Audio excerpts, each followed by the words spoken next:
ದಯಮಾಡಿ ನಮ್ಮ ಒಂದು ವೇದಿಕೆಗೆ ನಮ್ಮ STMC ನಿರ್ದೇಶಕರಾಗಿದ್ದಂಥ ಶ್ರೀಯುತ ಸಂದೀಪ್ ಅವರು ವೇದಿಕೆಗೆ ಆಗಮಿಸಬೇಕು. ಹಾಗೆಯೇ ವೇದಿಕೆಗೆ ಬರಬೇಕು ಅಂತ ಹೇಳಿದ್ದಾರೆ. ಜೊತೆಗೇನೆ ನಮ್ಮ ಯಡೂರು ಗ್ರಾಮ ಪಂಚಾಯತ್ ಅಧ್ಯಕ್ಷರಾಗಿದ್ದ ಜಯಪ್ರಕಾಶ್ ಅವರು ಆಗಮಿಸ್ತಾರೆ.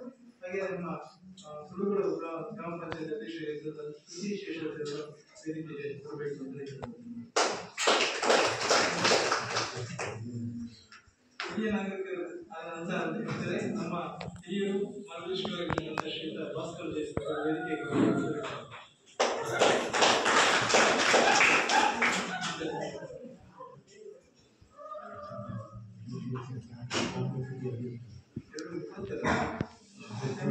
ಪಂಚಾಯಿತಿಯ ಮೆಂಬರ್ಸ್ ಯಾರೇ ವೇದಿಕೆಗೆ ಬರಬೇಕು. ಪಂಚಾಯಿತಿಯ ಮೆಂಬರ್ಸ್ ದಯಮಾಡಿ.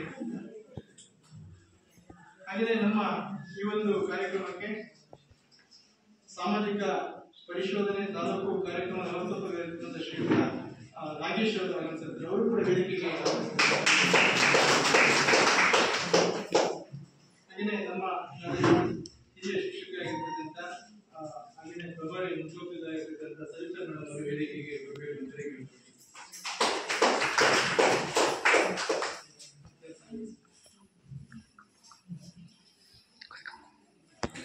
ಸಾಮಾಜಿಕ ಪರಿಶೋಧನೆ ಗ್ರಾಮ ಸಭೆ ಬಗ್ಗೆ ಸವಿಸ್ತರವಾಗಿ ಹೇಳಿದ್ದಾರೆ. ಈಗ ಕಾರ್ಯಕ್ರಮ ಪ್ರಾರಂಭ ಮಾಡ್ತಾ ಇದ್ದೀವಿ. ಕಾರ್ಯಕ್ರಮದ ಮೊದಲಿಗೆ ನಮ್ಮ ಮಕ್ಕಳಿಗಿಂದ ನಾಡಗೀತೆ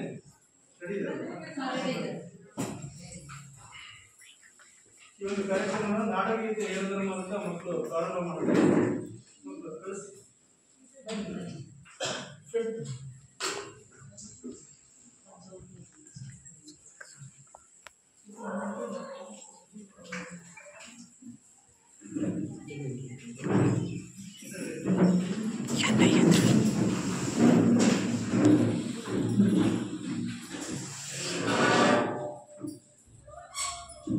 ದಯಮಾಡಿ ಎಲ್ಲರೂ ನಾಡಗೀತೆಯನ್ನ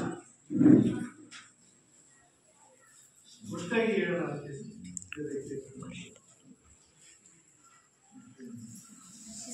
भारत जननीय तनुजाते जय हे कर्नाटक माते जय सुंदर नदी वनಗಳ ನಾಡೆ जय हे रस ಋಷಿಗಳ ಬೀಡೆ जय भारत जननीय तनुजाते जय हे कर्नाटक माते ಭೂದೇವಿಯ ಮಕುಟದ ನವಮಣಿಯೇ ಗಂಧದ ಚಂದದ ಹೊಂದಿನ ಗಣಿಯೇ ರಾಘವ ಮಧುಸೂದನರವತರಿಸಿದ ಭಾರತ ಜನನಿಯ ತನುಜಾತೆ ಜಯ ಹೇ ಕರ್ನಾಟಕ ಮಾತೆ ಜನನಿಯ ಜೋಗುಳ ವೇದದ ಘೋಷ ಜನನಿಗೆ ಜೀವವು ನಿನ್ನಾವೇಶ ಹಸುರಿನ ಗಿರಿಗಳ ಸಾಲೆ ನಿನ್ನಯ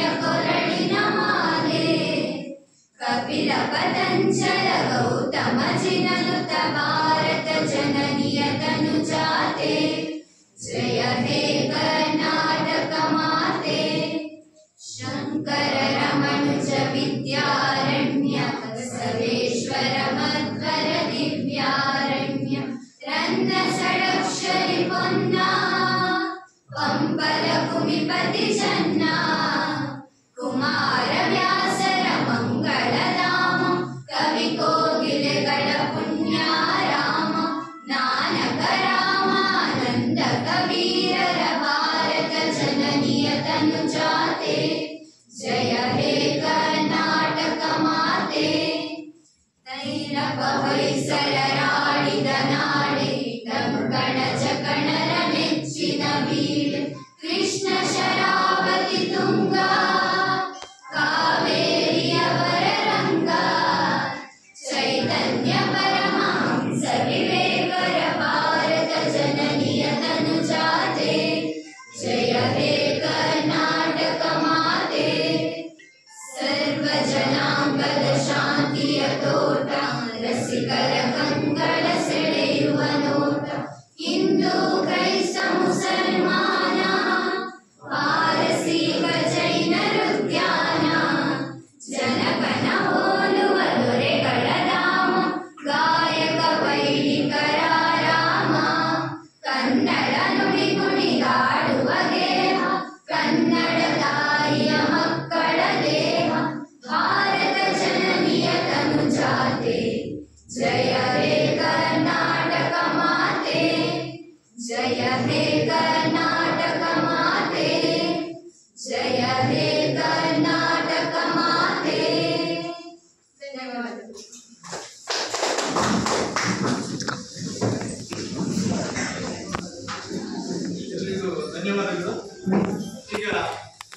ಒಂದು ಸಾಮಾಜಿಕ ಗ್ರಾಮ ಸಭೆ ಎಲ್ಲರನ್ನ ಸ್ವಾಗತಿಸಲಿಕ್ಕೆ ಬರ್ತಿದ್ದಾರೆ. ನಮ್ಮ ಶಾಲೆಯ ಟೀಚರ್ ಆಗಿರ್ತಕ್ಕಂಥ ಜಮೀರ ಮೇಡಮ್ ಇಲ್ಲೇ ಬರ್ತಿದ್ದಾರೆ.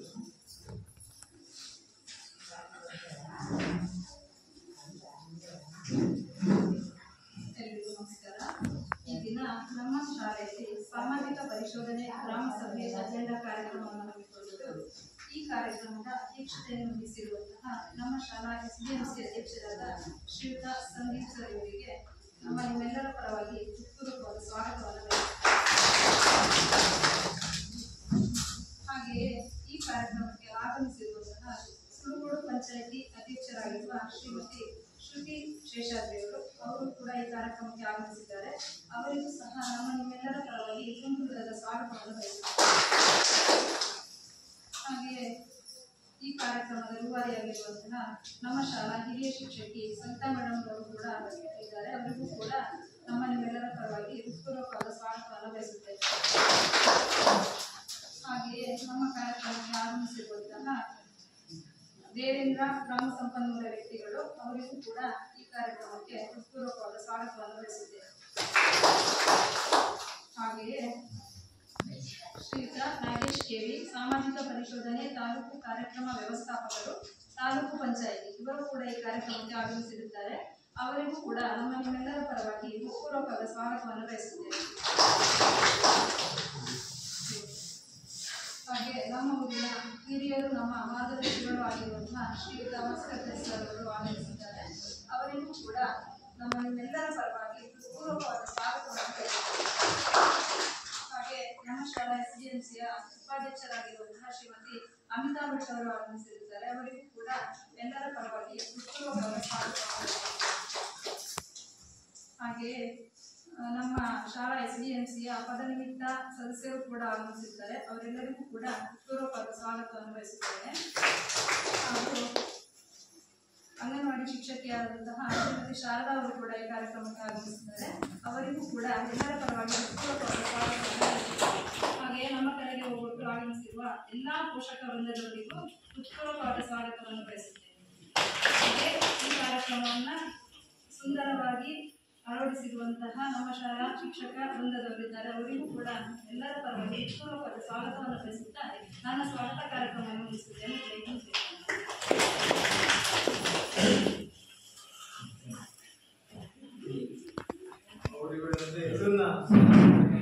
ಜಮೀಲಾ ಮೇಡಮ್ ಅವರಿಗೆ ಧನ್ಯವಾದಗಳು. ಈಗ ಒಂದು ವಿಚಾರ ಇದೆ, ಏನಂತ ಹೇಳಿದ್ರೆ ಸಮಗ್ರ ಶಿಕ್ಷಣ ಯೋಜನೆ 2023-24 ಅಂತ. ಸೊ ಅದು ಅಜೆಂಡಾ, ಅಲ್ಲಿಂದ ಏನೇನಾಯ್ತು ವಿಷಯವಾಗಿ, ಏನೇನಾಗಿದೆ ಅದನ್ನು ಸವಿಸ್ತಾರವಾಗಿ ಪ್ರಾಸ್ತಾವಿಕ ನುಡಿಯ ಮುಖಾಂತರ ನಮ್ಮ ಶ್ರೀಯುತ ನಾಗೇಶ್ ಅವರು ಹೇಳ್ತಾರೆ. ಸಾಮಾಜಿಕ ಪರಿಶೋಧನಾ ತಾಲೂಕು ಕಾರ್ಯಕ್ರಮ ವ್ಯವಸ್ಥಾಪಕ ಶ್ರೀಯುತ ನಾಗೇಶ್ ಸರ್ ಅವರು ನಮ್ಮ ಪ್ರಾಸ್ತಾವಿಕ ನುಡಿಯಲ್ಲಿ ತಿಳಿಸಬೇಕು ಅಂತ ಕೇಳ್ತಾರೆ.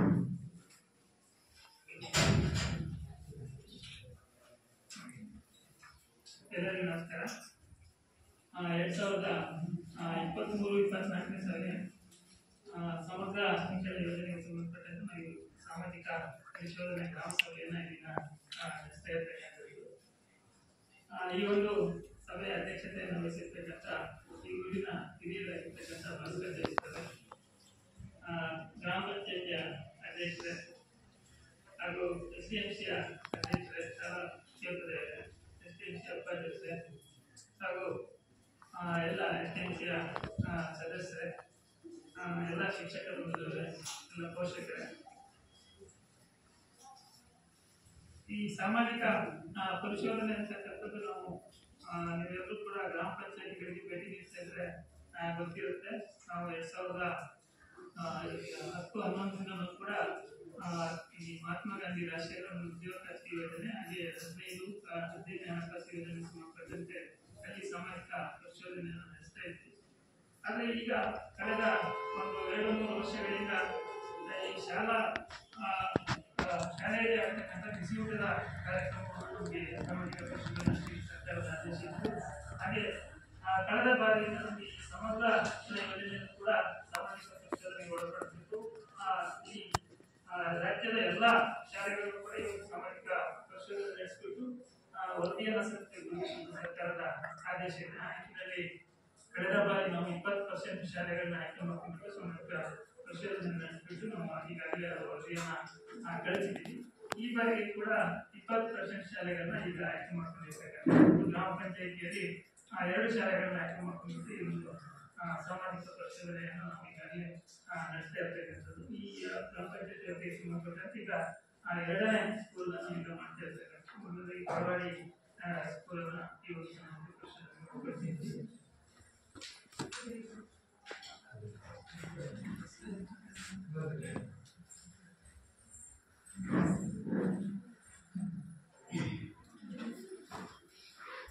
ಈ ಒಂದು ಸಾಮಾಜಿಕ ಪರಿಶೋಧನೆ ನಡೆಸತಕ್ಕಂಥ ಪ್ರಮುಖ ಉದ್ದೇಶ ಏನು ಅಂತಂದ್ರೆ, ಏನು ಯಾವುದೇ ಸರ್ಕಾರ ಯಾವುದೇ ಒಂದು ಯೋಜನೆಯನ್ನು ಜಾರಿಗೆ ತಂದ್ರೆ ಆ ಯೋಜನೆ ಆ ತಳಮಟ್ಟದಲ್ಲಿ ಅದರ ಕಾರ್ಯರೂಪ ಹೇಗೆ ಆಗ್ತಿದೆ ಅನ್ನೋದನ್ನು ಸರ್ಕಾರಕ್ಕೆ ಇಲ್ಲಿ ಏನು ವಾಸ್ತವಾಂಶವನ್ನು ವರದಿಯನ್ನು ಸರ್ಕಾರಕ್ಕೆ ಕೊಡಬೇಕಾಗುತ್ತೆ. ಹಾಗಾಗಿ ಈ ಒಂದು ಸಾಮಾಜಿಕ ಪರಿಶೋಧನೆಯನ್ನು ನಡೆಸತಕ್ಕಂಥದ್ದು ಏನು ಈ ಸಮಗ್ರ ಶಿಕ್ಷಣ ಯೋಜನೆ ಅಂತಕ್ಕಂಥದ್ದು 2018-19 ಜಾರಿಗೆ ಬಂದಿದೆ ಸರ್ಕಾರದಿಂದ. ಅದರ ಪೂರ್ವದಲ್ಲಿ ಸರ್ವ ಶಿಕ್ಷಣ ಅಭಿಯಾನ ಅಂತಕ್ಕಂಥದ್ದಿತ್ತು, ಹಾಗೆ ಮಾಧ್ಯಮಿಕ ಶಿಕ್ಷಣ ಅಭಿಯಾನ ಅಂತಕ್ಕಂಥದ್ದಿತ್ತು, ಹಾಗೆ ಶಿಕ್ಷಕರ ಶಿಕ್ಷಣ. ಈ 3 ಯೋಜನೆಗಳು ಸಪರೇಟ್ ಆಗಿ ಕಾರ್ಯನಿರ್ವಹಿಸ್ತಾ ಯೋಜನೆಗಳಲ್ಲಿ ಆ ಎಲ್ಲ ಯೋಜನೆಗಳನ್ನು ಒಟ್ಟುಗೂಡಿಸ್ಬಿಟ್ಟು ಈ ಸಮಗ್ರ ಶಿಕ್ಷಣ ಯೋಜನೆ ಅಂತಕ್ಕಂಥದ್ದನ್ನ ಸರ್ಕಾರ ಜಾರಿಗೆ ತಂದಿದೆ ಶಾಲೆಗಳಲ್ಲಿ. ಏನು ಉದ್ದೇಶವನ್ನು ಇಟ್ಕೊಂಡು ಈ ಒಂದು ಯೋಜನೆಯನ್ನು ಜಾರಿಗೆ ತಂದ್ರು ಅಂತಂದ್ರೆ, ಏನು ಈ ಒಂದು ಶಾಲಾ ವ್ಯವಸ್ಥೆಯಲ್ಲಿ ಯಾವುದೇ ಮಗು ಕಲಿಕೆಯನ್ನು ಹೊರಬಿಡಬಾರದು, ಯಾವುದೇ ಮಗು ಕಲಿಕೆಯನ್ನು ಹೊರಗಿದ್ರೆ ಆ ಮಗುವನ್ನ ಶಾಲೆಗೆ ಕರೆತರಬೇಕು ಅಂತ. ಹಾಗೆ 1ನೇ ತರಗತಿಯಿಂದ 12ನೇ ತರಗತಿವರೆಗೂ ಕೂಡ ಉಚಿತ ಕಡ್ಡಾಯ ಶಿಕ್ಷಣವನ್ನು ಒದಗಿಸಬೇಕು ಅಂತಕ್ಕಂಥದ್ದು. ಹಾಗೆ ಯಾವುದೇ ತಾರತಮ್ಯವಿಲ್ಲದೆ ಶಿಕ್ಷಣವನ್ನು ಒದಗಿಸಬೇಕು ಅಂತಕ್ಕಂಥದ್ದು. ಜಾತಿ ಅಥವಾ ಧರ್ಮ ಈ ತರ ಏನೇ ತಾರತಮ್ಯಗಳು ಇರ್ಬೋದು ಅದನ್ನು ಕೂಡ ಸಮಾನವಾಗಿ ಶಿಕ್ಷಣವನ್ನು ಒದಗಿಸಬೇಕು ಅಂತಕ್ಕಂಥದ್ದು. ಹಾಗೆ ಈ ಒಂದು ವ್ಯಾಪ್ತಿಯಲ್ಲಿ ವಿಶೇಷ ಚೇತನ ಮಕ್ಕಳಿದ್ದರೆ ಕೂಡ ಅವರಿಗೂ ಕೂಡ ಶಿಕ್ಷಣವನ್ನು ಒದಗಿಸಬೇಕು. ಒಂದು ವೇಳೆ ಅವರು ಶಾಲೆಗೆ ಬರುವ ಸ್ಥಿತಿಯಲ್ಲಿದ್ದರೆ ಶಾಲೆಗೆ ಅವರಿಗೆ ಶಿಕ್ಷಣವನ್ನು ಒದಗಿಸಬೇಕು. ಒಂದು ವೇಳೆ ಅವರಿಗೆ ಬರಲಿಕ್ಕೆ ಸಾಧ್ಯ ಆಗಿಲ್ಲ ಅಂತ ಅವರಿಗೆ ಅವರ ಮನೆಗಳಿಗೆ ಶಿಕ್ಷಕರು ಹೋಗ್ಬಿಟ್ಟು ಅವರಿಗೆ ಪಾಠ ಪ್ರವಚನಗಳನ್ನು ಮಾಡಿ ಅವರಿಗೆ ಶಿಕ್ಷಣವನ್ನು ನೀಡಬೇಕು ಅಂತಕ್ಕಂಥದ್ದಿದೆ. ಹಾಗೆ ಶಿಕ್ಷಕರಿಗೆ ಕೂಡ ತರಬೇತಿಯನ್ನು ಆಯೋಜಿಸುವ ಮುಖಾಂತರ ಅವರ ಒಂದು ವೃತ್ತಿಪರತೆಯನ್ನು ಹೆಚ್ಚಿಸಿಕೊಳ್ಳಲು ಅವರಿಗೆ ತರಬೇತಿಯನ್ನು ಆಯೋಜಿಸತಕ್ಕಂಥದ್ದು ಕೂಡ ಆ ಯೋಜನೆಯಲ್ಲಿ ಇರ್ತಕ್ಕಂಥದ್ದು. ಹಾಗಾಗಿ ಇದರಲ್ಲಿ ನಾವು ಸಾಮಾಜಿಕ ಪರಿಶೋಧನೆ ನಡೆಸ್ತಕ್ಕಂಥದ್ದು ಏನಂತಂದ್ರೆ, ಇಲ್ಲಿ ಏನು ಈ ಸಮಗ್ರ ಶಿಕ್ಷಣ ಯೋಜನೆಯಲ್ಲಿ ನಮಗೆ ಒಟ್ಟು 134 ಅಂಶಗಳ ಆ 134 ಅಂಶಗಳ ಕುರಿತಂತೆ ನಾವು ಇಲ್ಲಿ ಈಗಾಗಲೇ 14 ದಿನದಿಂದ ನಾವು ಪರಿಶೀಲನೆಯನ್ನು ಮಾಡ್ತಾ ಇದ್ದೀವಿ. ಅದಕ್ಕೆ ಸಂಬಂಧಪಟ್ಟಂತೆ ಈ ಶಾಲಾ ವ್ಯಾಪ್ತಿಯಲ್ಲಿ ನಿಮಗೆ ಈ ಒಂದು ಶಾಲೆ ಅಂದ್ರೆ ಏನೆಲ್ಲ ಅಂಶಗಳು ಇರಬೇಕಾಗುತ್ತೆ ಅಥವಾ ಸಮಗ್ರ ಶಿಕ್ಷಣ ಯೋಜನೆಯಲ್ಲಿ ಏನೆಲ್ಲ ಅಂಶಗಳು ಇರಬೇಕು ಅಂತ ಸರ್ಕಾರ ಹೇಳಿದೆ, ಇದೆಲ್ಲವೂ ಕೂಡ ಹೇಗಿದೆ ಅಂತಕ್ಕಂಥದ್ದಾಗಿ ಪರಿಶೀಲನೆ ನಡೆಸ್ತೀವಿ. ಹಾಗೆ ಮತ್ತೆ ಈ ಶಿಕ್ಷಕರ ಕಾರ್ಯನಿರ್ವಹಣೆ ಇರ್ಬೋದು, ಅದ್ರ ಬಗ್ಗೆ ಕೂಡ ಪರಿಶೀಲನೆ ಮಾಡ್ಬೋದು. ಈಗಿನ ಏನು ಗ್ರಂಥಾಲಯ ವ್ಯವಸ್ಥೆ ಇರ್ಬೋದು ಅಥವಾ ಬಿಲ್ಡಿಂಗ್ಗಳ ವ್ಯವಸ್ಥೆ ಇರ್ಬೋದು, ಈ ಎಲ್ಲ ಅಂಶಗಳ ಕುರಿತಂತೆ ನಾವು ಒಟ್ಟಾರೆ 134 ಅಂಶಗಳ ವಿವರಗಳನ್ನು ನಿಮಗೆ ತಿಳಿಸ್ತೀವಿ. ಅದೆಲ್ಲವೂ ಅಂಶಗಳ ಕುರಿತಂತೆ ನಾವು ಈಗಾಗಲೇ ಪರಿಶೀಲನೆ ಮಾಡಿದ್ದೀವಿ. ಅದಕ್ಕೆ ಸಂಬಂಧಪಟ್ಟಂತೆ ನಮಗೆ ಏನಾರ ಉತ್ತಮ ಅಂಶಗಳು ಕಂಡುಬಂದಿರ್ಬೋದು ಅಥವಾ ಲೋಪದೋಷಗಳು ಕಂಡುಬಂದಿರ್ಬೋದು ಅದರ ವರದಿಯನ್ನು ನಾವು ಈ ಒಂದು ಗ್ರಾಮ ಸಭೆಯಲ್ಲಿ ಹಾಕಿಬಿಟ್ಟು ಸಭೆಯ ಮುಂದೆ ಇಟ್ಟು ಚರ್ಚೆ ಮಾಡ್ತಕ್ಕಂಥದ್ದಿದೆ. ಹಾಗಾಗಿ ಏನೆಲ್ಲ ಅಂಶಗಳು ಇದೆ ಅದನ್ನು ನಾವು ತಿಳಿಸ್ತೀವಿ. ತಾವು ಏನೆಲ್ಲ ಅಂಶಗಳನ್ನ ಬದಲಾವಣೆಯನ್ನು ಬಯಸ್ತೀವಿ ಅದನ್ನು ನೀವು ತಿಳಿಸ್ತೀವಿ. ಅವಕಾಶ ಇದೆ. ಒಟ್ಟಾರೆಯಾಗಿ ಮುಖ್ಯವಾಗಿ ಚರ್ಚೆ ಮಾಡಲಿಕ್ಕೆ ಅವಕಾಶ ಇದೆ. ಚರ್ಚೆಯನ್ನು ಭಾಗವಹಿಸಿ ಅಂತ ಹೇಳ್ತಾ ನನಗೆ ಪ್ರಾಸ್ತಾವಿಕವಾಗಿ ಮಾತಾಡಲಿಕ್ಕೆ ಅವಕಾಶ ಮುಗಿಸ್ತಾ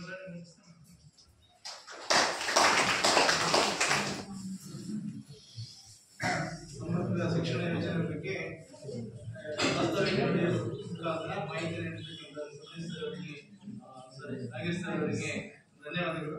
ಹಾಗೆಯೇ ಈ ಒಂದು ಕಾರ್ಯಕ್ರಮದಲ್ಲಿ ನಮ್ಮ CRP ಮಿತ್ರರಾಗಿರ್ತಕ್ಕಂಥ ಶ್ರೀಮತಿ ರೇಖಾ ಮೇಡಮ್ ಅವರಾಗಿರ್ತಾರೆ. ದಯಮಾಡಿ ಅವರು ವೇದಿಕೆಗೆ ಬರಬೇಕು.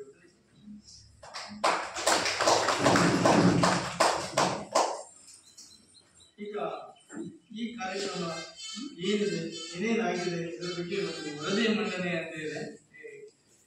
ಶ್ವೇತಾ ದೇವೇಂದ್ರ ಸರ್ ಅವರು ಈ ಗ್ರಾಮ ಸಂಪರ್ಕ ಸಂಪನ್ಮೂಲ ವ್ಯಕ್ತಿಗಳಾಗಿರ್ತಕ್ಕಂಥ ದೇವೇಂದ್ರ ಸರ್ ಅವರು ವರದಿಯನ್ನು ಮಂಡನೆ ಮಾಡಬೇಕು ಅಂತ ಕೇಳ್ತಾರೆ.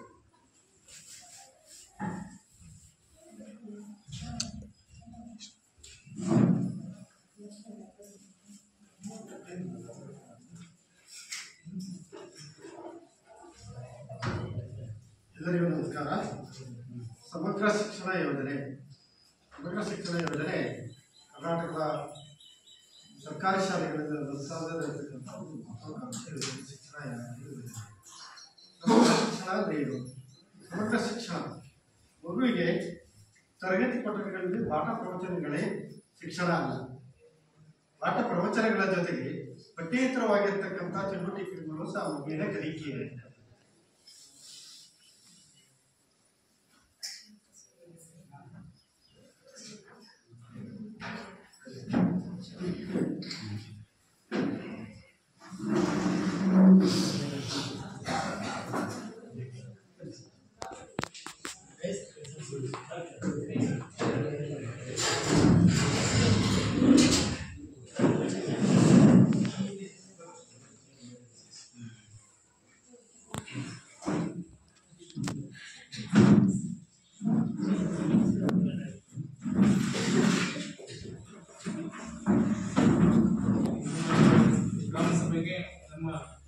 ಯಡೂರು ಗ್ರಾಮ ಪಂಚಾಯತ್ ಅಧ್ಯಕ್ಷರಾಗಿರ್ತಕ್ಕಂಥ ಶ್ರೀ ಜಯಪ್ರಕಾಶ್ ಅವರು ಆಗಮಿಸಿರ್ತಾರೆ. ಅವರಿಗೆ ವೇದಿಕೆಗೆ ಆಗಮಿಸಬೇಕು.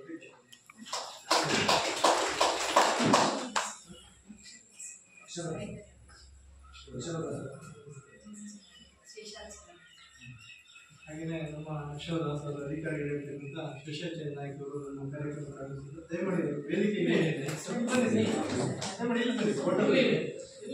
ವೇದಿಕೆಗೆ ಬರಬೇಕು.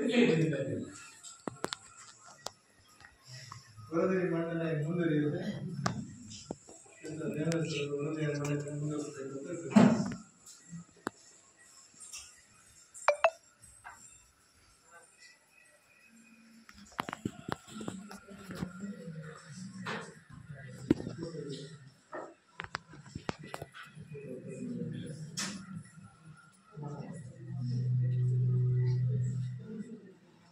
ಸಮಗ್ರ ಶಿಕ್ಷಣ ಯೋಜನೆ. ಸಮಗ್ರ ಶಿಕ್ಷಣ ಅಂತ ಹೇಳಿದ್ರೆ ತರಗತಿಗಳಲ್ಲಿ ಪಾಠ ಪ್ರವಚನಗಳೇನಾಗ್ತದೆ ಆ ಕಲಿಕೆಗಳು ಮಾತ್ರ ಮಕ್ಕಳ ಶಿಕ್ಷಣ ಅಲ್ಲ.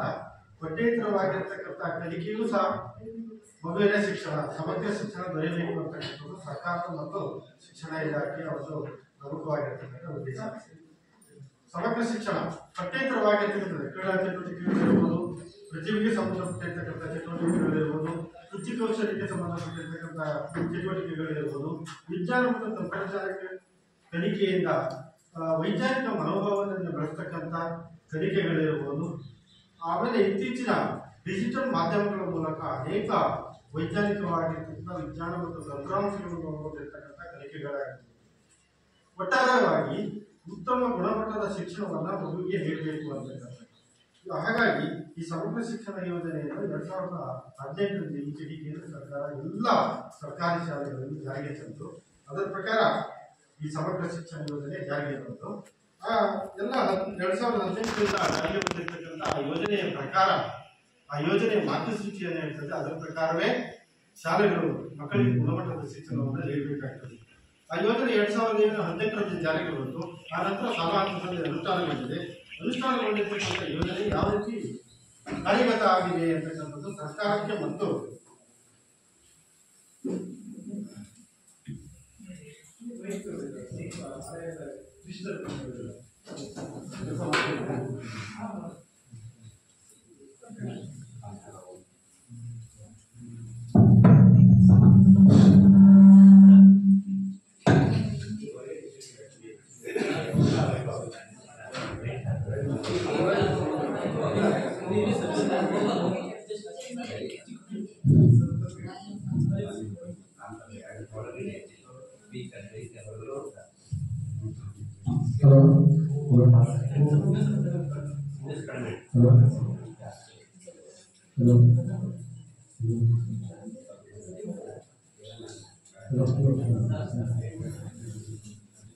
ಸಮಗ್ರ ಶಿಕ್ಷಣ ಯೋಜನೆಯಲ್ಲಿ ತಿಳಿಸಿರ್ತಕ್ಕಂಥ ಎಲ್ಲ ಮಾರ್ಗಸೂಚಿ ಅಂಶಗಳನ್ನ ಶಾಲಾ ಹಂತದಲ್ಲಿ ಅನುಷ್ಠಾನಗೊಳಿಸಿ ಮಕ್ಕಳಿಗೆ ಗುಣಮಟ್ಟದ ಶಿಕ್ಷಣವನ್ನು ನೀಡಿದಾಗಿದೆ ಅಂತಕ್ಕಂಥದ್ದು ಸರ್ಕಾರಕ್ಕೆ ಮತ್ತು ಶಿಕ್ಷಣ ಇಲಾಖೆಯಲ್ಲಿ ಮೇಲ್ಮಟ್ಟದಲ್ಲಿ ಅನೇಕ ನಿಯಮಗಳನ್ನು ರೂಪುರೇಷೆಗಳನ್ನು ತಯಾರು ಮಾಡತಕ್ಕಂಥ ಶಿಕ್ಷಣ ತಜ್ಞರಿಗೆ ಗೊತ್ತಾಗಬೇಕಾಗಿದೆ.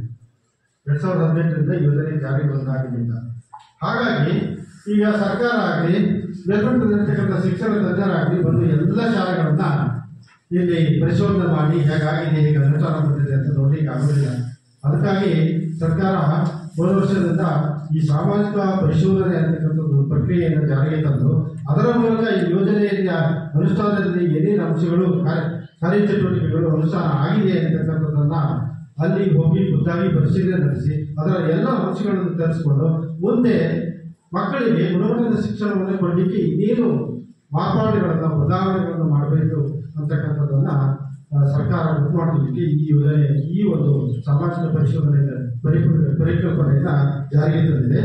ಅದರ ಪ್ರಕಾರ ಸರ್ಕಾರದ ಆದೇಶದ ಪ್ರಕಾರ ಆಮೇಲೆ ಈ ಯೋಜನೆಯ ಮಾರ್ಗಸೂಚಿ ಪ್ರಕಾರ ಸರ್ಕಾರದ ವೇಳಾಪಟ್ಟಿ ಪ್ರಕಾರ ನಿಮ್ಮ ಈ ಸರ್ಕಾರಿ ಪ್ರೌಢಶಾಲೆ ಯಡೂರಿನಲ್ಲಿ ನಾವು ಕಳೆದ 3 ದಿನಗಳಿಂದ ಈ ಸಾಮಾಜಿಕ ಪರಿಶೋಧನೆಯನ್ನು ನಡೆಸಿದ್ದೇವೆ. ಅದರಲ್ಲಿ 134 ಅಂಶಗಳನ್ನು ಒಳಗೊಂಡಿರ್ತಕ್ಕಂಥ ಮಾರ್ಗಸೂಚಿ ಅಂಶಗಳಿಂದ ಅವುಗಳೆಲ್ಲವನ್ನ ನಾವು ಪರಿಶೀಲನೆ ಮಾಡಬೇಕು. ಪರಿಶೀಲನೆ ಮಾಡಿ ಅದರಲ್ಲಿ ಏನೇನು ಅಂಶಗಳು ಉತ್ತಮ ಅಂಶಗಳು ಕಂಡುಬಂದಿದೆ, ಲೋಪದೋಷಗಳು ಕಂಡುಬಂದಿದೆ ಅಂತಕ್ಕಂಥದ್ದನ್ನು ನಾವು ವರದಿಯನ್ನು ಗ್ರಾಮಸಭೆಯಲ್ಲಿ ಮಂಡಿಸಿ ಅದರ ಚರ್ಚೆಗೊಳಪಡಿಸಿ ಯಥಾವತ್ತಾದ ವರದಿಯನ್ನು ಸರ್ಕಾರಕ್ಕೆ ನೇರವಾಗಿ ನೀಡಬೇಕಾಗುತ್ತೆ. ಏನೇನು ಮಾಡಿದ್ದೇನೆ ಅಂತಕ್ಕಂಥದ್ದನ್ನು ಈಗ ಸಭೆ ಮುಂದೆ ಮಂಡಿಸ್ತಾ ಇದ್ದೇನೆ. 2023-24ನೇ ಸಾಲಿನಲ್ಲಿ ಇಲ್ಲಿ ವಿದ್ಯಾರ್ಥಿಗಳ ಒಟ್ಟು ಸಂಖ್ಯೆ 142 ವಿದ್ಯಾರ್ಥಿಗಳು ಕಲಿಕೆಯನ್ನು ಮಾಡ್ತಾ ಇದ್ರು. ಈಗ ಹಾಲಿ ಕಲಿಕೆಯನ್ನು ಮಾಡ್ತಕ್ಕಂಥ ವಿದ್ಯಾರ್ಥಿಗಳು ಒಟ್ಟು 135 ಮಕ್ಕಳು ದಾಖಲಾತಿ ಆಗಿದ್ದಾರೆ. ಅದರಲ್ಲಿ ಸಮಗ್ರ ಶಿಕ್ಷಣ ಯೋಜನೆಗೆ ಸಂಬಂಧಪಟ್ಟಂತೆ ಶಾಲಾ ಹಂತದಲ್ಲಿ ಕಾರ್ಯಚಟುವಟಿಕೆಗಳನ್ನು ನಿರ್ವಹಿಸಲು ಕೆಲವೊಂದು ಅನುದಾನವನ್ನು ಸರ್ಕಾರ ಕೊಡ್ತದೆ. ಆ ಅನುದಾನ ಹೇಗೆ ಬಳಕೆಯಾಗಿದೆ ಅಂತಕ್ಕಂಥದ್ದನ್ನು ಪರಿಶೀಲನೆ ಒಳಪಡಿಸಬೇಕು.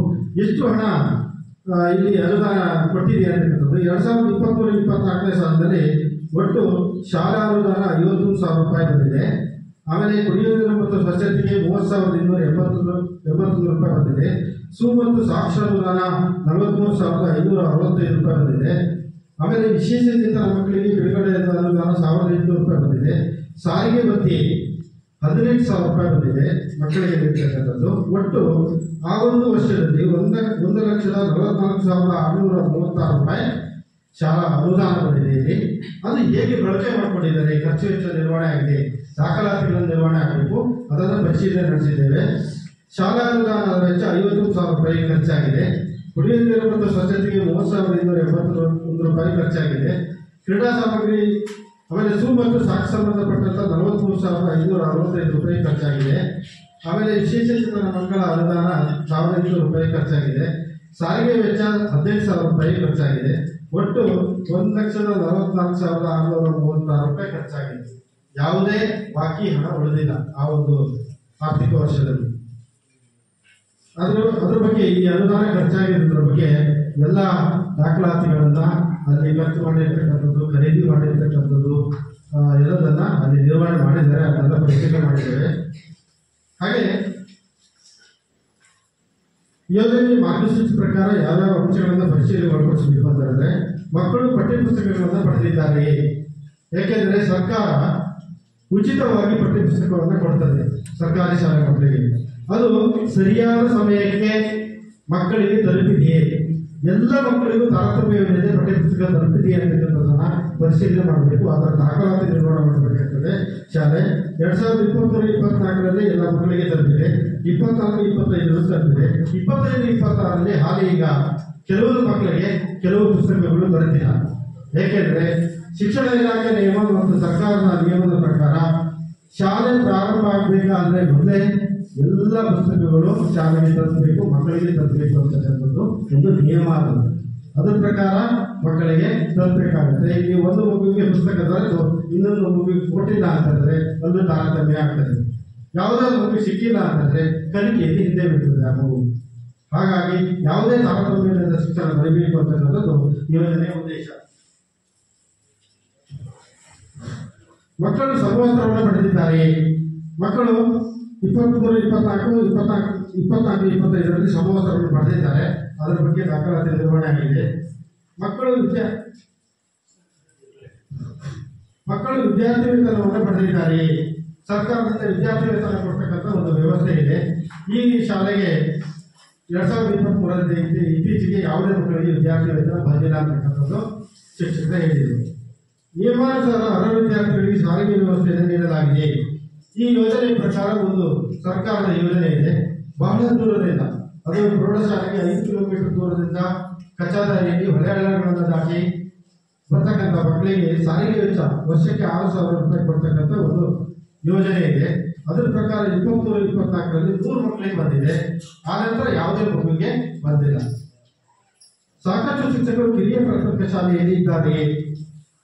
ಪ್ರೌಢಶಾಲೆಯಲ್ಲಿ ಎಷ್ಟು ಶಿಕ್ಷಕರಿದ್ದಾರೆ ಅಂತಕ್ಕಂಥದ್ದು, ಇಲ್ಲಿ ಸಾಕಷ್ಟು ಸಂಖ್ಯೆಯಲ್ಲಿ ಇದ್ದಾರೆ ಅಂತಕ್ಕಂಥದ್ದನ್ನ ಪರಿಶೀಲನೆ ಮಾಡಬೇಕು, ವರದಿ ಮಾಡಬೇಕು. ಅದರ ಪ್ರಕಾರ ಇಲ್ಲಿ ಕಾಯಂ ಶಿಕ್ಷಕರು 5 ಜನ ಇದ್ದಾರೆ. 5 ಕಾಯಂ ಶಿಕ್ಷಕರಿದ್ದಾರೆ, 4 ಜನ ಅತಿಥಿ ಶಿಕ್ಷಕರಿದ್ದಾರೆ. ಅದರಲ್ಲಿ ಗಣಿತಕ್ಕೆ ಸಂಬಂಧಪಟ್ಟಿರ್ತಕ್ಕಂಥ 2 ಶಿಕ್ಷಕರು ಕಾಯಂ ಶಿಕ್ಷಕರು ಇದ್ದಾರೆ. ವಿಜ್ಞಾನಕ್ಕೆ ಸಂಬಂಧಪಟ್ಟಿರ್ತಕ್ಕಂಥ 1 ಇದ್ದಾರೆ. ಆಮೇಲೆ ಫಿಸಿಕಲ್ ಎಜುಕೇಶನ್ ಸಂಬಂಧಪಟ್ಟಿರ್ತಕ್ಕಂಥ 1 ಇದ್ದಾರೆ. 6 ಶಿಕ್ಷಕರ ಕೊರತೆ ಇದೆ. ಏಕೆಂದರೆ ಕನ್ನಡ ಮಾಧ್ಯಮ ಮತ್ತು ಇಂಗ್ಲಿಷ್ ಮೀಡಿಯಂ ಎರಡೂ ಇರೋದ್ರಿಂದ ಇಲ್ಲಿ 6 ಶಿಕ್ಷಕರ ಕೊರತೆ ಇದೆ. ಆಮೇಲೆ ಕಲಾ ಶಿಕ್ಷಣಕ್ಕೆ ಅರೆಕಾಲಿಕ ಬೋಧಕರಿದ್ದಾರೆ, ಇಲ್ಲ. ಅವರು ಆರೋಗ್ಯ ಮತ್ತು ದೈಹಿಕ ಶಿಕ್ಷಣಕ್ಕೆ ಬೋಧಕರಿದ್ದಾರೆ, ದೈಹಿಕ ಶಿಕ್ಷಣಕ್ಕೆ ಇಲ್ಲಿ ಟೀಚರ್ಸ್ ಇದ್ದಾರೆ. ವೃತ್ತಿ ಶಿಕ್ಷಣಕ್ಕೆ ಬೋಧಕರು ಇದ್ದಾರೆ, ಇರಬೇಕು ಅಂತಕ್ಕಂಥದ್ದು ಯೋಜನೆ ಮಾರ್ಗಸೂಚಿ ಪ್ರಕಾರ. ಅದಕ್ಕೆ ಇಲ್ಲ. ಪೂರ್ಣಾವಧಿಯ ಮುಖ್ಯ ಶಿಕ್ಷಕರು ಶಾಲೆಯಲ್ಲಿದ್ದಾರೆ, ಪೂರ್ಣಾವಧಿಯ ಮುಖ್ಯ ಶಿಕ್ಷಕರು ಇದ್ದಾರೆ. ಆಮೇಲೆ ಪ್ರೌಢಶಾಲೆಯಲ್ಲಿ ಒಂದು ಶೈಕ್ಷಣಿಕ ವರ್ಷದಲ್ಲಿ ನಿಯಮ ಇದೆ, 249 ದಿನಗಳನ್ನು ಶಾಲೆ ನಡೆಸಬೇಕು ಅಂತಕ್ಕಂಥದ್ದು ಒಂದು ಕಡ್ಡಾಯ ನಿಯಮ. ಅದರ ಪ್ರಕಾರ ಶಾಲೆ ನಡೆದಿದೆಯಾ ಅಂತಕ್ಕಂಥದ್ದನ್ನ ನಾವು ಪರಿಶೀಲನೆ ಒಳಪಡಿಸಬೇಕು, ದಾಖಲಾತಿ ನೋಡಬೇಕಾಗುತ್ತೆ. 2023-24ರಲ್ಲಿ 239 ದಿನಗಳ ಶಾಲೆ ನಿರ್ವಹಣೆ ಆಗಿದೆ. 10 ದಿನಗಳ ಕೊರತೆ ಆಗಿದೆ. ಈ ನಿಯಮದ ಪ್ರಕಾರ 10 ದಿನಗಳ ಕೊರತೆ ಆಗಿದೆ. 10 ದಿನಗಳ ಕೊರತೆ ಯಾವುದಕ್ಕಾಗಿದೆ ಅಂದರೆ ಸ್ಥಳೀಯ ರಜೆ 4 ಆಗಿದೆ, ಅದು ನಿಯಮದಲ್ಲಿ ಇದೆ. ಆಮೇಲೆ ಮಳೆ ರಜೆ 4 ಕೊಟ್ಟಿದೆ, ಮಲೆನಾಡು ಪ್ರದೇಶ ಆಗಿದ್ದರಿಂದ. ಆಮೇಲೆ ಶಿಕ್ಷಕರ ಕಾರ್ಯಾಗಾರ ಸಮುದಾಯದತ್ತ ಶಾಲೆ ಅದಕ್ಕೆ ಸಂಬಂಧಪಟ್ಟಿರ್ತಕ್ಕಂಥದ್ದು 2 ಇದೆ. ಹಾಗಾಗಿ ಈ 249 ನಿಯಮದ ಪ್ರಕಾರ ಅಲ್ಲಿ ಸರಿಯಾಗಿದೆ. ಆಮೇಲೆ ಸದರಿ ಶಾಲೆಯಲ್ಲಿ ಹಿಂದಿನ ಮಾಹಿತಿಗಳಲ್ಲಿ ವಿದ್ಯಾರ್ಥಿ ಸರಾಸರಿ ಹಾಜರಾತಿ 80% ಮತ್ತು ಅದಕ್ಕಿಂತ ಹೆಚ್ಚಿದೆಯಾ ಅಂತಕ್ಕಂಥದ್ದನ್ನು ಪರಿಶೀಲನೆ ಮಾಡಬೇಕು. ಮಕ್ಕಳ ಹಾಜರಾತಿ ಹೇಗಿದೆ? ಮಕ್ಕಳು ಹೆಚ್ಚು ಹಾಜರಾತಿ ಇದ್ದರೆ ಮಕ್ಕಳ ಕಲಿಕೆ ಗುಣಮಟ್ಟದ ಶಿಕ್ಷಣ ಸಿಗ್ತದೆ ಅಂತಕ್ಕಂಥದ್ದು. ಹಾಜರಾತಿ ಇಲ್ಲಿ ನೋಡಿದರೆ ನಮಗೆ 8ನೇ ತರಗತಿ 2023-24ರಲ್ಲಿ 51 ಒಟ್ಟು 48 ವಿದ್ಯಾರ್ಥಿಗಳು 70% ಇದ್ದಾರೆ. 70%ಗಿಂತ ಕೆಳಗೆ 3 ವಿದ್ಯಾರ್ಥಿಗಳು. ಆಮೇಲೆ 9ನೇ ತರಗತಿಯಲ್ಲಿ ಒಟ್ಟು 46 ವಿದ್ಯಾರ್ಥಿಗಳಿದ್ದಾರೆ. ಅದರಲ್ಲಿ 33 ವಿದ್ಯಾರ್ಥಿಗಳು 80% ಮೇಲಿದ್ದಾರೆ, 2 ವಿದ್ಯಾರ್ಥಿ 80% ಕೆಳಗಿದ್ದಾರೆ. 9 ಮಕ್ಕಳು ಗೈರು, ಅವರು ಶಾಲೆಗೆ ಬರ್ತಾ ಇದ್ದಾರೆ. 9 ಮಕ್ಕಳು ಕಲಿಕೆಯಿಂದ ಹೊರಗಿದ್ದಾರೆ 9ನೇ ತರಗತಿಯಲ್ಲಿ. ಶಾಲೆಗೆ ದಾಖಲಾತಿ ಆಗಿದೆ ಆ ಮಗುವಿಗೆ, ಆದರೂ ಅವರು ಕಲಿಕೆಯಿಂದ ಹೊರಗಿದ್ದಾರೆ. 10ನೇ ತರಗತಿಯಲ್ಲಿ 53 ಮಕ್ಕಳು ಇದ್ದಾರೆ. 55 ಮಕ್ಕಳು 80% ಹಾಜರಾತಿ ಇದೆ. 1 ಮಗು 80%ಗಿಂತ ಕೆಳಗಿದೆ, 1 ಮಗು ಗೈರಿದೆ. ದಾಖಲಾತಿಯಾಗಿ ಆ ಮಗು ಕಲಿಕೆಯಿಂದ ಹೊರಗಿದೆ. ಶಾಲೆಗೆ ಬರುವ ಮಾರ್ಗವು ಸುರಕ್ಷಿತವಾಗಿದೆ. 13 ಮಕ್ಕಳು ಶಾಲೆಗೆ ಬರುವ ಮಾರ್ಗವು ಸುರಕ್ಷಿತ ಇಲ್ಲ ಅಂತಕ್ಕಂಥ ಅಭಿಪ್ರಾಯವನ್ನು ಕೊಟ್ಟಿದ್ದಾರೆ. ಶಾಲೆಗೆ ಬಹಳ ದೂರದಿಂದ 7 ಕಿಲೋಮೀಟರ್ ಬರಬೇಕು ನಾವು ಅಂತಕ್ಕಂಥ ಹೇಳಿಕೆಯನ್ನ ಕೊಟ್ಟಿದ್ದಾರೆ. ಆಮೇಲೆ ಹೆಚ್ಚಿನ ಸಂಖ್ಯೆಯ ಮಕ್ಕಳಿಗೆ ಶಾಲೆಯ ದೂರದಲ್ಲಿ ಯಾವುದೇ ಸಾರಿಗೆ ವ್ಯವಸ್ಥೆಯನ್ನು ನೀಡಲಾಗಿಲ್ಲ. ಆಮೇಲೆ ಮಕ್ಕಳ ಅವರ ವಯಸ್ಸಿನ ಅನುಗುಣವಾಗಿ ತರಗತಿಗಳಿಗೆ ದಾಖಲಾತಿ ಮಾಡಿಕೊಳ್ಳಲಾಗಿದೆ. ಸರ್ಕಾರ ತಿಳಿಸಿರ್ತಕ್ಕಂಥ ನಿಯಮದ ಪ್ರಕಾರ ಅದರ ಪ್ರಕಾರ ದಾಖಲಾತಿ ಆಗಿದೆ. ಆಮೇಲೆ ಸೂಕ್ತ ದಾಖಲೆಗಳಿಲ್ಲದ ಕಾರಣ ಶಾಲಾ ದಾಖಲಾತಿಯನ್ನು ನಿರಾಕರಿಸಿದ್ದಾರೆ. ಯಾವುದೇ ಸರ್ಕಾರಿ ಶಾಲೆ ದಾಖಲೆಗಳಿಲ್ಲ ಅಂತೇಳಿ ಆ ಮಗುವನ್ನು ದಾಖಲಾತಿ ನಿರಾಕರಿಸುವಂತಿಲ್ಲ, ನಿಯಮ ಇದೆ. ಕನಿಷ್ಠ ಒಂದು ದಾಖಲಾತಿ ಏನಾದರೂ ಪಡ್ಕೊಂಡು ಅವರ ಮಗುವನ್ನ ದಾಖಲಾತಿ ಮಾಡ್ಕೊಳ್ಬೇಕಾಗ್ತದೆ. ಆ ರೀತಿಯಾಗಿರ್ತಕ್ಕಂಥ ಪ್ರಕರಣ ಇಲ್ಲ ಅಂತಕ್ಕಂಥದ್ದು. ಆಮೇಲೆ ಶಾಲೆಗೆ ದಾಖಲಾಗಿ ನಂತರ ಹೊರಗುಳಿದ ಮಕ್ಕಳ ಸಂಖ್ಯೆ ಏನಾದರೂ ಇದೆಯಾ ಅಂತಕ್ಕಂಥದ್ದನ್ನ ಒಂದು ಕೇಳಿದ್ದಾರೆ. ಅದೇ 9ನೇ ತರಗತಿಯ 9 ಮಕ್ಕಳು, 10ನೇ ತರಗತಿಯ ಒಟ್ಟು 10 ಮಕ್ಕಳು ಈ ಶಾಲೆಯಿಂದ ಕಲಿಕೆಯಿಂದ ಹೊರಗಿದ್ದಾರೆ, ಶಾಲೆಗೆ ದಾಖಲಾಗಿದ್ದಾರೆ. ಆ ರೀತಿ ಕಲಿಕೆಯಿಂದ ಹೊರಗಿರಬಾರ್ದು. ಎಲ್ಲ ಮಕ್ಕಳಿಗೂ 1ನೇ ತರಗತಿಯಿಂದ 12ನೇ ತರಗತಿ ಉಚಿತ ಮತ್ತು ಕಡ್ಡಾಯ ಶಿಕ್ಷಣ ಪಡೆಯಲೇಬೇಕು ಅಂತಕ್ಕಂಥದ್ದು ಯೋಜನೆಯ ಪ್ರಮುಖವಾಗಿರ್ತಕ್ಕಂಥ ಒಂದು ಉದ್ದೇಶ. ಮಕ್ಕಳನ್ನು ಹೊರಹಾಕಿರುವ ಸಂಖ್ಯೆ ಇಲ್ಲ. ದುರ್ಬಲ ವರ್ಗದ ಮಕ್ಕಳಿಗೆ ತಾರತಮ್ಯ ಮಾಡಲಾಗ್ತಿದೆಯೇ ಇಲ್ಲ. ಮಕ್ಕಳಿಗೆ ತಾರತಮ್ಯ ಮಾಡಲಾಗ್ತಿದೆಯೇ, ಮಕ್ಕಳಿಗೆ ದೈಹಿಕ ಶಿಕ್ಷೆಯನ್ನು ನೀಡಲಾಗ್ತಿದೆಯೇ, ಮಕ್ಕಳನ್ನು ಮಾನಸಿಕ ಕಿರುಕುಳಕ್ಕೆ ಒಳಪಡಿಸಲಾಗ್ತಿದೆಯೇ, ಏನಾದರೂ ನಾವು ಪರಿಶೀಲನೆ ಒಳಪಡಿಸಬೇಕು. ನಾವು ಮಕ್ಕಳನ್ನು ಕೇಳಬೇಕು, ಪೋಷಕರನ್ನು ಕೇಳಬೇಕು, ಶಿಕ್ಷಕರನ್ನು ಕೇಳಬೇಕು, ಸಾರ್ವಜನಿಕರನ್ನು ಕೇಳಬೇಕಾಗ್ತದೆ. ಆ ರೀತಿಯಾಗಿರ್ತಕ್ಕಂಥದ್ದು ಯಾವುದೂ ಇಲ್ಲ ಅಂತಕ್ಕಂಥ ಅಭಿಪ್ರಾಯ ವ್ಯಕ್ತವಾಗಿದೆ. ಮಕ್ಕಳನ್ನು ಲೈಂಗಿಕ ಕಿರುಕುಳಕ್ಕೆ ಒಳಪಡಿಸಲಾಗ್ತದೆಯೇ, ಇದೊಂದು ಪ್ರಮುಖವಾಗಿರ್ತಕ್ಕಂಥ ಅಂಶ. ಅನೇಕ ನಾವು ಬೇರೆ ಬೇರೆ ಪ್ರದೇಶದಲ್ಲಿ ಈ ಘಟನೆಗಳು ನಡೆದಿರ್ತಕ್ಕಂಥದ್ದು ನಾವು ಪತ್ರಿಕೆಗಳಲ್ಲಿ ಮಾಧ್ಯಮಗಳ ಮೂಲಕ ತಿಳಿದುಕೊಂಡಿದ್ದೇವೆ. ಆ ರೀತಿಯಾಗಿರ್ತಕ್ಕಂಥದ್ದು ಏನಾದರೂ ನಡೆದಿದೆಯೇ ಅಂತಕ್ಕಂಥದ್ದನ್ನು ನಾವೆಲ್ಲ ಅಭಿಪ್ರಾಯವನ್ನು ಸಂಗ್ರಹಣ ಮಾಡಿದ್ವಿ. ಅದು ಯಾವುದೂ ಅಂತ ನಡೆದಿಲ್ಲ ಅಂತಕ್ಕಂಥ ಅಭಿಪ್ರಾಯಗಳು. ಎಲ್ಲ ಅಪೇಕ್ಷಣೀಯ ಮಕ್ಕಳಿಗೆ ವರ್ಗಾವಣೆ ಪ್ರಮಾಣ ಪತ್ರವನ್ನು ನೀಡಲಾಗಿದೆ. ಅದನ್ನು TC ಅನ್ನು ಕೊಡ್ತೀವಿ ಅಂತಕ್ಕಂಥದ್ದು ಹೇಳಿದ್ರು. ವಿಶೇಷ ಅಗತ್ಯವುಳ್ಳ ಮಕ್ಕಳನ್ನು ಗುರುತಿಸಿ ಮೌಲ್ಯಾಂಕನ ಮಾಡಲಾಗಿದೆ. ವಿಶೇಷ ಚೇತನ ಮಗು ಅಂದರೆ ಬುದ್ಧಿಮಾಂದ್ಯ ಮಗು ಇರ್ಬೋದು ಅಥವಾ ದೇಹದ ಅಂಗವೈಕಲ್ಯತೆ ಹೊಂದಿರತಕ್ಕಂಥ ಮಗು ಇರ್ಬೋದು, ಯಾವುದೇ ಭಾಗಗಳು ಅಂಗವೈಕಲ್ಯ ಇರ್ಬೋದು. ಆಮೇಲೆ ಕಣ್ಣು, ಕಿವಿ, ಇದರಲ್ಲಿ ವ್ಯತ್ಯಾಸ, ಬಾಯಿಯಲ್ಲಿ ವ್ಯತ್ಯಾಸ ಆಗಿರ್ತಕ್ಕಂಥ ಅಂತ 4 ಮಕ್ಕಳಿದ್ದಾರೆ. ಅದರಲ್ಲಿ 3 ಮಕ್ಕಳು ಶಾಲೆಗೆ ಬರ್ತಾರೆ. ಆಮೇಲೆ ಇನ್ನು 1 ಮಗು ಅದು ಗ್ರಹಾಧಾರಿತ ಮಗು, ಮನೆಯಲ್ಲೇ ಇದೆ. ಆದರೆ ಅಂಥ ಮಕ್ಕಳಿಗೆ ಸರ್ಕಾರದಿಂದ ಬರ್ತಕ್ಕಂಥ ಇಲ್ಲಿ ಶಾಲೆಯಲ್ಲಿ ದಾಖಲಾದರೆ ಎಲ್ಲ ರೀತಿಯ ಬೇರೆ ಮಗುವಿಗೆ ಸಿಗ್ತಕ್ಕಂಥ ಸೌಲಭ್ಯಗಳನ್ನ ಆ ಮಗುವಿಗೆ ಕೊಡಬೇಕಾಗುತ್ತೆ ಶಾಲೆ. ಆಮೇಲೆ ಆ ಮಗುವಿಗೆ ಮನೆಯಲ್ಲೇ ಇರ್ತಕ್ಕಂಥ ಮಗುವಿಗೆ ತಾಲೂಕು ಹಂತದಲ್ಲಿ ವಿಶೇಷ ಶಿಕ್ಷಕರನ್ನ ನೇಮಕ ಮಾಡ್ತದೆ. ಅವರು ಮನೆಗೆ ಒಂದು ಪಾಠವನ್ನು ನಿರ್ವಹಣೆ ಮಾಡಬೇಕು. ಆ ರೀತಿಯಾಗಿರ್ತಕ್ಕಂಥದ್ದು ಇದೆ. ನಮ್ಮ ತಾಲೂಕಿನಲ್ಲೂ ವಿಶೇಷ ಶಿಕ್ಷಕರು ನೇಮಕ ಇದ್ದಾರೆ. ಆದರೆ ಮನೆಗೆ ಬಂದು ಯಾರು ಪಾಠ ಮಾಡಿ ಶಿಕ್ಷಕರು ಬರಲಿಲ್ಲ ಅಂತ ಹೇಳಿಕೆಯನ್ನು ನಾವು ಕೊಟ್ಟಿದ್ದಾರೆ. ಗೃಹಾಧಾರಿತ ಶಿಕ್ಷಕರು ಅಂತಲೇ ಇದ್ದಾರೆ, ಹೋಮ್ ಟೀಚರ್ಸ್. ಅದರಲ್ಲಿ 2 ಗಂಡು 1 ಹೆಣ್ಣು 3 ಮಕ್ಕಳಲ್ಲಿ ಅವರು ಶಾಲೆಗೆ ದಾಖಲಾಗಿದ್ದಾರೆ, ಇಲ್ಲಾಗಲೇ ಬರ್ತಾ ಇದ್ದಾರೆ. ಅವರಿಗೆ ಇಲ್ಲಿ ಸಿಗ್ತಕ್ಕಂಥ ಎಲ್ಲ ಸೌಲಭ್ಯಗಳು ಸಿಗ್ತಾ ಇದೆ.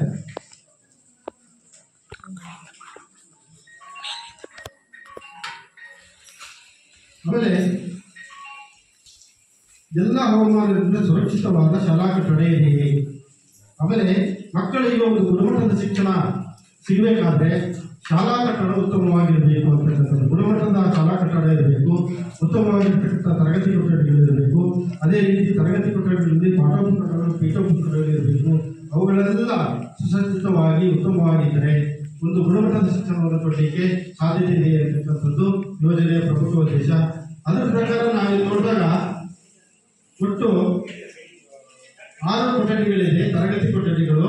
ಅದರಲ್ಲಿ 2 ಹೊಸ ತರಗತಿ ಕೊಠಡಿಗಳು, ಮುಖ್ಯ ಶಿಕ್ಷಕರ ಕೊಠಡಿ ಒಂದಿದೆ. ಅದು ಮಳೆಗಾಲದಲ್ಲಿ ಸೋರಿಕೆ ಕಂಡು ಬರ್ತಾ ಇದೆ, ಅದು ಹೇಳಿರೋದು. ಒಂದು ಮೇಲ್ನೋಟ ಕಟ್ಟಡ ಸೋರಿಕೆ ಕಂಡು ಬರ್ತಾ ಇದೆ. ಸಹ ಶಿಕ್ಷಕರ ಕೊಠಡಿ ಒಂದಿದೆ, ಪ್ರಯೋಗಾಲಯ ಒಂದಿದೆ, ಅಡುಗೆ ಕೊಠಡಿ ಒಂದಿದೆ. ದಾಸ್ತಾನು ಕೊಠಡಿ ಇಲ್ಲ. ಅಡುಗೆ ಕೊಠಡಿ ಇದೆ, ದಾಸ್ತಾನು ಕೊಠಡಿ ಇರಲೇಬೇಕು. ಯಾಕೆಂದ್ರೆ ಪ್ರೌಢಶಾಲೆ ಹೆಚ್ಚಿನ ಮಕ್ಕಳು ಇರ್ತಾರೆ. ಆಹಾರ ಕೆಡದಂತೆ ಅದನ್ನ ದಾಸ್ತಾನು ಸಂಗ್ರಹಣೆ ಮಾಡಿ ಇಡಬೇಕಾಗ್ತದೆ. ಏನಾದರೂ ಆಹಾರ ಕೆಟ್ಟೋದ್ರೆ ಮಕ್ಕಳ ಆರೋಗ್ಯದ ಮೇಲೆ ಪರಿಣಾಮ ಬೀರ್ತದೆ ಅಂತ ಹೇಳ್ತಾರೆ. ಹಾಗಾಗಿ ಒಂದು ಉತ್ತಮವಾಗಿರ್ತಕ್ಕಂಥ ಪ್ರತ್ಯೇಕವಾಗಿರ್ತಕ್ಕಂಥ ಒಂದು ದಾಸ್ತಾನು ಕೊಠಡಿ ಶಾಲೆಯಲ್ಲಿ ಇರಬೇಕಾಗ್ತದೆ. ಬಾಲಕರಿಗೆ ಸಾಕಷ್ಟು ಶೌಚಾಲಯದ ವ್ಯವಸ್ಥೆ ಇದೆಯೇ, ಬಾಲಕಿಯರಿಗೆ ಸಾಕಷ್ಟು ಶೌಚಾಲಯದ ವ್ಯವಸ್ಥೆ ಇದೆಯೇ, ಶೌಚಾಲಯದಲ್ಲಿ ನೀರಿನ ವ್ಯವಸ್ಥೆ ಇದೆಯೇ, ಬಳಕೆಗೆ ಯೋಗ್ಯವಾಗಿದೆಯೇ. ಈ ಯೋಜನೆಯ ಪ್ರಮುಖ ಅಂಶ ಒಂದು ಉತ್ತಮವಾಗಿರ್ತಕ್ಕಂಥ ಶಾಲೆ. ಆಮೇಲೆ ಒಂದು ಗುಣಮಟ್ಟದ ಶಿಕ್ಷಣವನ್ನು ಶಾಲೆ ಮಕ್ಕಳಿಗೆ ಕೊಡಬೇಕಾದ್ರೆ ಆ ಶಾಲೆ ಉತ್ತಮವಾಗಿರ್ತಕ್ಕಂಥ ಒಂದು ಶೌಚಾಲಯವನ್ನು ಹೊಂದಿರಬೇಕು. ಆ ಶೌಚಾಲಯದಲ್ಲಿ ನೀರಿನ ವ್ಯವಸ್ಥೆ ಯಾವಾಗಲೂ ಇರಲೇಬೇಕು. ಆಮೇಲೆ ಬಳಕೆಗೆ ಯೋಗ್ಯವಾಗಿರಬೇಕು. ಯಾಕೆಂತಂದ್ರೆ ಏನಾದರೂ ಆ ಶೌಚಾಲಯ ಬಳಕೆಗೆ ಯೋಗ್ಯವಾಗಿಲ್ಲ, ನೀರು ವ್ಯವಸ್ಥೆ ಇಲ್ಲ ಅಂದ್ರೆ ಮಕ್ಕಳು ಶೌಚಾಲಯಕ್ಕೆ ಹೋಗಿ ಹಾಗೆ ಬರ್ತಾರೆ, ಶೌಚಕ್ಕೆ ಹೋಗೋದಿಲ್ಲ.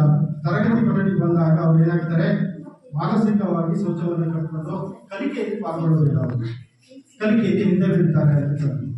ಆಮೇಲೆ ಏನಾದರೂ ಶೌಚವನ್ನು ಕಟ್ಟಿಕೊಂಡ್ರೆ ಏನಾಗ್ತದೆ, ಆರೋಗ್ಯದ ಮೇಲೆ ಪರಿಣಾಮ ಬೀರ್ತದೆ. ಹಾಗಾಗಿ ಒಂದು ಶಾಲೆ ಒಂದು ಉತ್ತಮವಾಗಿರ್ತಕ್ಕಂಥ ಶೌಚಾಲಯವನ್ನ ಹೊಂದಿರಬೇಕು ಈ ಯೋಜನೆಯ ಪ್ರಮುಖ ಅಂಶ. ಇಲ್ಲಿ ನೋಡಿದ್ರೆ ನಾವು ಹೆಣ್ಣು ಮಕ್ಕಳಿಗೆ ಮತ್ತು ಗಂಡು ಮಕ್ಕಳಿಗೆ ಪ್ರತ್ಯೇಕವಾಗಿರ್ತಕ್ಕಂಥ ಶೌಚಾಲಯ ವ್ಯವಸ್ಥೆ ಇದೆ, ನೀರಿನ ವ್ಯವಸ್ಥೆ ಇದೆ, ಬಳಕೆಗೆ ಯೋಗ್ಯವಾಗಿರ್ತಕ್ಕಂಥ ಮೇಲ್ನೋಟಕ್ಕೆ ಮಕ್ಕಳಿಗೆ ಕೇಳಿದ್ರೆ ಬಳಕೆಗೆ ಯೋಗ್ಯವಾಗಿದೆ ಅಂತ ಅಭಿಪ್ರಾಯವನ್ನ ಹೇಳಿದರು. ಆಮೇಲೆ ವಿಶೇಷ ಮಕ್ಕಳು ಬಳಸುವಂತ ಶೌಚಾಲಯ ಇದೆಯೇ, ಅದು ಸಹ ಶಾಲೆಯಲ್ಲಿ ಇರಬೇಕದು. ಇಲ್ಲಿ ವಿಶೇಷ ಮಕ್ಕಳು ಬಳಸುವಂತ ಶೌಚಾಲಯ ಇಲ್ಲ. ಆಮೇಲೆ ಶಾಲೆಯಲ್ಲಿ ಸಾಕಷ್ಟು ಪ್ರಮಾಣದಲ್ಲಿ ನೀರಿನ ಸೌಲಭ್ಯ ಇದೆ. ಮಕ್ಕಳ ಆರೋಗ್ಯವನ್ನು ಕಾಪಾಡತಕ್ಕಂಥದ್ದು ನೀರು. ಈ ಶಾಲೆ ಒಂದು ಉತ್ತಮವಾಗಿರ್ತಕ್ಕಂಥ ಶುದ್ಧವಾದ ಕುಡಿಯುವ ನೀರನ್ನು ಹೊಂದಿರಬೇಕು ಅಂತಕ್ಕಂಥದ್ದು.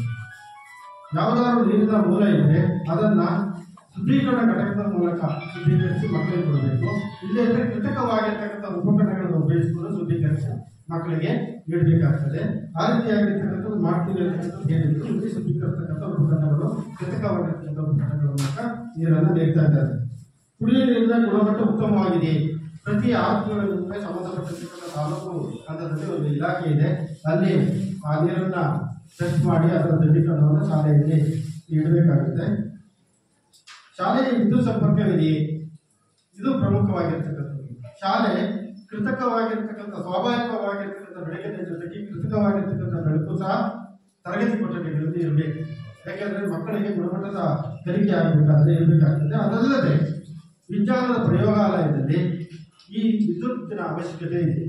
ಹಾಗಾಗಿ ಒಂದು ಶಾಲೆ ಎಲ್ಲ ತರಗತಿ ಕೊಠಡಿಗಳಲ್ಲಿ ಪ್ರಯೋಗಾಲಯದಲ್ಲಿ ವಿದ್ಯುತ್ ಸಂಪರ್ಕವನ್ನು ಹೊಂದಿರಬೇಕು ಅಂತಕ್ಕಂಥದ್ದು ಇಲ್ಲ ನೋಡಿದಾಗ ಇಲ್ಲಿ ಎಲ್ಲ ತರಗತಿ ಕೊಠಡಿಗಳಲ್ಲಿ ಇರ್ತಕ್ಕಂಥದ್ದು ಕಂಡುಬಂದಿದೆ. ಆಮೇಲೆ ಶಾಲಾ ಆವರಣದಲ್ಲಿ ಆಟದ ಮೈದಾನ ಇದೆಯೇ. ಒಂದು ಶಾಲೆ ಅಂತ ಹೇಳಿದ್ರೆ ಗುಣಮಟ್ಟದ ಶಿಕ್ಷಣವನ್ನು ನೀಡಬೇಕಾದ್ರೆ, ಸಮಗ್ರ ಶಿಕ್ಷಣವನ್ನು ನೀಡಬೇಕಾದ್ರೆ ಒಂದು ಉತ್ತಮವಾಗಿರ್ತಕ್ಕಂಥ ಸುಸಜ್ಜಿತವಾಗಿರ್ತಕ್ಕಂಥ ಆಟದ ಮೈದಾನವನ್ನು ಹೊಂದಿರಬೇಕು.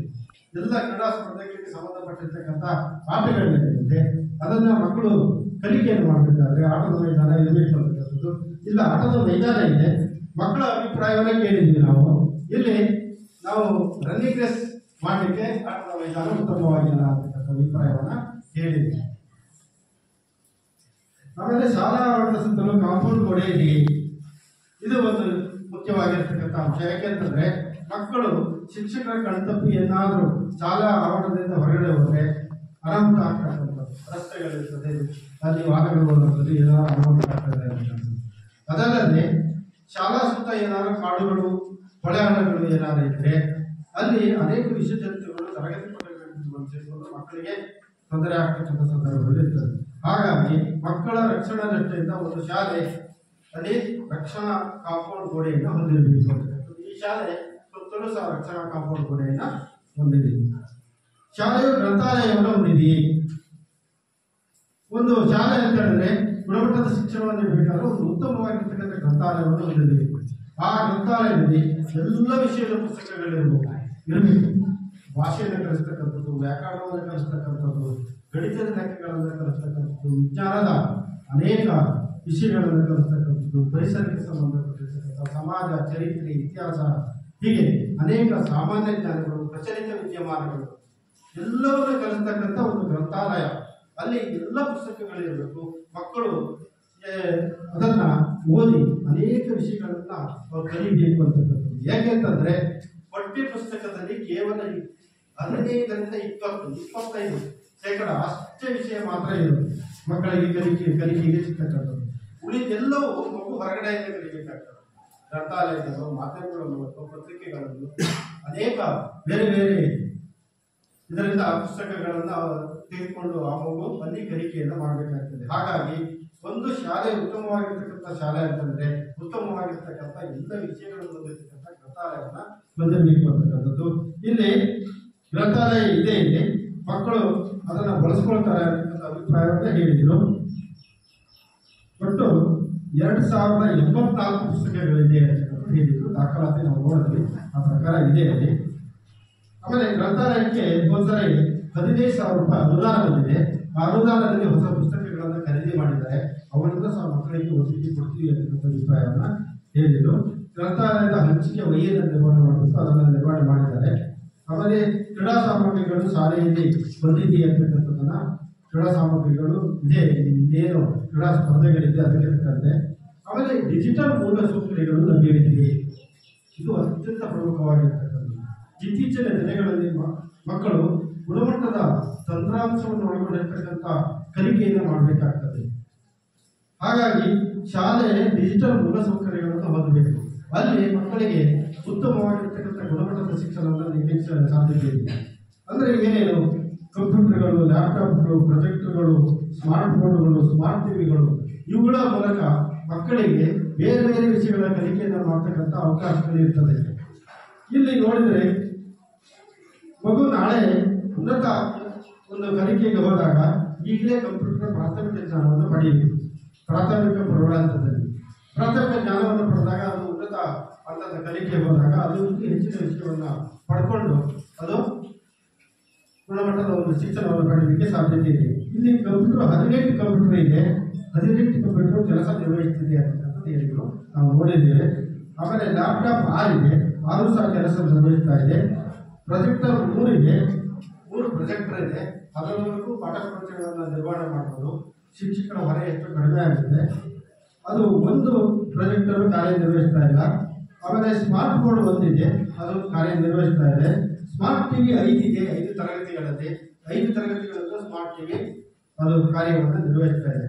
ಇದರ ಮೂಲಕ ಅನೇಕ ನಮ್ಮ ಶಿಕ್ಷಕರು ತರಗತಿಗಳಲ್ಲಿ ಹೇಗೆ ಪಾಠ ಪ್ರವಚನಗಳನ್ನು ನಿರ್ವಹಣೆ ಮಾಡ್ತಾರೋ ಅದೇ ರೀತಿ ಬೇರೆ ಬೇರೆ ಮಾಧ್ಯಮಗಳ ಮೂಲಕ, ಫೋನ್ಗಳ ಮೂಲಕ ಬೇರೆ ಬೇರೆ ಅದನ್ನು ಡೌನ್ಲೋಡ್ ಮಾಡಿಕೊಂಡು ಅಳವಡಿಸಿಕೊಂಡ್ರೆ ಪ್ರಪಂಚದ ಅನೇಕ ವಿಷಯಗಳನ್ನು ಅಲ್ಲಿ ಪಾಠ ಪ್ರವಚನಗಳನ್ನು ಮಾಡಲಿಕ್ಕೆ ಅವಕಾಶ ಇದೆ. ಮಗು ಪಠ್ಯದಲ್ಲಿ ಬರದೇ ಇರತಕ್ಕಂಥ ಅನೇಕ ವಿಷಯಗಳನ್ನು ಕಲಿಯಲಿಕ್ಕೆ ಅವಕಾಶ ಆಗುತ್ತೆ. ಗುಣಮಟ್ಟದ ಶಿಕ್ಷಣ ಅದಕ್ಕೆ ದೊರೆಯುತ್ತದೆ. ಹಾಗಾಗಿ ಶಾಲೆ ಇವುಗಳನ್ನೆಲ್ಲ ಹೊಂದಬೇಕು ಅಂತಕ್ಕಂಥದ್ದು ಒಂದು ಪ್ರಮುಖವಾಗಿರ್ತಕ್ಕಂಥ ಉದ್ದೇಶ. ನಿಮ್ಮ ಶಾಲೆಯಲ್ಲಿ ಇಷ್ಟು ಡಿಜಿಟಲ್ ಮೂಲಸೌಕರ್ಯಗಳಿದೆ, ಮಕ್ಕಳಿಗೂ ಲಭ್ಯ ಇದೆ ಅಂತಕ್ಕಂಥ ಅಭಿಪ್ರಾಯ ಇಲ್ಲಿ ಬರ್ತದೆ. ನಾವೀನ್ಯ ಬೋಧನಾ ವಿಧಾನ ಚಟುವಟಿಕೆಗಳನ್ನು ಬಳಸಲಾಗ್ತಿದೆಯೇ? ಶಿಕ್ಷಕರು ಇತ್ತೀಚಿನ ನಾವೀನ್ಯ ಬೋಧನಾ ವಿಧಾನಗಳನ್ನು ಬಳಸಿಕೊಂಡು ಮಕ್ಕಳಿಗೆ ಪಾಠ ಪ್ರವಚನಗಳನ್ನು ನಿರ್ವಹಣೆ ಮಾಡಬೇಕು ಅಂತಕ್ಕಂಥದ್ದು ಈ ಯೋಜನೆಯ ಪ್ರಮುಖ ಉದ್ದೇಶ. ಅದರ ಪ್ರಕಾರ ಮಾಡ್ತೀವಿ ಅಂತಕ್ಕಂಥದ್ದನ್ನು ಹೇಳಿದರು. ಬ್ಯಾಗ್ ರಹಿತತೆಯನ್ನು ಜಾರಿ ಮಾಡಲಾಗಿದೆ. ಮಕ್ಕಳು ಎಲ್ಲ ದಿನ ಬ್ಯಾಗ್ ತರಬಾರ್ದು, ತಿಂಗಳಲ್ಲಿ 1-2 ದಿನವಾರು ಶಾಲೆಗೆ ಸಮನ್ವಯಿಸ್ತ ಬರಬೇಕು ಅಂತಕ್ಕಂಥದ್ದು ಸರ್ಕಾರದ ಉದ್ದೇಶ. ನಾವು ತಿಂಗಳಲ್ಲಿ 2 ದಿನ ಖರೀದಿ ಮಾಡ್ತೀವಿ ಅಂತಕ್ಕಂಥದ್ದು ಹೇಳಿದರು. ಯುವ ಮತ್ತು ಪರಿಸರ ಕ್ಲಬ್ಗಳಿವೆಯೇ? ಮಕ್ಕಳಿಗೆ ಪರಿಸರದ ಜ್ಞಾನವನ್ನು ಮೂಡಿಸ್ತಕ್ಕಂಥದ್ದು ಅದು ಇದೆಯಾ ಅಂತಕ್ಕಂಥದ್ದು ಹೇಳಿದರು. ಸಾಮಗ್ರಿಗಳಿರುವ ಪ್ರಯೋಗಾಲಯಗಳು ಲಭ್ಯವಿದೆಯೇ ಮತ್ತು ಬಳಸಲಾಗ್ತಿದೆಯೇ? ಇದು ಪ್ರಮುಖವಾಗಿರ್ತಕ್ಕಂಥ ವಿಷಯ. ಏಕೆಂದರೆ ಪ್ರೌಢಶಾಲೆಗಳಲ್ಲಿ ವಿಜ್ಞಾನ ಪಾಠ ಬೋಧನೆಯನ್ನು ಮಾಡಬೇಕಾದ್ರೆ ಪ್ರಯೋಗವನ್ನು ಮಾಡಿಯೇ ಮಕ್ಕಳಿಗೆ ಪಾಠ ಪ್ರವಚನವನ್ನು ಮಾಡಬೇಕು ಅಂತಕ್ಕಂಥದ್ದು ಶಿಕ್ಷಣ ಇಲಾಖೆಯ ಒಂದು ಕಡ್ಡಾಯ ನಿಯಮ. ಹಾಗಾಗಿ ಅದನ್ನು ಮಾಡಬೇಕು ಅಂತಕ್ಕಂಥದ್ದು. ನಾವಿಲ್ಲಿ ನೋಡಿದಾಗ ವಿಜ್ಞಾನ ಪ್ರಯೋಗಾಲಯದ ಕೊರತೆ ಇದೆ. ಪ್ರಯೋಗಾಲಯದಲ್ಲಿ ಎಲ್ಲ ವಸ್ತುಗಳಿದೆ, ಎಲ್ಲ ಹಳೆಯ ವಸ್ತುಗಳು, ಪ್ರಯೋಗಕ್ಕೆ ಬಾರದೇ ಇರ್ತಕ್ಕಂಥ ಎಲ್ಲ ವಸ್ತುಗಳು ಕೆಟ್ಟಾಗಿ. ಆಮೇಲೆ ನಾವು ಮಕ್ಕಳನ್ನ ಕೇಳಿದ್ವಿ, ಏನಾದರೂ ಪ್ರಯೋಗ ಮಾಡಿ ವಿಜ್ಞಾನ ಪಾಠ ಪ್ರವಚನಗಳು ನಿರ್ವಹಣೆ ಆಗ್ತಾ ಇದೆಯಾ? ಇಲ್ಲ, ಪ್ರಯೋಗವನ್ನು ಮಾಡಿ ಆಗ್ತಾ ಇಲ್ಲ ಪಾಠ ಪ್ರವಚನಗಳು ಅಂತ ಅಭಿಪ್ರಾಯವನ್ನು ಹೇಳಿ. ಅಲ್ಲಿ 2-3 ಬೀಳಲ್ಲಿ ಎಲ್ಲ ತುಳಸಿ ಮತ್ತೆ ವೇಸ್ಟ್ ಎಲ್ಲ ಡಂಪ್ ಮಾಡಿ ಬೀಗ ಹಾಕಿದ್ರು. ಹಾಗಾಗಿ ಪ್ರಯೋಗ ಉಪಕರಣಗಳನ್ನ ತರಕಾಲ ಮಕ್ಕಳಿಗೆ ಆ ತರ ಇತ್ತು. ಇವಾಗ ಈಗ ಈ ಕಡೆ ರೂಮಿಗೆ ಸ್ವಲ್ಪ ಕೆಲವು ಚೆನ್ನಾಗಿರೋದಷ್ಟೇ ಇಟ್ಕೊಂಡಿದ್ವಿ. ಆಸಿಡ್ಸ್ ಎಲ್ಲ ವೇಸ್ಟ್ ಆಗೋಗಿದೆ, ಹಳೇದು ಯಾವುದು ಬರಲ್ಲ. ಹೊಸದಾಗಿ ಈಗ ನಮ್ಗೆ ಬರುತ್ತೆ, ಬಂದ್ಮೇಲೆ ನಮ್ಗೆ ನೆಕ್ಸ್ಟ್ ಇಯರಿಗೆ ಅದನ್ನು ಸರಿ ಮಾಡಿಸ್ಕೊಂಡು ನಾನು ಬಂದಿದ್ದೆ ಈಗ 6 ತಿಂಗಳಾಯಿತು. 6 ತಿಂಗಳಲ್ಲಿ ಏನು ಮಾಡೋಕ್ಕಾಗಲಿಲ್ಲ, ಯಾಕಂದ್ರೆ ಅದು ಅಲ್ಲಿ ಡಂಪ್ ಆಗಿದೆ. ಮಾಡೆಲ್ಸ್ ಇಲ್ಲ, ಸ್ಪೆಸಿಮನ್ಸ್ ಏನು ಸ್ವಲ್ಪ ಇದೆ, ಓಲ್ಡ್ ಅಷ್ಟೇ. ಮತ್ತೆ ಸ್ಲೈಡ್ಸ್, ಪರ್ಮನೆಂಟ್ ಸ್ಲೈಡ್ ಸ್ವಲ್ಪ ಇದೆ, 2 ಮೈಕ್ರೋಸ್ಕೋಪ್ ಇದೆ. ಆಮೇಲೆ ವಿಚಾರ ಮತ್ತು ಗಣಿತ ಕಿಟ್ ಇದೆ ಅಂತಕ್ಕಂಥದ್ದು. ಗಣಿತ ಕಿಟ್ ಇದೆ, ವಿಜ್ಞಾನ ಕಿಟ್ ಇಲ್ಲ. ಸ್ವಯಂ ರಕ್ಷಣಾ ತರಬೇತಿ ಹೆಣ್ಣು ಮಕ್ಕಳಿಗೆ ನೀಡಲಾಗ್ತಿದೆಯೇ? ಹೆಣ್ಣು ಮಕ್ಕಳ ರಕ್ಷಣಾ ದೃಷ್ಟಿಯಿಂದ ಕರಾಟೆಯನ್ನು ಮಾಡ್ತಕ್ಕಂಥದ್ದು ಅದು ಇದೆ ಅಂತಕ್ಕಂಥದ್ದು ಹೇಳಿದರು. ಶಾಲೆಯಲ್ಲಿ ಕರ್ನಾಟಕ ಬೃಹತ್ ರಾಜ್ಯದ ವಿಲೇವಾರಿ ಹೇಗಿದೆ ಅಂತಕ್ಕಂಥದ್ದು, ಗ್ರಾಮ ಪಂಚಾಯತಿ ವಿಲೇವಾರಿ ಮಾಡ್ತದೆ ಅಂದರು. ಕೆಲವು ಮೂಲಭೂತ ಸೌಕರ್ಯಗಳು ಇತರೆ ಇಲಾಖೆಗಳಿಂದ ಮಂಜೂರಾಗಿದೆಯೇ? ಈಗ ಒಂದು ಶಾಲೆಯ ಅಭಿವೃದ್ಧಿ ಅಂತಂದ್ರೆ ಶಿಕ್ಷಣ ಇಲಾಖೆಯಿಂದ ಎಲ್ಲ ಅನುದಾನ ಬರೋದಿಲ್ಲ. ಆ ಅನುದಾನದಿಂದ ಶಾಲೆಯ ಅಭಿವೃದ್ಧಿಯನ್ನು ಮಾಡಲಿಕ್ಕಾಗೋದಿಲ್ಲ. ಬೇರೆ ಬೇರೆ ಇಲಾಖೆಗಳಿಂದ ಅನುದಾನವನ್ನು ಪಡ್ಕೊಳ್ತಕ್ಕಂಥ ಅವಕಾಶವನ್ನು ಸರ್ಕಾರ ಮಾಡ್ಕೊಳ್ತದೆ. ಗ್ರಾಮ ಪಂಚಾಯತ್ ಇರ್ಬೋದು, ತಾಲೂಕು ಪಂಚಾಯತ್ ಇರ್ಬೋದು, ಜಿಲ್ಲಾ ಪಂಚಾಯತ್ ಇರ್ಬೋದು, ಶಾಸಕರ ಸಂಸದರ ಅನುದಾನ ಇರ್ಬೋದು, ಶಿಕ್ಷಕರ ಪ್ರತಿನಿಧಿಗಳ ಅನುದಾನ ಇರ್ಬೋದು, ಹೀಗೆ ಅನೇಕ ಅನುದಾನಗಳನ್ನು ಪಡ್ಕೊಂಡು ಶಾಲೆಯ ಎಲ್ಲ ಭೌತಿಕವಾಗಿ ಅಭಿವೃದ್ಧಿಯನ್ನು ಮಾಡಲಿಕ್ಕೆ ಅವಕಾಶ ಸರ್ಕಾರ ಮಾಡಿಕೊಟ್ಟಿದೆ. ಅದರಂತೆ ಶೌಚಾಲಯ ತಾಲೂಕು ಪಂಚಾಯತಿಯಿಂದ 2 ಲಕ್ಷ ರೂಪಾಯಿ 2021-22ನೇ ಸಾಲಿನಲ್ಲಿ ಬಂದಿದೆ. ಆಮೇಲೆ ಇದು ಶೌಚಾಲಯ ಗ್ರಾಮ ಪಂಚಾಯತಿಯಿಂದ 2,19,20ರಲ್ಲಿ ಶೌಚಾಲಯ ಬಂದಿದೆ. ಇದೊಂದು ಶೌಚಾಲಯ ಗ್ರಾಮ ಪಂಚಾಯತಿಯಿಂದ 2,19,20ರಲ್ಲಿ ಬಂದಿದೆ. 2 ಕೊಠಡಿಗಳು ನವಾದಿಂದ 15,75,000ದಿಂದ 2 ಕೊಠಡಿಗಳು ನಿರ್ಮಾಣ ಆಗಿದೆ, ಹೊಸ ಕೊಠಡಿಗಳು. ಆಮೇಲೆ ಅಟಲ್ ಡ್ರಿಂಕಿಂಗ್ ಲ್ಯಾಬ್ ಅಂತಕ್ಕಂಥದ್ದು ಒಂದು ಸುಸಜ್ಜಿತವಾಗಿರ್ತಕ್ಕಂಥ ಇತ್ತೀಚಿನ ನಾವೀನ್ಯ ಬೋಧನೆಗೆ ಸಂಬಂಧಪಟ್ಟಿರ್ತಕ್ಕಂಥ ಪ್ರಯೋಗಾಲಯ. ಇದು 31,50,000 ವೆಚ್ಚದಲ್ಲಿ 21-22ರಲ್ಲಿ ಬಂದಿದೆ. ಅದು ಈಗಾಗಲೇ ಮಕ್ಕಳಿಗೆ ದೊರೀತಾ ಇದೆ ಅದು. ಆಮೇಲೆ ಮಳೆಹಾನಿ ಜಿಲ್ಲಾ ಪಂಚಾಯತಿನ ಮಳೆಹಾನಿ 2 ಲಕ್ಷ ರೂಪಾಯಿ 24-25ರಲ್ಲಿ ಬಂದಿದೆ, 2 ಲಕ್ಷ ರೂಪಾಯಿ ಬಂದಿದೆ. ಅದು ಈಗಾಗಲೇ ಎದುರುಗಡೆ ಆಗ್ತಾ ಇದೆ ಕಾಮಗಾರಿ. ಆಮೇಲೆ ವಿವೇಕ ಕೊಠಡಿಗಳು ಈ ಜಿಲ್ಲಾ ಪಂಚಾಯತಿಯಿಂದ 22-23ರಲ್ಲಿ 16,46,000 ರೂಪಾಯಿ ವೆಚ್ಚದಲ್ಲಿ 2 ಕೊಠಡಿಗಳು ಬಂದಿದೆ. ಅದು ಸಹ ಹೊಸ ಕೊಠಡಿಗಳು ನಿರ್ಮಾಣ ಆಗಿರ್ತಕ್ಕಂಥದ್ದು. ಅವನ್ನೆಲ್ಲ ನಾವು ಪರಿಶೀಲನೆ ಮಾಡಿದ್ದೇವೆ. ಇಲ್ಲಿ ನಾವು ವರದಿ ಮೂಲಕ ಅವನ್ನ ಕಳಿಸ್ತಾ ಇದ್ದೇವೆ. ಆಮೇಲೆ ಇನ್ನೊಂದು ಪ್ರಮುಖವಾದ ಅಂಶ ತಾವೆಲ್ಲರೂ ಗಮನಿಸಬೇಕು. ಶಿಕ್ಷಕರು ನಿಯಮಿತವಾಗಿ ಶಾಲೆಗೆ ಹಾಜರಾಗ್ತಾರೆ. ಶಿಕ್ಷಣ ಇಲಾಖೆ ತಿಳಿಸಿದ ಸಮಯಕ್ಕೆ ಸರಿಯಾಗಿ ಶಾಲೆಗೆ ಹಾಜರಾಗ್ತಾರೆ. ಶಿಕ್ಷಕರು ಪ್ರತಿದಿನ ಶಾಲೆಗೆ ತಡವಾಗಿ ಬರುತ್ತಾರೆ. ಶಿಕ್ಷಕರು ಪ್ರತಿದಿನ ಶಾಲೆಯಿಂದ ಮುಂಚಿತವಾಗಿ ತೆರಳುತ್ತಾರೆ. ಶಿಕ್ಷಕರು ನಿಯತಕಾಲಿಕವಾಗಿ ಪೋಷಕರನ್ನು ಭೇಟಿ ಮಾಡಿ ಮಕ್ಕಳ ಹಾಜರಾತಿ ಸಾಮರ್ಥ್ಯ ಮತ್ತು ಪ್ರಗತಿಗಳ ಬಗ್ಗೆ ವಿವರಿಸುತ್ತಾರೆ. ಇದೆಲ್ಲ ಗಮನಿಸಬೇಕು. ನಾವು ಸಹ ಕೇಳಿದ್ದೇವೆ, ಅದೇನೇ ಇಲ್ಲ ಅಂತಕ್ಕಂಥದ್ದು. ಕಾಲಕಾಲಕ್ಕೆ ಪರೀಕ್ಷೆಗಳನ್ನು ಮಾಡ್ತಾರೆ, ಅದರ ವ್ಯಾಲ್ಯೂಷನ್ ಮೌಲ್ಯಾಂಕನ ಮಾಡ್ತಾರೆ, ಪೋಷಕರಿಗೆಲ್ಲ ಮಾಹಿತಿಯನ್ನು ಕೊಡ್ತಾರೆ ಅಂತಕ್ಕಂಥ ಅಭಿಪ್ರಾಯವನ್ನು ಹೇಳಿದ್ರು. ಇನ್ನೇನಾದರೂ ಇದ್ದರೆ ನೀವು ಸಭೆಯನ್ನೇ ನಿಮ್ಮ ಅಭಿಪ್ರಾಯವನ್ನು ಹೇಳ್ಬೋದು. ಆಮೇಲೆ ಶಿಕ್ಷಕರು ಖಾಸಗಿ ಬರೋದರಲ್ಲಿ ಎಲ್ಲ ತೊಡ್ಕೊಂಡಿದ್ದಾರೆ, ಯಾರು ಇಲ್ಲ ಅಂತಕ್ಕಂಥದ್ದು ಹೇಳಿದ್ರು. ಆಮೇಲೆ ಶಾಲೆಯಲ್ಲಿ ಸಾಕಷ್ಟು 6 ಶಿಕ್ಷಕರ ಕೊರತೆ ಇದೆ. ಇತ್ತೀಚೆಗೆ ಶಿಕ್ಷಕರು ತರಬೇತಿಯನ್ನು ಪಡೆದಿದ್ದಾರೆಯೇ? ಶಿಕ್ಷಕರ ಬದಲಾವಣೆ ಇದೆ. ಮಕ್ಕಳ ಗುಣಮಟ್ಟದ ಶಿಕ್ಷಣಕ್ಕೆ ಆಯಾಯ ಕಾಲಕ್ಕೆ ಇಲಾಖೆ ಅನೇಕ ಕಾರ್ಯಾಗಾರಗಳನ್ನು ತರಬೇತಿಗಳನ್ನು ಶಿಕ್ಷಣ ಇಲಾಖೆ ಹಮ್ಮಿಕೊಳ್ತದೆ. ಅದರ ಪ್ರಕಾರ ಅವರಿಗೆ ತರಬೇತಿಯನ್ನು ಕೊಡ್ತಾರೆ. ಗುಣಮಟ್ಟದ ಶಿಕ್ಷಣವನ್ನು ನೀಡಿದರು. 5 ಜನ ಶಿಕ್ಷಕರಿಗೆ ತರಬೇತಿ ಆಗಿದೆ ಅಂತಕ್ಕಂಥದ್ದನ್ನು ಹೇಳಿದರು. ಮಕ್ಕಳ ಮ್ಯಾಪಿಂಗ್ ಮತ್ತು ಜಾಡಿ ಹಿಡಿಯುವ ಕಾರ್ಯ ಮಾಡಲಾಗಿದೆ.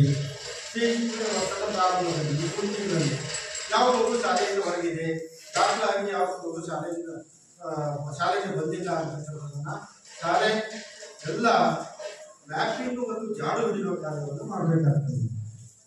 ಇಲ್ಲಿ ಅದೇ 9-10 ಮಕ್ಕಳು ಈಗ ದಾಖಲಾಗಿ ಹೊರಗಡೆ ಇದ್ದಾರೆ. ಮ್ಯಾಪಿಂಗು ಮತ್ತು ಜಾಡು ಹಿಡಿಯುವ ಕಾರ್ಯ ಅಷ್ಟಾಗಿ ಕಾರ್ಯಗತ ಆಗಿಲ್ಲ ಅಂತಕ್ಕಂಥ ಅಭಿಪ್ರಾಯ ಬರ್ತದೆ. ಇಲ್ಲೇನಾದ್ರೂ ಶಿಕ್ಷಕರು ಹೋಗಿ ಅವರನ್ನ ಏನಾದರೂ ಮನವರಿಕೆ ಮಾಡಿದಾರ ಅಂತಕ್ಕಂಥದ್ದು ಹೇಳಬೇಕಾಗಿದೆ. ಶಾಲೆಯನ್ನು ಇತರ ಉದ್ದೇಶಗಳಿಗಾಗಿ ಬಳಸಲಾಗ್ತದೆ. ಶಾಲೆಯನ್ನು ಯಾವುದೇ ಉದ್ದೇಶಗಳಿಗಾಗಿ ಬಳಸುವಾಗಿಲ್ಲ. ಯಾವುದೇ ಸಭೆ ಇರ್ಬೋದು, ಸಮಾರಂಭ ಇರ್ಬೋದು, ರಾಜಕೀಯ ಚಟುವಟಿಕೆಗಳಿರ್ಬೋದು, ಸಾಮಾಜಿಕ ಚಟುವಟಿಕೆಗಳಿರ್ಬೋದು, ಶಾಲೆಯನ್ನು ಬಳಸುವಾಗಿಲ್ಲ. ಅದೊಂದು ಕಡ್ಡಾಯ ನಿಯಮ. ನಾವು ಬಳಸಿಲ್ಲ ಅಂತಕ್ಕಂಥದ್ದು ಹೇಳಿದರು. ಆಮೇಲೆ ಪ್ರವೇಶ ಶುಲ್ಕ, ಅರ್ಜಿ ಶುಲ್ಕ, ಬೋಧನಾ ಶುಲ್ಕ, ಕ್ಯಾಪಿಟೇಷನ್ ಶುಲ್ಕ, ಇತರೆ ಶುಲ್ಕಗಳನ್ನು ಏನಾದರೂ ಪಡೆಯಲಾಗ್ತದೆ. ಯಾಕೆಂದರೆ 1ರಿಂದ 12ನೇ ತರಗತಿಯವರೆಗೆ ಸರ್ಕಾರಿ ಶಾಲೆಗಳಲ್ಲಿ ಉಚಿತ ಮತ್ತು ಕಡ್ಡಾಯ ಶಿಕ್ಷಣ. ಹಾಗಾಗಿ ಏನಾದರೂ ಇದೆಯಾ? ಇಲ್ಲಿ ಹೇಳಿದ್ರು ಗಂಡು ಮಕ್ಕಳಿಗೆ 245 ರೂಪಾಯಿ, ಹೆಣ್ಣು ಮಕ್ಕಳಿಗೆ 75 ರೂಪಾಯಿ ನಾವು ಶುಲ್ಕವನ್ನು ಪಡ್ಕೊಂಡಿದ್ದೇವೆ ಅಂತ. ಇನ್ನೇನಾದರೂ ಜಾಸ್ತಿ ಏನಾದರೂ ಪಡ್ಕೊಂಡಿದ್ರೆ ತಮ್ಮ ಅಭಿಪ್ರಾಯವನ್ನು ತಾವಿರಬೇಕು.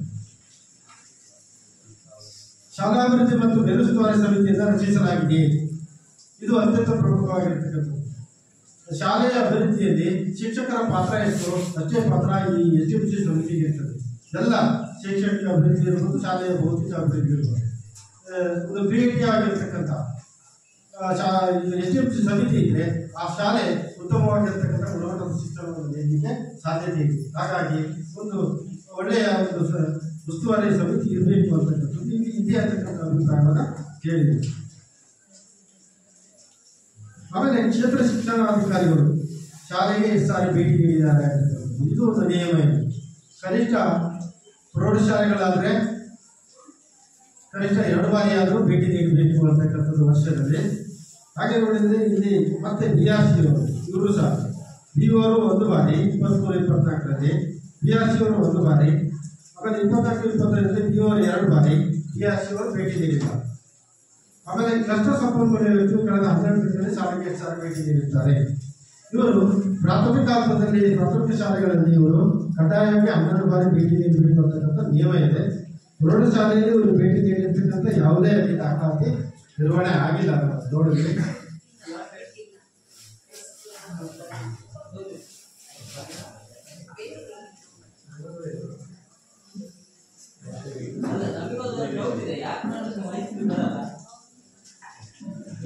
ನಂದು ಪ್ರೈಮರಿ ಸ್ಕೂಲ್ ಅಸಿಸ್ಟೆಂಟ್ ಟೀಚರ್ ಹೇಳಿದ್ರು, ನಮ್ಗೆ ಇಲ್ಲಿ ಬಂದು ವಿಸಿಟ್ ಬರೀಲಿಕ್ಕಿಲ್ಲ, ಅದು ಗೊತ್ತಿರುವಂತದ್ದು, ಇವ್ರಿಗೆ ಗೊತ್ತಿಲ್ಲ. BO ಬಂದ್ರು BOನೇ ಬರಿಬೇಕು, ನಾವು ಅವ್ರಿಗೆ ಬರ್ಕೊಡ್ತೀವಿ, ಅವ್ರು ಸೈನ್ ಮಾಡ್ಬೇಕು. ನಮ್ಗಿಲ್ಲ, ಈ ಸ್ಕೂಲ್ ಬರದೇ ಇಲ್ಲ ಮಾಹಿತಿ, ಸುಮ್ಮನೆ ಮತ್ತೆ CRP ಬರದೇ ಇಲ್ಲ ಅಂತ ಹೇಳಿ ಅದೊಂದು ಸುದ್ದಿ ಆಗದೆ ಅಲ್ಲಿ. ಪ್ರೈಮರಿ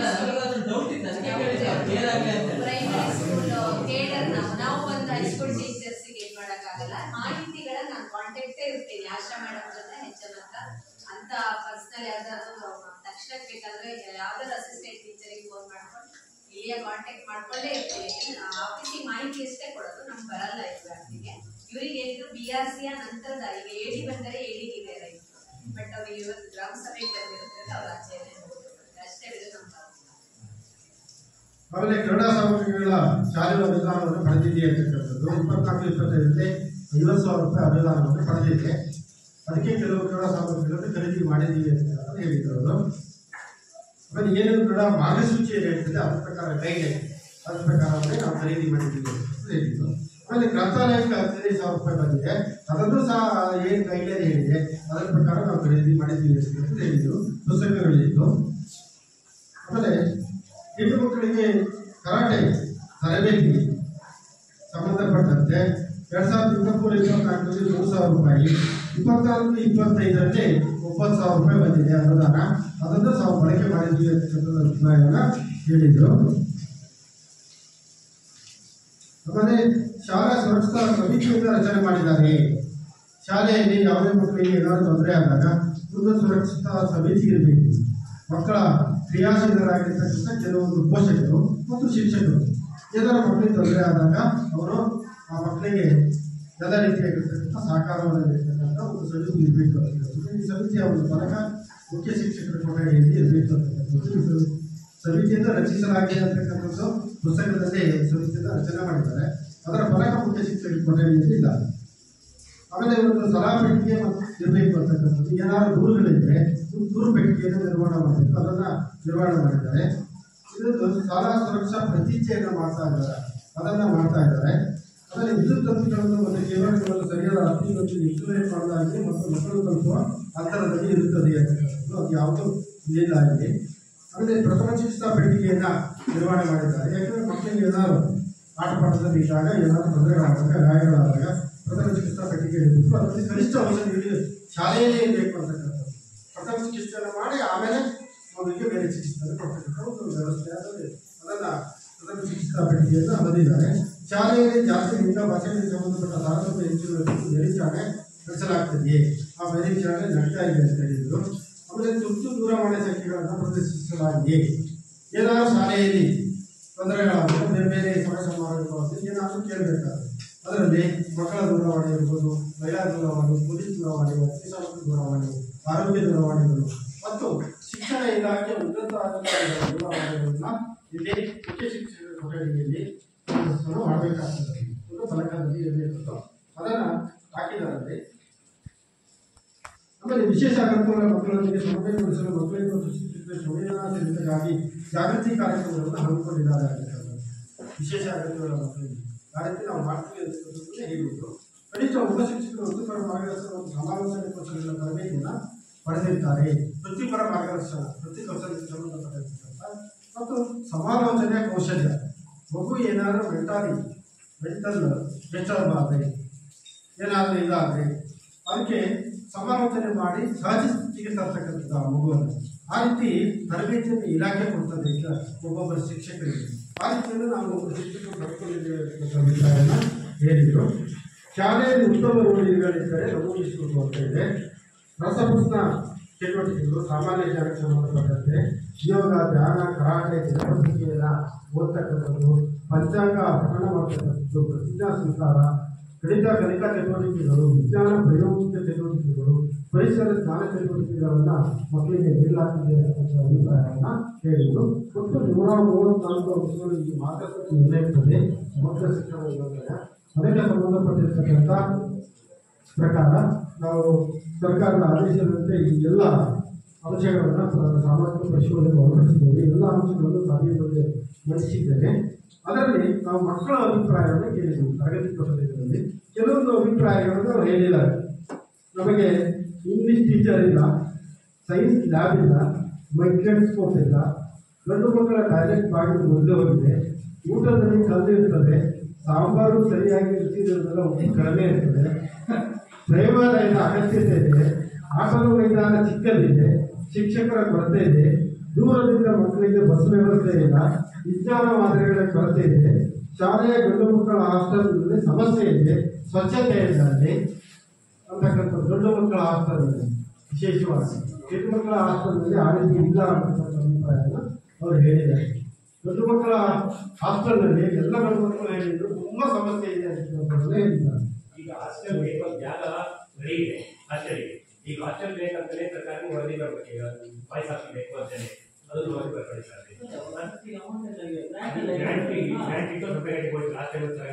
ಆಮೇಲೆ ಮಳೆ ಬಂದಾಗ ಶೌಚಾಲಯ ನೋವುಗಳು ಆಗೋದಿಲ್ಲ, ಮಳೆ ಬಂದಾಗ ಶೌಚಾಲಯ ದೂರ ಇದೆ ಹೇಳಿದ್ದಾರೆ.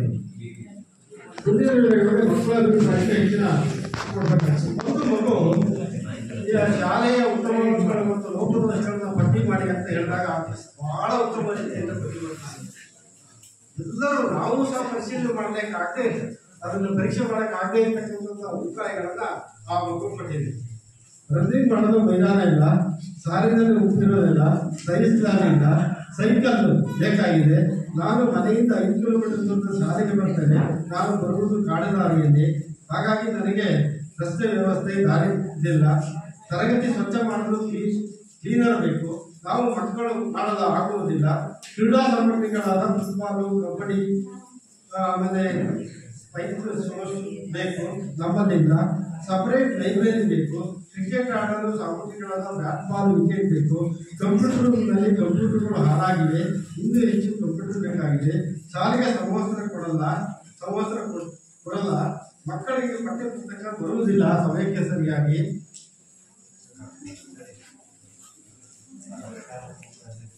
ಬಾಲಕರ ಹಾಸ್ಟೆಲ್ ಸ್ವಚ್ಛವಿಲ್ಲ, ತರಗತಿಗಳಿಗೆ ಇನ್ನೂ ಫ್ಯಾನ್ ವ್ಯವಸ್ಥೆ ಬೇಕು, ಇನ್ನೂ ಹೆಚ್ಚು ಶಿಕ್ಷಕರ ಅವಶ್ಯಕತೆ ಇದೆ, ಹಳೆಯ ತರಗತಿ ಪಠ್ಯಗಳು ಹೊಸ ತರಗತಿ ಪಠ್ಯಗಳಾಗಿ ಪರಿವರ್ತನೆ ಮಾಡಬೇಕು ಅಂತಕ್ಕಂಥ ಅಭಿಪ್ರಾಯವನ್ನು ಮಗು ಹೇಳಿದೆ.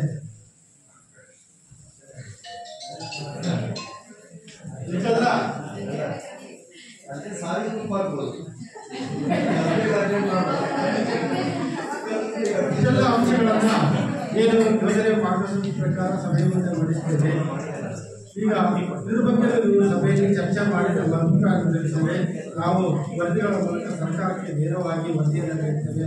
ಇದರಿಂದ ಮುಂದೆ ಬದಲಾವಣೆಗಳನ್ನು ಮಾಡಿಕೊಂಡು ಶಿಕ್ಷಣದಲ್ಲಿ ಇನ್ನೂ ಗುಣಮಟ್ಟದ ಶಿಕ್ಷಣವನ್ನು ನೀಡಲಿಕ್ಕೆ ಏನೇನು ಬದಲಾವಣೆ ಮಾಡಿ ಶಾಲೆಗೆ ಎಲ್ಲ ರೀತಿಯಾಗಿರ್ತಕ್ಕಂಥ ಸೌಲಭ್ಯಗಳನ್ನು ನೀಡಲಿಕ್ಕೆ ಸರ್ಕಾರಕ್ಕೆ ಅನುಕೂಲ ಆಗುತ್ತೆ. ಎಲ್ಲ ನಿಮ್ಮ ಅಭಿಪ್ರಾಯ, ತಳಮಟ್ಟದ ಅಭಿಪ್ರಾಯ ಮೇಲ್ಮಟ್ಟಕ್ಕೆ ಹೋದಾಗ ತಳಮಟ್ಟದಲ್ಲಿ ಏನೇನು ಆಗಿದೆ ಅಂತಕ್ಕಂಥದ್ದು ಸರ್ಕಾರಕ್ಕೆ ಗೊತ್ತಾಗುತ್ತೆ, ಶಿಕ್ಷಣ ತಜ್ಞರಿಗೆ ಗೊತ್ತಾಗುತ್ತೆ. ನಿಮ್ಮ ಅಭಿಪ್ರಾಯವನ್ನು ತಿಳಿಸಿದ್ರೆ ನೈಜವಾದ ವರದಿಯನ್ನು ಸರ್ಕಾರಕ್ಕೆ ಕಳಿಸಿದ್ರೆ ಅವಾಗ ಏನಾಗುತ್ತೆ, ಮುಂದೆ ಬದಲಾವಣೆಗೆ ಸಾಧ್ಯತೆ ಆಗ್ತದೆ. ಬದಲಾವಣೆಗಳನ್ನು ಮಾಡಿ ಸರ್ಕಾರಿ ಶಾಲೆಗಳನ್ನು ಗುಣಮಟ್ಟದ ಶಿಕ್ಷಣವನ್ನು ನೀಡಲಿಕ್ಕೆ ಸರ್ಕಾರಕ್ಕೆ ಅನುಕೂಲ ಆಗುತ್ತೆ ಅಂತ ಹೇಳ್ತಾ ಈ ಎಲ್ಲ ಅಂಶಗಳನ್ನು ತಿಳಿಸಲಿಕ್ಕೆ ಅವಕಾಶ ಕೊಟ್ಟಿರ್ತಕ್ಕಂಥ ಎಲ್ಲರಿಗೂ ಧನ್ಯವಾದ.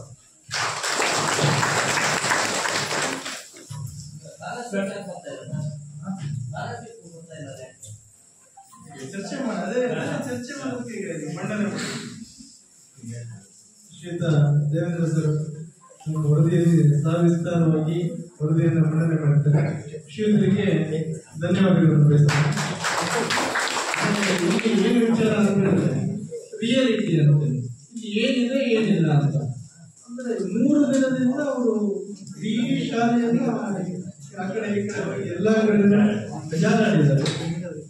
ಖಂಡಿತ ತುಂಬ ಖುಷಿ ಆಯ್ತು ಸರ್ ನಮ್ಗೆ. ಯಾಕೆಂದ್ರೆ ನಾವು ಹೇಳಿದ್ರು ಸರ್ ಇದೆ ಅಂದ್ರೆ ನೋಡ್ಬೇಕು ಸರ್ ನಾವು ಇದೆ ಅಂದ ತಕ್ಷಣ ಹೋಗಿ ಅದನ್ನು ನೋಡ್ಕೊಂಡೇ ಬರ್ಕೊಳ್ಳೋದು ಅವರು ಇದೆ ಸರ್ ಏನಿದೆ ತೋರಿಸ್ರಿ ಒಂದು ನಿಜವಾಗ್ಲೂ ಒಂದು ಖುಷಿ ಆಯಿತು. ಆ ಥರ ರಿಯಾಲಿಟಿ ಇದ್ರೆ ನಮಗೂ ತುಂಬ ಸಂತೋಷ. ಸುಮ್ಮನೆ ಇದೆ ಇದೆ ಇದೆ ಇಲ್ಲ ಇಲ್ಲ ಇಲ್ಲ ಅನ್ನೋಕ್ಕಿಂತ ನೋಡಿದಾಗ ಅದು ಖುಷಿ ಆಯಿತು. ಒಳ್ಳೆ ವರದಿ ಸಾವಿನ ಸಾರಿಗೆ ಉಪ್ಪು ಬೇಳೆ ಏನೇನೋ ಹೇಳಿದ್ರು. ಸೊ ಅದನ್ನೆಲ್ಲ ಈಗ ಚರ್ಚೆ ಮಾಡೋಣ. ಮುಂದೆ ಅದೇ ಇರತಕ್ಕಂಥದ್ದು. ಇದು ಈ ವರದಿ ಮಂಡನೆ ಆದಮೇಲೆ ಪೋಷಕರು ಮತ್ತು ಸಾರ್ವಜನಿಕರಿಂದ ವರದಿ ಮೇಲಿನ ಚರ್ಚೆ ಅಂತ ಈ ಏನು ವರದಿ ಮಂಡನೆ ಮಾಡೋಲ್ಲ ಅದ್ರ ಮೇಲೆ ಈಗ ಚರ್ಚೆ ಒಂದೊಂದೇ ವಿಚಾರಗಳನ್ನು ಚರ್ಚೆ ಮಾಡ್ತಾ ಹೋಗ್ಬೋದು. ಏನು ಹೇಳಿದ್ರ ಆ ವಿಚಾರ ಬಗ್ಗೆ ಸಾರ್ವಜನಿಕರು ಆಮೇಲೆ ಪೋಷಕರು ಎಲ್ಲ ಸೇರಿ ಏನಿಲ್ಲ ಏನಿದೆ ಅದೇನಾಗಬೇಕಾಗಿತ್ತು ಅದನ್ನ ಚರ್ಚೆ ಮಾಡತಕ್ಕಂಥದ್ದು ಈ ಸಮಯದಲ್ಲಿ. ಮನೆಯವ್ರ ಹುಡುಗ ಹೇಳಿಲ್ಲ ನನಗೆ ಕಾಡಲ್ಲಿ ಬರೋಲ್ಲ ಸರ್, ಸೈಕಲ್ ಇಲ್ಲ. ಸೈಕಲ್ ನಮ್ಮ ಶಾಲೆಯಿಂದ ಉಚಿತ ಇದ್ರೆ ಕೊಡ್ತಾ ಇದ್ವಿ. ಶಾಲೆಗೆ ಸೈಕಲ್ ಬರ್ತಾ ಇದೆ. ಅದು ಆ ಥರದ್ದು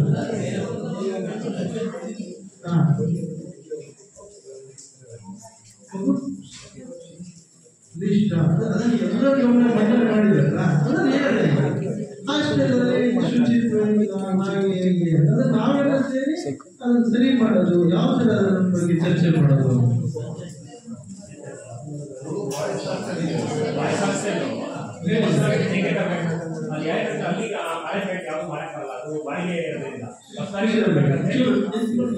ಎಲ್ಲ ಗಮನಕ್ಕೆ ಬರ್ತೇವೆ ಏನಾಗಿದೆ ಏನು ಬೈ ಕೊಡ್ತೇವೆ ಅಷ್ಟೇ.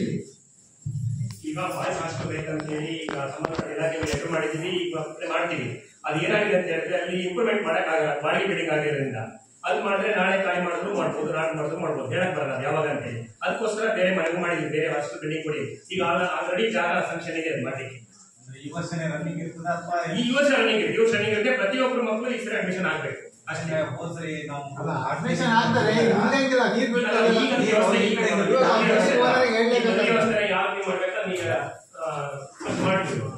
ಬಿಲ್ಡಿಂಗ್ ಮಾತಾಡಿದ್ದೀನಿ ಗ್ರಾಮ ಪಂಚಾಯತಿ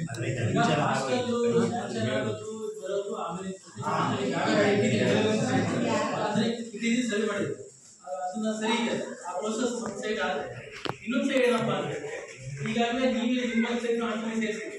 ಹಾಸ್ಟೆಲ್ ಒಳಗಡೆ ಹೋಗಿ ಶೌಚಾಲಯ ಯಾವ ತರ ಇದೆ ಅಂತ ನೋಡಿದಿಲ್ಲ. ಆ ಒಂದು ಆ ವ್ಯವಸ್ಥೆ ಇರುವಂತ ಮಕ್ಕಳಿಗೆ ತುಂಬಾ ಕಷ್ಟ ಆಗ್ತದೆ. ಏಕೆಂದರೆ ಪಂಚಾಯತ್ ಅಧ್ಯಕ್ಷರು 2 ಪಂಚಾಯತಿ ಅಧ್ಯಕ್ಷರಿಗೆ ಇರುವ ತಾತ್ಕಾಲಿಕವಾಗಿ ಶೌಚಾಲಯ ವ್ಯವಸ್ಥೆ ಮಾಡಿಕೊಡಿ. ಏಕೆಂದರೆ ಎಸ್ಕೋದಲ್ಲಿ ಗಮನ ಕೊಡ್ತಾರೆ, ಶಿಕ್ಷಣ ಶ್ರಮ ಆಗ್ತದೆ, ತಾತ್ಕಾಲಿಕ ಮಾಡಿಕೊಡಿ.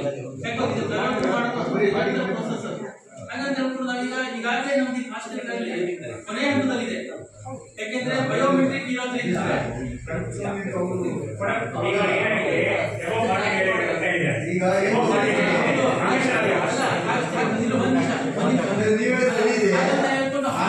ಅದನ್ನೆಲ್ಲ ನೋಡಕ್ ಹೋದ್ರಿದೆಯಲ್ಲ,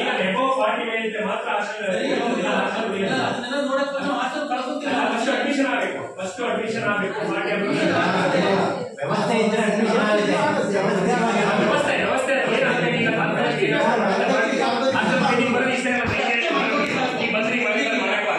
ತಾತ್ಕಾಲಿಕವಾಗಿ ಬೇರೆ ಸಮಸ್ಯೆ ಏನು ಕೇಳ್ತಾ ಇಲ್ಲ. ಸಮಸ್ಯೆ ವಾಶ್ರೂಮ್ ಸಮಸ್ಯೆ ಇದೆ. ಈ ನಾವು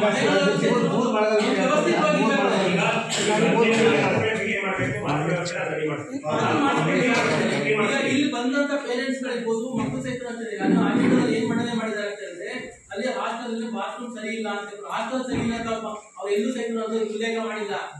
ಈಗ ಅದನ್ನ ಸರಿ ಮಾಡ್ತೀವಿ. ಎಲ್ಲರೂ ಪೇರೆಂಟ್ಸ್ ತಮ್ಮ ಮಕ್ಕಳನ್ನ ಅಡ್ಮಿಷನ್ ಮಾಡಿ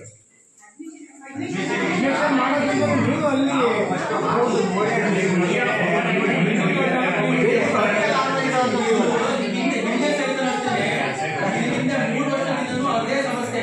ಹಾಸ್ಟೆಲ್ ಬಾತ್ರೂಮ್ ಸ್ವಂತ ಬಿಲ್ಡಿಂಗ್ ಆಗಿದೆ.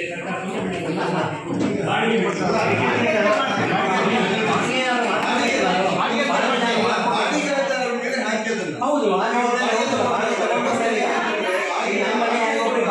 ಬಾಳೆ ಸರಿ ಮಾಡ್ಕೊಡ್ತೀವಿ. ಅಡ್ಮಿಷನ್ ಮಾಡೋದಕ್ಕಿಂತ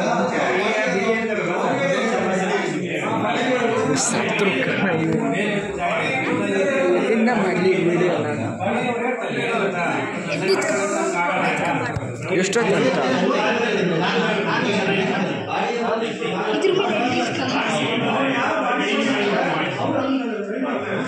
ಇಲ್ಲಿ ಬಿಟ್ಟು ನಕ್ಕ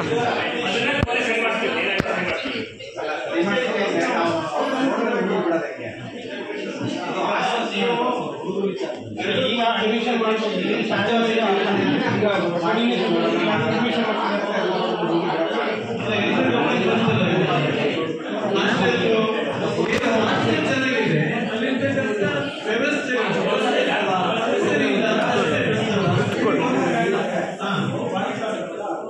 ಎರಡು ಪಂಚಾಯತಿ ಹೆಸರು ಮಾಡಿ ಹೇಳ್ತೀವಿ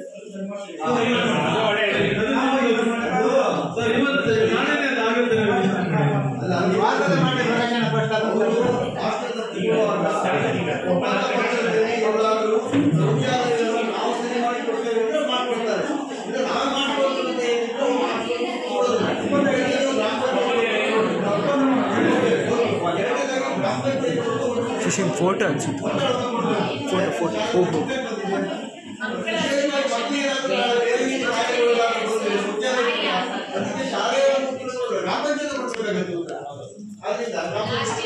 ಈಗ ಶಾಲೆಯಲ್ಲಿ ಸುಮಾರು SDMC ಟೀಮ್ ಎಲ್ಲ ಮಾಡಿದ್ದೇವೆ, ಆದ್ರೆ ಅದು ಅಷ್ಟು ಸಕ್ಸಸ್ ಆಗಿಲ್ಲ. ನಾವು ಹೇಳಿದ್ದಕ್ಕೆ ಅಷ್ಟು ಬೆಲೆ ಸಿಕ್ಕಿಲ್ಲ ಅಲ್ಲಿ. ಅದಕ್ಕೆ ನಿಮ್ಗೆ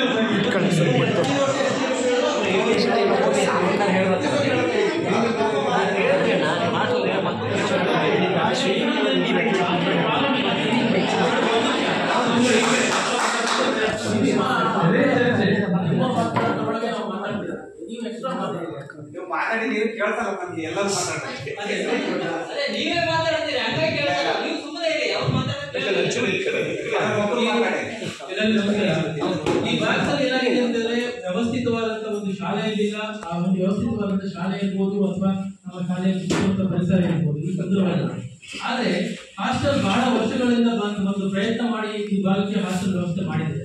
ಆದ್ರೆ ಆ ಒಂದು ವ್ಯವಸ್ಥೆಯ ಜೊತೆಗೆ ಒಂದು ಗೌರ್ಮೆಂಟ್ ಹಾಸ್ಟೆಲ್ಗೆ ಹಾಸ್ಟೆಲ್ ಅಟ್ಯಾಚ್ ಆಗಿ ಗೌರ್ಮೆಂಟ್ ಇಂದ ಬಿಲ್ಡಿಂಗ್ ಆಗುವಂತ ಅವಶ್ಯಕತೆ ಬಹಳ ಮುಖ್ಯವಾಗಿದೆ. ಆ ನಿಟ್ಟಿನಲ್ಲಿ ಏನಾಗಿದೆ ಅಂತ ಹೇಳಿದ್ರೆ ಎಲ್ಲ ಒಂದು ಸ್ವಲ್ಪ ಟೈಮ್ ಈ ನ್ಯಾಯಬೆಲೆ ಹಿಂದೆ ಸಹಿತ ಹಾಸ್ಟೆಲ್ ವ್ಯವಸ್ಥೆ ಒಂದಷ್ಟೇ ನಾವು ಸ್ವಲ್ಪ ಟೈಮ್ ಆಯ್ತು. ಅದಾದ ನಂತರ ಶಿಫ್ಟ್ ಆಯ್ತು, ಆ ಕಡೆ ಒಂದು ಬಿಲ್ಡಿಂಗ್ ಹೊಸ ಬಿಲ್ಡಿಂಗ್ ಆಯ್ತು ಅಂತ ಶಿಫ್ಟ್ ಮಾಡಿದ್ರು.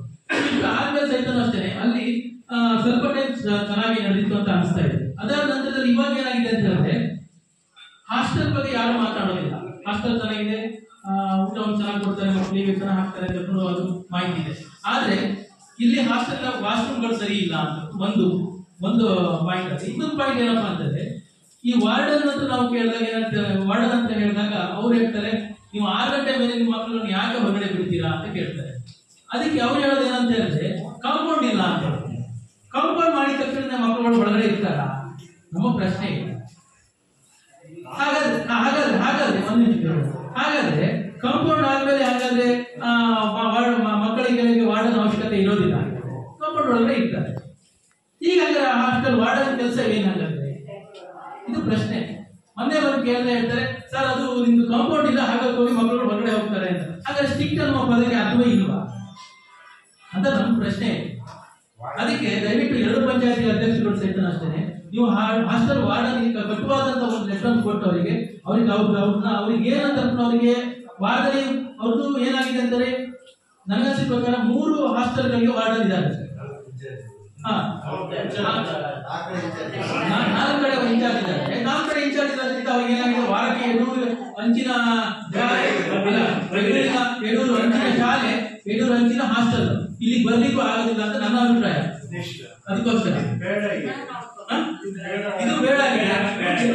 ಇದು ಹಿಂದೆ ಅಷ್ಟೇ ಮೊನ್ನೆ ಬಂದು ಪೋಷಕರ ಎದುರುಗಡೆ ಸ್ಟೇಟ್ಮೆಂಟ್ ಕೊಟ್ಟಿದ್ದೇ ಬೇರೆ, ಅವರು ಈ ಶಾಸಕರ ಹತ್ರ ಹೋಗಿ ಮಾತಾಡ್ಕೊಂಡು ಬಂದಿರೋದೇ ಬೇರೆ.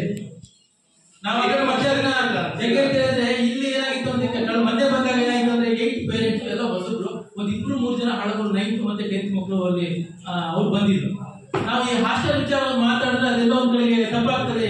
ಬಂದ ತಕ್ಷಣ ನಾವು ಈ ಕಿರಿಕಿರಿ ಆಗ್ಬಿಡ್ತದೆ ಅಂತ ಮಾತಾಡಿದ್ರೆ, ಯಾಕಂದ್ರೆ ನಿಮ್ಗೆ ಎಲ್ಲರಿಗೂ ಗೊತ್ತಿದೆ ಈಗ ಸಾಧಕ ಬಾಧಕ ಏನಿದೆ, ಹಾಸ್ಟೆಲ್ ಒಳಗೆ ಏನಿದೆ ಏನಿಲ್ಲ ಅಂತ. ಅಲ್ಲ ಕಷ್ಟ ಅದು ಯಾಕೆ ಗೊತ್ತಿದ್ದೀರಾ? ಯಾಕೆ ಅಂತ ಹೇಳಿದ್ರೆ ಅಲ್ಲಿ ಹೋಗಿ ನೋಡಿದವರಿಗೆ ಮಾತ್ರ ಗೊತ್ತಾದ್ರೆ ಏನು ಇದೆ ಅಂತ ಹೇಳ್ಕೊಂಡು ಒಂದು ವ್ಯವಸ್ಥಿತವಾಗಿ ಇರ್ಬೇಕು ತಾನೆ. ಹೈಟಾಗಿ ಇರೋದು ಬೇಡ ಹೋಗಿ. ಸಂಬಂಧಪಟ್ಟ ಇಲಾಖೆ ಇದೆಯಲ್ಲ, ಇಲಾಖೆ ಮೇಲೂ ನಾವು ಹೇಳ್ಬೇಕು.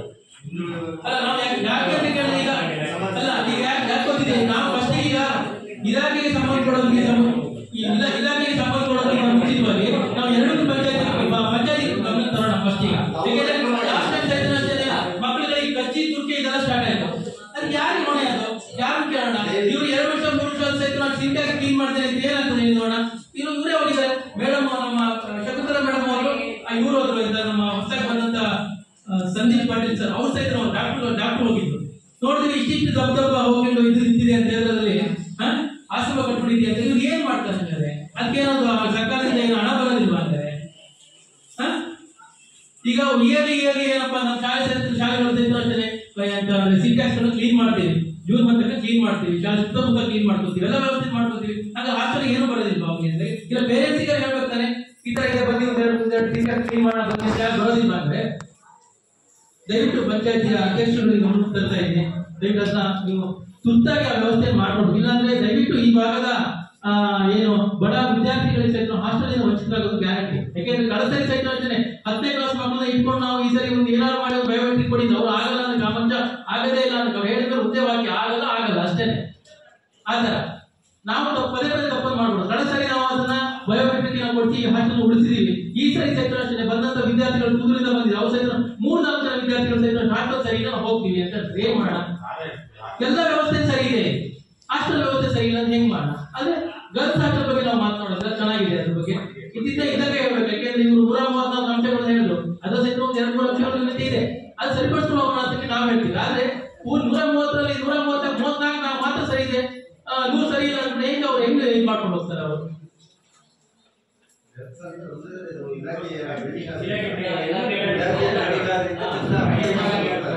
ಹಾಸ್ಟೆಲ್ ಪಂಚಾಯತಿಗೆ ಹೇಳಿದ್ರು ನಿರ್ಧಾರ ಮಾಡ್ತಾರೆ ನಾಳೆ ಸರಿಯಾಗಿ ನಮಗೆ ನೆಟ್ವರ್ಕ್ ಸಮಸ್ಯೆ ಇದೆ ಸರ್, ಅದನ್ನ ನೀವು ಸಂಬಂಧಪಟ್ಟ ಇಲಾಖೆ ಕಳಿಸ್ಬೇಕು. ಇಲ್ಲಿ ಹಳ್ಳಿ ಸುತ್ತಮುತ್ತ ಹಳ್ಳಿ 12 ಕಿಲೋಮೀಟರ್ ಹಳ್ಳಿ ಇಲ್ಲಿ ವಾಟ್ಸ್ಆಪ್ ಮಾಡ್ತೀರಾ, ನಾವು ತೆಗಿಬೇಕಂದ್ರೆ ವಾಟ್ಸ್ಆಪ್ ಮಾಡೋಣ. ನೆಟ್ವರ್ಕ್ ಸಮಸ್ಯೆ ಇಲ್ಲಿ ನಮ್ಮ ಹತ್ರ ಆಗಿ ಉಳ್ಕಪ್ಪಾಗಿ ಗೌರಿ ಬಡವಾಡಿ ಬಳೆಯಾಚಿಗೆ ಇದು ಏನಾಗಿದೆ ಅಂತಂದ್ರೆ ಎಡೂಟ್ ಮತ್ತೆ ಕ್ಲಿನಿಕಲ್ ಇದಕ್ಕೆ ಒಂದು ಕವರ್ ಆಗಿದೆ, ಹುಡುಕಪ್ ಕವರ್ ಆಗಿದೆ. ಅದಕ್ಕೆ ಏನಾಗಿದೆ ಅಂದ್ರೆ OFC ಕೇಬಲ್ ಸಹಿತ ಹೋಗಿದೆ.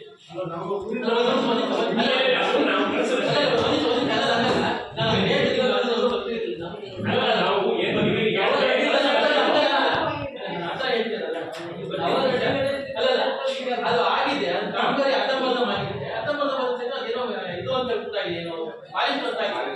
ಹಾಗಾಗಿ ಸ್ವಲ್ಪ ಸಮಸ್ಯೆ ಇದೆ ಅಷ್ಟೇ. ಅದೇನೋ ಒಂದು 2-3 ತಿಂಗಳು ಗಮನ ಸಹಿತ ಸರಿಯಾಗಿ ಅಂತ ನಾನು ಇಲ್ಲಿ ಉದಾಹರಣೆ ಕೊಡ್ತೇನೆ. ಅದೇನೋ ಸರ್ ನೀವು ನೆಟ್ವರ್ಕ್ ಸಮಸ್ಯೆ ಅದನ್ನ ಅದಾಯ್ತಾ. ಆಮೇಲೆ ಕಾಲ್ಸುಗಳು ಬರ್ತದೆ ಶಾಲೆ ಮಕ್ಕಳ ಬಗ್ಗೆ ಕಾಲ್ಸುಗಳು ಇಲ್ಲಿ ಮಧ್ಯ ಮತ್ತೆ ಹುಡುಗಪ್ಪಾಗಿ ಗಿಣಿಕಾಗಲಿ ಗುರುವಾಡಿ ಬಳೆ ಕಾಲ್ಸುಗಳು ಬರುತ್ತೆ. ಆಮೇಲೆ ಸರ್ ಈಗ ಚರ್ಚೆ ಮಾಡಿದ್ರೆ ಮಕ್ಕಳು ಬಸ್ ವ್ಯವಸ್ಥೆ ಖಂಡಿತ ಇಲ್ಲ. ಆ ಕಡೆ ನಾವು ಪಂಚಾಯತ್ ಕಳಿಸ್ತೀವಿ, 2 ಪಂಚಾಯತ್ ಇಲಾಖೆ ನೀಗಿನ ಬಸ್ಸಿನ ವ್ಯವಸ್ಥೆ ಅಂದ್ರೆ ನಮ್ಗೆ ಒಳ್ಳೆ ಇನ್ನೂ ಸಂಖ್ಯೆ ಜಾಸ್ತಿ ಇರುತ್ತೆ. ಸಾರಿಗೆ ವ್ಯವಸ್ಥೆ ಇಲ್ಲ. ಆಮೇಲೆ ಇನ್ನೊಂದು ಟೀಚರ್ಸ್ ಸಂಖ್ಯೆ ಕಡಿಮೆ ಅಂದ್ರೆ 2 ಪಾಯಿಂಟ್ ಹೇಳ್ಬೋದು. ಬಸ್ಸಿನ ವ್ಯವಸ್ಥೆ ಸರಿಯಾಗಿಲ್ಲ. ಟೀಚರ್ಸ್ಗೆಲ್ಲ ಪಟ್ಟಂತ ಬಂದು ಆ ಟೈಮಿಗೆ ಬರಲಿಕ್ಕೆ 10-10:30 ಬರೋದು, ಲೇಟ್ ಆಗಿ ಬರೋದು, ಈ ತರ ಇರೋದ್ರಿಂದ ಶಾಲೆ ಡೈಲಿ ಲೇಟ್ ಹೋಗಕ್ಕಾಗಲ್ಲ. 10:30 ಆಗುತ್ತೆ, ಆ ಟೈಮಿಂಗ್ ಇಲ್ಲ ಬಸ್. ಅಲ್ಲಿಗೆ ಹೋಗಿ ಒದ್ದಾಡಿ ಇರೋಕೆ ಅಂತ ಆ ಶಾಲೆನೇ ಬೇಡ, ಬೇರೆ ಎಲ್ಲ ಹೋಗೋಣ ಅಂತೇಳಿ ಟೀಚರ್ಸ್ ಈ ಶಾಲೆನ ತಗೊಳಕ್ಕೆ ಒಪ್ಕೊಳ್ಳೋದಿಲ್ಲ. ಒಂದು ಸಾರಿಗೆ ವ್ಯವಸ್ಥೆ ಒಂದೊಂದು ಕಾರಣ. ತುಂಬಾ ಶಾಲೆ ಚೆನ್ನಾಗಿದೆ, ವ್ಯವಸ್ಥೆಗಳು ಬರ್ಲಿಕ್ಕೆ ಹೋಗ್ಲಿಕ್ಕೆ ಇಲ್ಲ ಅಂತ ಅದೊಂದು. ಆಮೇಲೆ ಇನ್ನೊಂದು ನಾವೇ ಶಾಲೆಯನ್ನ ಸ್ವಚ್ಛ ಮಾಡಬೇಕು ಅಂತ ನಮ್ಗೆ ಯಾವುದೇ ರೀತಿಯ ಕ್ಲೀನಿಂಗ್ ಯಾರು ಇಲ್ಲ ಶಾಲೆಗಳು. ಆದ್ರೆ ನಾವೇನ್ ಮಾಡಿದ್ವಿ ಅಂದ್ರೆ ಶೌಚಾಲಯ ಸ್ವಚ್ಛ ಮಾಡಕ್ಕೆ ವ್ಯವಸ್ಥೆ ಮಾಡ್ಕೊಂಡಿದ್ದೀವಿ. ಶೌಚಾಲಯ ಬೆಳೆಯೋದಿಲ್ಲ ಅಂತೇಳಿ ನೇಮಕ ಮಾಡ್ಕೊಂಡಿದ್ದೀವಿ. ಅದಕ್ಕೆ ನಾವೇ ಶಾಲೆ ಅಂತ ಹೇಳಿದ್ರೆ ಪೇರೆಂಟ್ಸ್ ಎಲ್ಲ ಒಂದು ಸಮ್ ಅಮೌಂಟ್ 100 ರೂಪಾಯಿ ಕೊಡಕ್ಕೆ ಅವರೇ ಒಪ್ಕೊಂಡು ಅವರೇ ತೀರ್ಮಾನ ತಗೊಂಡು ಕೊಡ್ತಕ್ಕಂಥದ್ದು. ಆ ಥರ ವ್ಯವಸ್ಥೆ ಮಾಡಿ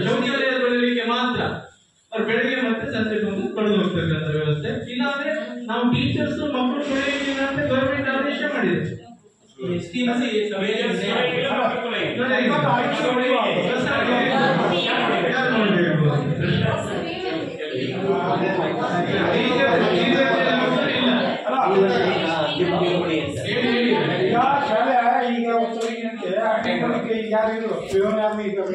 ಖಂಡಿತ ಇಲ್ಲ ಸರ್, ಇಲ್ಲೇ ಇಲ್ಲ.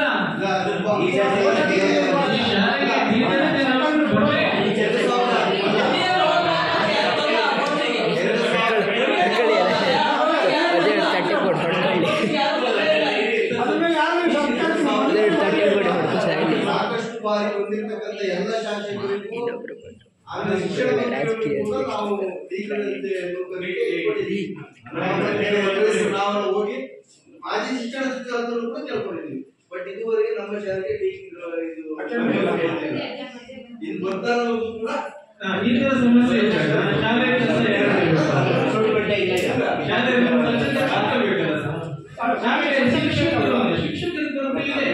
ಈಗ ನೋಡಿ ನಮ್ಮಲ್ಲಿ ಕಂಪ್ಯೂಟರ್, ನಾನು ಮ್ಯಾಥಮೆಟಿಕ್ಸ್ ಮಾಡ್ತೇವೆ, ಕಂಪ್ಯೂಟರ್ ಮಾಡೋದು, ATL ಲ್ಯಾಬ್ ಮಾಡೋದು, ಯಾವ ವರ್ಕ್ ಮಾಡಬೇಕಲ್ಲ. ನನ್ನ ಜವಾಬ್ದಾರಿ ಮ್ಯಾಥಮೆಟಿಕ್ಸ್ ಮಾಡೋದು. ಕಂಪ್ಯೂಟರ್ ಟೀಚರ್ ಇಲ್ಲ, ಆಮೇಲೆ ATL ಲ್ಯಾಬ್ಗೆ ಯಾರು ಇಲ್ಲ, ಮ್ಯಾಥಮೆಟಿಕ್ಸ್ ನಾವೇ ಮಾಡಬೇಕು. ಈ ತರ ಏನು ವ್ಯವಸ್ಥೆ, ಅದಕ್ಕೆ ಆ ಟೀಚರ್ಸ್ ಇಲ್ಲದೆ ಇದ್ದಾಗ ಯಾರು ಮಾಡಬೇಕು? ನಾವು ಅದೆಲ್ಲ ಇಂಥ ಉಪಯೋಗಿಸ್ಕೊಳ್ತಾನೆ ಏನೋ ಮ್ಯಾನೇಜ್ ಮಾಡ್ಕೊಂಡು ಹೋಗ್ತಾ ಇದ್ದೀವಿ. ಬಾರಿ ಚೆನ್ನಾಗಿ ಬಂದಿದೆ ಸರ್. ಇಲಾಖೆ ಮುಖ್ಯವಾಗಿ ನಮಗೆ ಕೊಡ್ತದೆ, ಎಷ್ಟೊಂದಿದೆ ಅಷ್ಟು ಟೀಚರ್ ಕೊಡ್ತದೆ. 152 ಬಂದಿರ್ತಕ್ಕಂಥ ಸ್ಟ್ರೆಂತ್.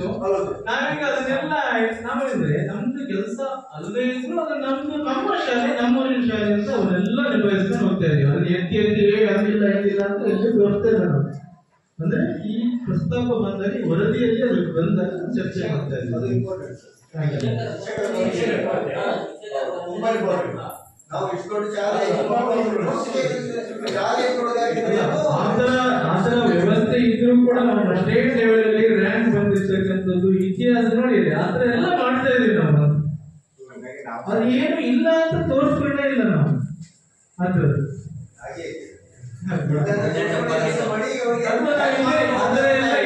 ತೋರಿಸ್ಕೊಂಡಿದ್ರೆ ನಮ್ದು ಈಗ ನೋಡಿ ಒಂದು ಹುಡುಗ ಫೇಲ್ ಆಗಿದ್ದ, ಇವಾಗ ಅವನು ಫಸ್ಟ್ ಕ್ಲಾಸ್ ಫೇಲ್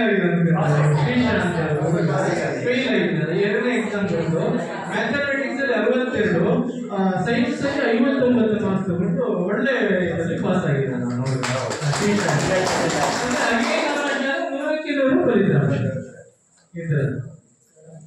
ಎರಡೂ ಮೀಡಿಯಂ, ಕನ್ನಡ ಇಂಗ್ಲಿಷ್. ನಾವು ಇಷ್ಟೆಲ್ಲ ಮಾಡ್ಬೇಕಾದ್ರೆ ಸಪೋರ್ಟ್ ಇಲಾಖೆ ಶಿಕ್ಷಕರಿಗೆ ಇಷ್ಟು ಮಾಡ್ತಾ ಇದ್ದೀರಿ ಅಂತ ನಾವು ಸುಮ್ಮನೆ ಅಷ್ಟೇ.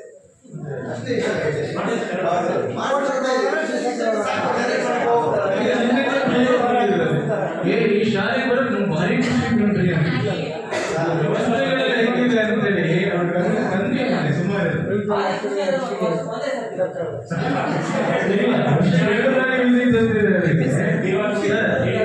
ಶಿವಲಿಂಗಲ್ಲ ನಮ್ದು ಒಂದೇ ಶಾಲೆ ಅಲ್ಲ, ಅವರಿಗೆ ಒಂದರಲ್ಲಿ ಎಲ್ಲ ಪ್ರೈಮರಿ ಶಾಲೆಯಿಂದ ವಿಸಿಟ್ ಮಾಡಬೇಕು. CRP ಅವರು ಹೇಳಿದ್ರಲ್ಲ, ಪಾಪ ಅವರಿಗೆ ಇಲ್ಲಿ ಬಂದು ಇದನ್ನು ಮಾಡೋ ಅಧಿಕಾರ ಇಲ್ಲ. ಅವ್ರಿಗೆ ಬರೋಕೆ ಇಷ್ಟ ಇದೆ, ಬರ್ತಾರೆ. ಕಾರ್ಯಕ್ರಮಗಳು ಬರ್ತಾರೆ, ಬರ್ಲಿಕ್ಕೆ ಇಷ್ಟ ಇದೆ. ಆದ್ರೆ ಅವ್ರ ವ್ಯವಸ್ಥೆ ಬೇರೆ ಅಷ್ಟೇ. ಆಮೇಲೆ ಇನ್ನೊಂದೇನಂದ್ರೆ ಸಾರ್ವಜನಿಕರು ಮತ್ತೆ ಪೋಷಕರಿಂದ ಇವರಿಗೆ ಚರ್ಚೆ ಅಂತ ಹೇಳಿದ್ದಾರೆ. ನೀವು ಸಾರ್ವಜನಿಕರಿಗೆ ಹೇಳಬೇಕು ಅಂತ, ಬರೀ ನಾವು ಇಲ್ಲಿ ಕೂತ್ಕೊಂಡು ಹೇಳೋದಲ್ಲ, ನೀವು ಮುಂದಕ್ಕೆ ಬರ್ತಾರೆ ಅಲ್ಲಿಂದ ಬರ್ಬೇಕು, ಆ ಕಡೆಯಿಂದ ಆ ಭಾಗದಿಂದ ಬರ್ಬೇಕು ಅಂತ ಹೇಳಿದ್ರೆ ಹೇಳಿ ಮಕ್ಕಳಿಗೆ ಇನ್ನೂ ಸ್ಕಾಲರ್ಶಿಪ್ ಹೇಳಿದ್ರೆ ಆಕ್ಚುಲಿ ನಮ್ಮ ಶಾಲೆಗೆ ಜಾಸ್ತಿ ಮಕ್ಕಳಿಗೆ ಅವರು ವಾಹನ ವೆಚ್ಚ ಅಂತಿದ್ದಾರೆ, ಹೋಗೋದು ಅದನ್ನ ನಮ್ಮ ಶಾಲೆಗೆ 2 ಮಕ್ಕಳಿಗೆ ಕೊಟ್ಟಿದ್ದಾರೆ. ಹೋದ ವರ್ಷ 2 ಮಕ್ಕಳಿಗೆ ಕೊಟ್ಟಿದ್ದಾರೆ. ಎಲ್ಲಿಂದ ಬರ್ತಾರೆ ಈ ಸಲ ತುಂಬಾ ಲಿಸ್ಟ್ ಮಾಡ್ಕೊಂಡಿದ್ದಾರೆ.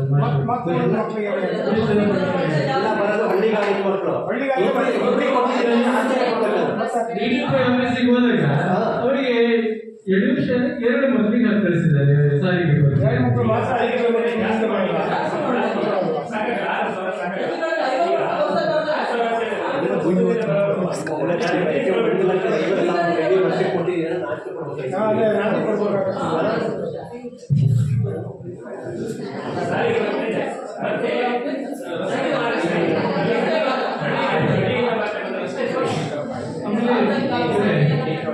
ಬಿಸಿಯೂಟದ ಬಗ್ಗೆ ಹೇಳಿದ್ರು ಮಕ್ಕಳು, ಸಾರಿಗೆ ಉಪ್ಪು ಸ್ವಲ್ಪ ಕಡಿಮೆ ಇರುತ್ತೆ ಅಂತ. ಉಪ್ಪು ಕಡಿಮೆ ಹಾಕಿ ಕೊಡ್ಬೇಕು ಸರ್, ಬರೀ 4 ವರ್ಷ ಮಕ್ಕಳಿಗೆ ಇಷ್ಟು ಪ್ರಮಾಣ ಆಗಿದೆ. ಹಾಗೆಲ್ಲ ಹಾಕಿ ಉಪ್ಪು ಜಾಸ್ತಿ ಹಾಕಿಬಿಟ್ರೆ ಏನಾಗುತ್ತೆ ನಿಮ್ಗೆ ಗೊತ್ತಿದೆ, ಡಾಕ್ಟರ್ ಸಾರು ಸಣ್ಣ ಮಕ್ಕಳಿಗೆ ಅಂತ ಪ್ರಮಾಣ ಇದೆ, ಅಷ್ಟು ಪ್ರಮಾಣ ಆಗುತ್ತೆ. ಆಯ್ತಾ? ಅಂತ ಬೇಕು ಅಂದ್ರೆ ಮಕ್ಕಳಿಗೆ ಒಂದು ಬೇಕರ್ ಹಾಕಿಬಿಡಿ ಅಂತ ಎಕ್ಸ್ಟ್ರಾ ಒಂದು ಸ್ಪೂನು ಒಂದು ಅವರಿಗೆ ಒಂದು ಪ್ರಮಾಣ ಇದೆ, ಆ ಪ್ರಮಾಣ. ಆಮೇಲೆ ಗೊತ್ತಿದೆ ಮೊಟ್ಟೆ, ಬಾಳೆಹಣ್ಣು ಎಲ್ಲ ಕೊಡ್ತಿದ್ವಿ. ಸೊ ಅಲ್ಲೇನಂದ್ರೆ ಬಾಳೆಹಣ್ಣಿನ ರೇಟ್ ಜಾಸ್ತಿ, ಮೊಟ್ಟೆ ರೇಟ್ ಜಾಸ್ತಿ, ಏನು ಅದು ಗೊತ್ತಿಲ್ಲ. ಬಟ್ ನಾವು ಅದನ್ನು ಚರ್ಚೆ ಮಾಡಿ ಸರ್ಕಾರಿ ರೇಟ್ ನಾವು ಸಂತೆ ಮಾಡ್ಕೊಂಡ್ರೆ ಎಷ್ಟು ಕಷ್ಟ ಇದೆ. ಒಂದು ಬ್ಯಾಗ್ ಒಳಗೆ ಒಂದಿಷ್ಟೇ ಎಷ್ಟೋ ದುಡ್ಡು ಆಗಿದೆ, ಇಷ್ಟೇ ಪ್ರಮಾಣ ದುಡ್ಡು ಜಾಸ್ತಿ ಅಂತ. ನಾವೀಗ ಇಷ್ಟು ಮಕ್ಕಳಿಗೆ 152 ಮಕ್ಕಳಿಗೆ ಪ್ರತಿದಿನ ಆ ಥರ ಅಡಿಗೆ ಮಾಡಿ ಹಾಕ್ಬೇಕು. ಅದನ್ನು ಅದಕ್ಕೆ ಭಾರಿ ಇದಿಲ್ಲ, ಸಿಜಿ ಅಂತ ಬರ್ತದೆ, ಅದು ಸಾಕಾಗೋದಿಲ್ಲ ನಮಗೆ. ಇದೆಲ್ಲ ಇದೆ ಸುಮಾರು. ಅದನ್ನ ಗೌರ್ಮೆಂಟಿಗೆ ಸುಮಾರು ಸಲ ಮೊನ್ನೆ ಭಾಸ್ಕರ್ ಹೇಳಿದ್ರೆ ಗೌರ್ಮೆಂಟಿಗೆ ಬರೀರಿ, ಎಲ್ಲಿಂದ ದುಡ್ಡು ತರೋದು, ಇದನ್ನ ಬಂದು ಕಳಿಸ್ರಿ, ಸಾಕಾಗಲ್ಲ ಅಂತೇಳಿ ಅಂತೇಳಿ ಅದನ್ನ ರಿಪೋರ್ಟ್ ಮಾಡಿದ್ವಿ ನಾವು. ಅದನ್ನು ಮಾಡ್ಬೇಕಲ್ಲ ಸರ್, ನಮ್ಮ ಶಾಲೆ ದರ್ಶನ ಆಗಲಿ ಸಾಕಾಗಿಲ್ಲ ಮಕ್ಕಳಿಗೆ ಅಂತ.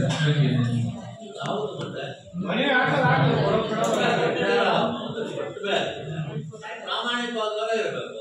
ನಾವು ಎಲ್ಲರೂ ಬೇರೆ ಯಾರ ಮುಟ್ಟು ಹಾಕಿ ಅದಕ್ಕೆ ಕೊಡ್ತಾರೆ ಅನ್ನೋದು ಅರ್ಥ ಇಲ್ಲ. ಅದು ಖರ್ಚು ವೆಚ್ಚ ಜಾಸ್ತಿ ಆದ್ರೆ SDMC ಇಂದ ಬರ್ಸಿ ಈ ಥರದ್ದೆಲ್ಲ ಇದೆ. ಅದಂದ್ರೆ ದುಡ್ಡೇ ಇಲ್ಲ.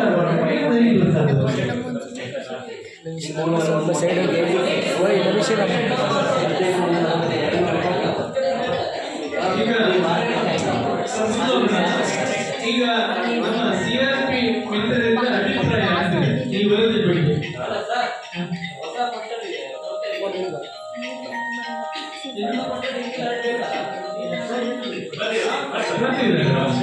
ಅವಶ್ಯಕತೆ ಇದೆ. ಈಗ 3 ಕೊಠಡಿ ಆಗಿದೆ, ಅಲ್ಲಿ ಆ ಕಡೆ ರೂಮ್ಗಳ ಡೆಮಾಲಿಷ್ ಬಂದಿದೆ ಆಲ್ರೆಡಿ. ಅದು ಡೆಮಾಲಿಷ್ ಆಗುತ್ತೆ. ಅದು ಡೆಮಾಲಿಷ್ ಆಗುತ್ತೆ ಮತ್ತೆ ಇನ್ನೂ 2 ಕೊಠಡಿಗಳು ಸೇರ್ಪಡೆ ಆಗುತ್ತೆ.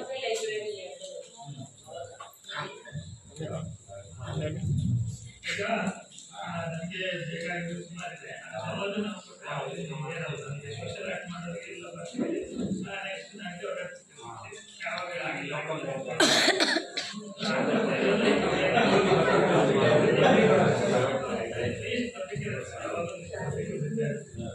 ನಾನು ಜಾಸ್ತಿ 50% ಶಾಲೆ ಮಾಡಿಸ್ಬೋದು. ಅದರಲ್ಲಿ ಇರುವ ಸಮಸ್ಯೆಗಳು ಕಡಿಮೆ ಜಾಸ್ತಿ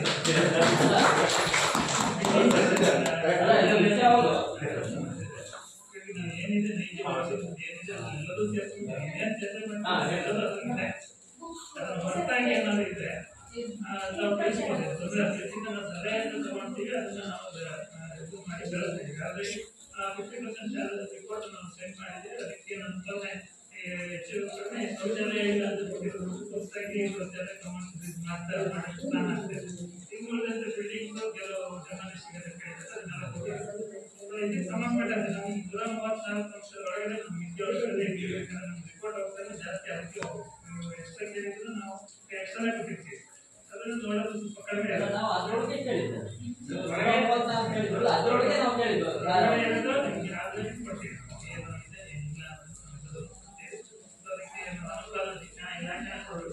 ಗೌರ್ಮೆಂಟ್ ಏನು ಕೊಟ್ಟಿದ್ದಾರಲ್ಲ, ಗೌರ್ಮೆಂಟ್ ಶಿಕ್ಷಣ ಇಲಾಖೆ ಕೊಟ್ಟಿದ್ದಾರೆ. ಶಿಕ್ಷಣ ಇಲಾಖೆಗೆ ನಾವು ಕೊಡಬೇಕಾಗ್ತದೆ. ಸೋಷಿಯಲ್ ಆಯ್ತು ಏನಂದ್ರೆ ವರದಿ ಬೇರೆ ಇದೆ, ನಾವು ನೇರವಾಗಿ ನಾವೇ ನೋಡ್ಕೊಂಡು ನೋಡ್ಕೊಂಡು ರಿಪೋರ್ಟ್ ಮಾಡಿ ಕೊಡ್ತಾರೆ. ನಿಮ್ಮ ಅಭಿಪ್ರಾಯ ಗ್ರಾಮ ಸಭೆಗೆ ವ್ಯಾಲ್ಯೂ ಜಾಸ್ತಿ ಇರುತ್ತೆ, ಪ್ರತಿನಿಧಿಕ ಆಗುತ್ತೆ. ಮತ್ತೆ ಈಗ ವಿಡಿಯೋ ಮಾಡ್ತಿದ್ವಿ, ಅದು ಕೂಡ ಯೂಟ್ಯೂಬ್ ಅಪ್ಲೋಡ್ ಮಾಡ್ತಿದ್ವಿ. ಆ ವಿಡಿಯೋನ ಸಂಖ್ಯೆ ಕೊಡ್ತೀವಿ. ಏನೇನು ಸಮಸ್ಯೆ ಇದೆ ಮುಂದಿನ ಬದಲಾವಣೆ ಆಗ್ಬೋದು.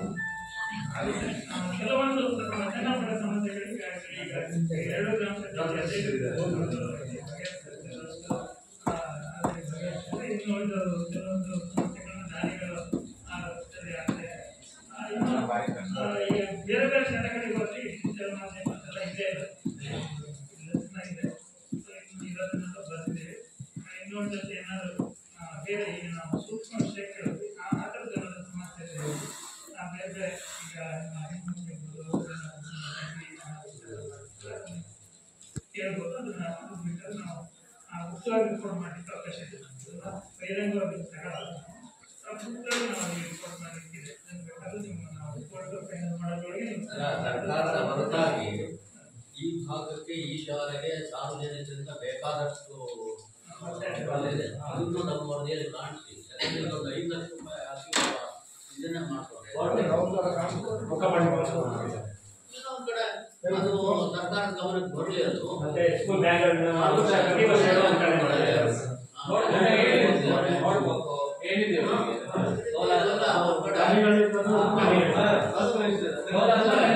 ಈಗ ನಾನು ನೋಡಿದಾಗೆ ಕೆಲವೊಂದು 25,000 ರೂಪಾಯಿ ಕೊಟ್ಟರು ದೊಡ್ಡ ಬರುತ್ತೆ. ಇಲ್ಲ 5 ಲಕ್ಷ ರೂಪಾಯಿ ಕೊಟ್ಟು ಜಾಸ್ತಿಗೂ ಇಲ್ಲ ಅಂದ್ರೆ ಕೊಡ್ಬೇಕು ಅಂತ ಹೇಳೋದಲ್ಲ. ಅಂದ್ರೆ ಒಂದು ಕಡೆ ಶಾಲೆ ಉತ್ತಮಗೊಳ್ಳೋದಕ್ಕೆ ಒಂದು ಕಾರಣ ಅಂತಕ್ಕಂಥದ್ದು.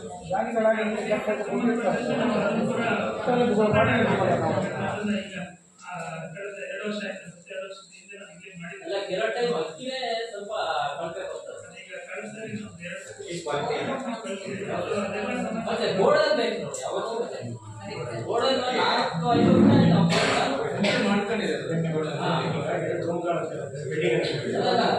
ತರಗತಿ ಕೊಠಡಿಗಳೇ 2, ಗೋಡನ್ ಒಂದು ಎಷ್ಟಾಗಬೇಕು.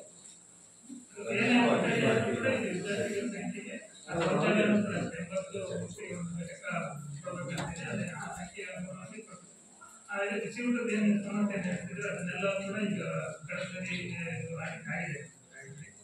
ಮತ್ತೊಂದು ಮಾಡಿದ್ರೆ ಒಂದು ಸೇಲದ ಸಮಸ್ಯೆಗಳು ನಮಗೆಲ್ಲ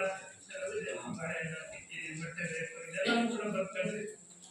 ಈಗ ಹೋಗಿದೆ ಬದಲಾವಣೆ ಕಡಿಮೆ ಆಗುತ್ತೆ, ತಿಂಡಿ ಕಡಿಮೆ ಆಗುತ್ತೆ ಎಲ್ಲ ಕೂಡ ಡಿಸ್ಟ್ರಿಬ್ಯೂಟರ್ ರಿಪೋರ್ಟ್ ಆಲ್ರೆಡಿ ಹೋಗಿದೆ. ಇದು ಸಮಗ್ರ ಕಲ್ಯಾಣ ಸಂಬಂಧಪಟ್ಟಂತೆ ಮಾತಾಡೋದಿರುತ್ತೆ. ಅದರಲ್ಲೂ ಒಂದು ನೆರವಣಿಗೆಯನ್ನು ನಾವು ಅಷ್ಟೇ ಕೊಡ್ತೇವೆ.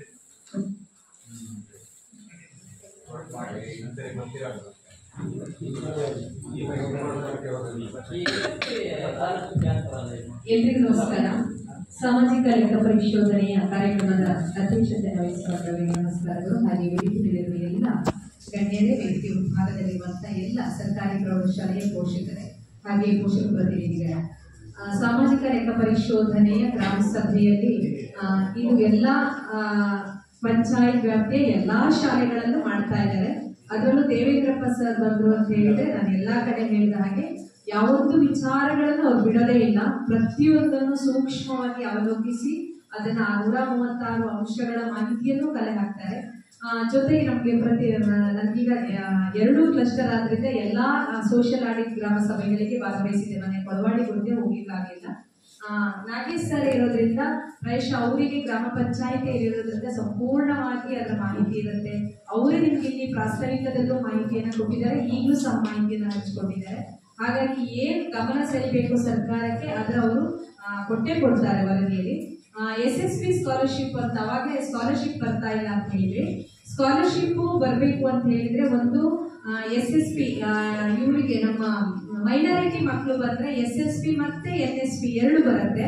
ನ್ಯಾಷನಲ್ ಬರುತ್ತೆ, ಇನ್ನೊಂದು ಸ್ಟೇಟ್, 2ರಲ್ಲೂ ಬರುತ್ತೆ. ಪ್ರತಿ ವರ್ಷ ಅವರಿಗೆಲ್ಲ ಬರ್ತಾ ಇದೆ.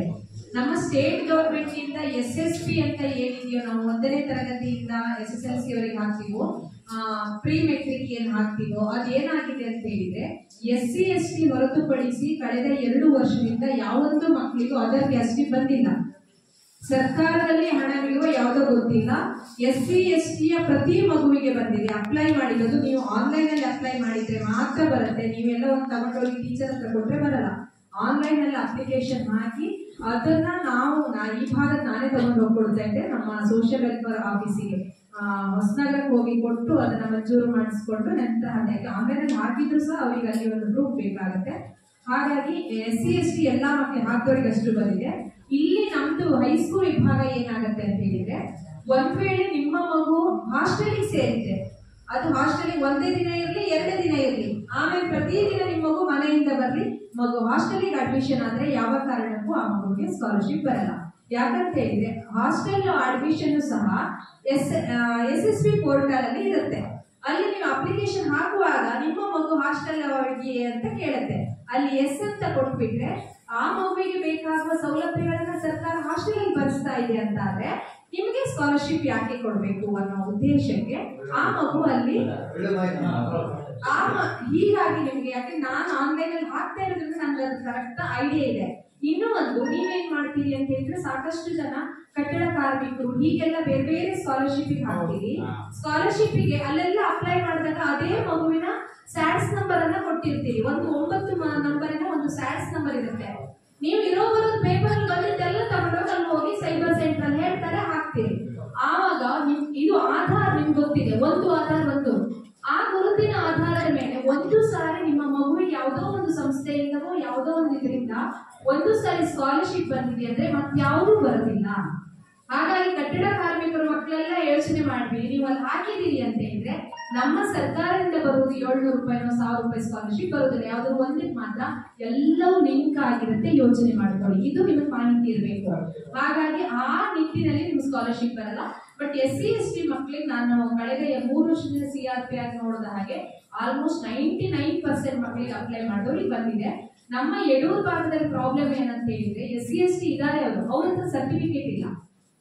ಬಹಳಷ್ಟು ಜನ ಶಾಲೆ ಸೇರಿ 5 ರಿಂದ 6 ವರ್ಷ ಆದ್ರೂ ಸಹ ಅವರಂತೂ ಜಾತಿ ಪ್ರಮಾಣ ಪತ್ರ ಮಾಡ್ಕೊಂಡಿಲ್ಲ. ಆಧಾರಲ್ಲಿ ಹೆಸರು ಅಪ್ಡೇಟ್ ಮಾಡಿ, ಇಲ್ಲೇ ನಾವು ಒಂದ್ಸರಿ ಇಲ್ಲೇ ಆಧಾರ್ ಕ್ಯಾಂಪ್ ಮಾಡಿದ್ವಿ. ಅಲ್ಲಿಗೆ ಒಂದು ಆಧಾರ್ ಕ್ಯಾಂಪ್ ಕರ್ಕೊಂಡು ಬಂದು ಸಹ ಆಧಾರ್ ಮಾಡಿಸಿ ಅಪ್ಡೇಟ್ ಮಾಡಿಸೋಕೆ, ಯಾಕೆ ಆ ಪೋಷಕರು ಎಲ್ಲಿರುತ್ತೆ. ಇನ್ನು ಕೆಲವರದ್ದು ವೈಯಕ್ತಿಕ ಸಮಸ್ಯೆಗಳಿರುತ್ತೆ, ತಂದೆ ತಾಯಿ ಎಲ್ಲೋ ದೂರ ಆಗಿರ್ತಾರೆ, ಮಗು ಮಾತ್ರ ಇರುತ್ತೆ, ಅಥವಾ ಈಗ ಆ ಮಗುವಿಗೆ ಯಾವುದೇ ಜಾತಕಗಳೇ ಅಂದ್ರೆ ಯಾವುದೋ ಒಂದು ಜಾತಕ ಅಂದ್ರೆ ದಾಖಲೆಗಳೇ ಇಲ್ಲ ಆ ಮಗುವಿಗೆ. ಅಂತ ಸಂದರ್ಭದಲ್ಲಿ ಆಧಾರ್ ಈಗ ಪ್ರತಿಯೊಂದಕ್ಕೂ ನಾವು, ಹಾಗಾಗಿ ತಾಯಿಯಂದಿರು ಇರೋದ್ರಿಂದ, ಪೋಷಕರು ಇರೋದ್ರಿಂದ ಯಾವ್ದಾದ್ರು ತಿದ್ದುಪಡಿ ಇದ್ರೆ ನೀವು SSLC ಒಳಗೆ ಮಾಡ್ಕೋಬೇಕು. ಇಲ್ಲಿ ಏನಾದ್ರೂ ತಿದ್ದುಪಡಿಗಳಿದ್ರೆ ರಿಕ್ವೆಸ್ಟ್ ಮಾಡ್ಕೊಂಡು ಶಾಲೆಗೆ ಬಂದು ಆಧಾರು, ಶಾಲೆ, ಬರ್ತ್ ಸರ್ಟಿಫಿಕೇಟ್ 3 ಕಡೆ ಒಂದೇ ಹೆಸರಿರುವ ಹಾಗೆ ಮಾಡ್ಕೊಳ್ಳಿ. ಅವೆಲ್ಲ ಬದಲಾವಣೆ ಮಾಡ್ಕೊಂಡಾಗ ಮಾತ್ರ ನಿಮಗೆ ಯಾವುದೇ ಆದ್ರೂ ಒಂದು ಅನುದಾನಗಳಿರ್ಬೋದು ಯಾವ್ದು ಬರ್ಲಿಕ್ಕೂ ಸಹ ಸಾಧ್ಯ ಆಗುತ್ತೆ.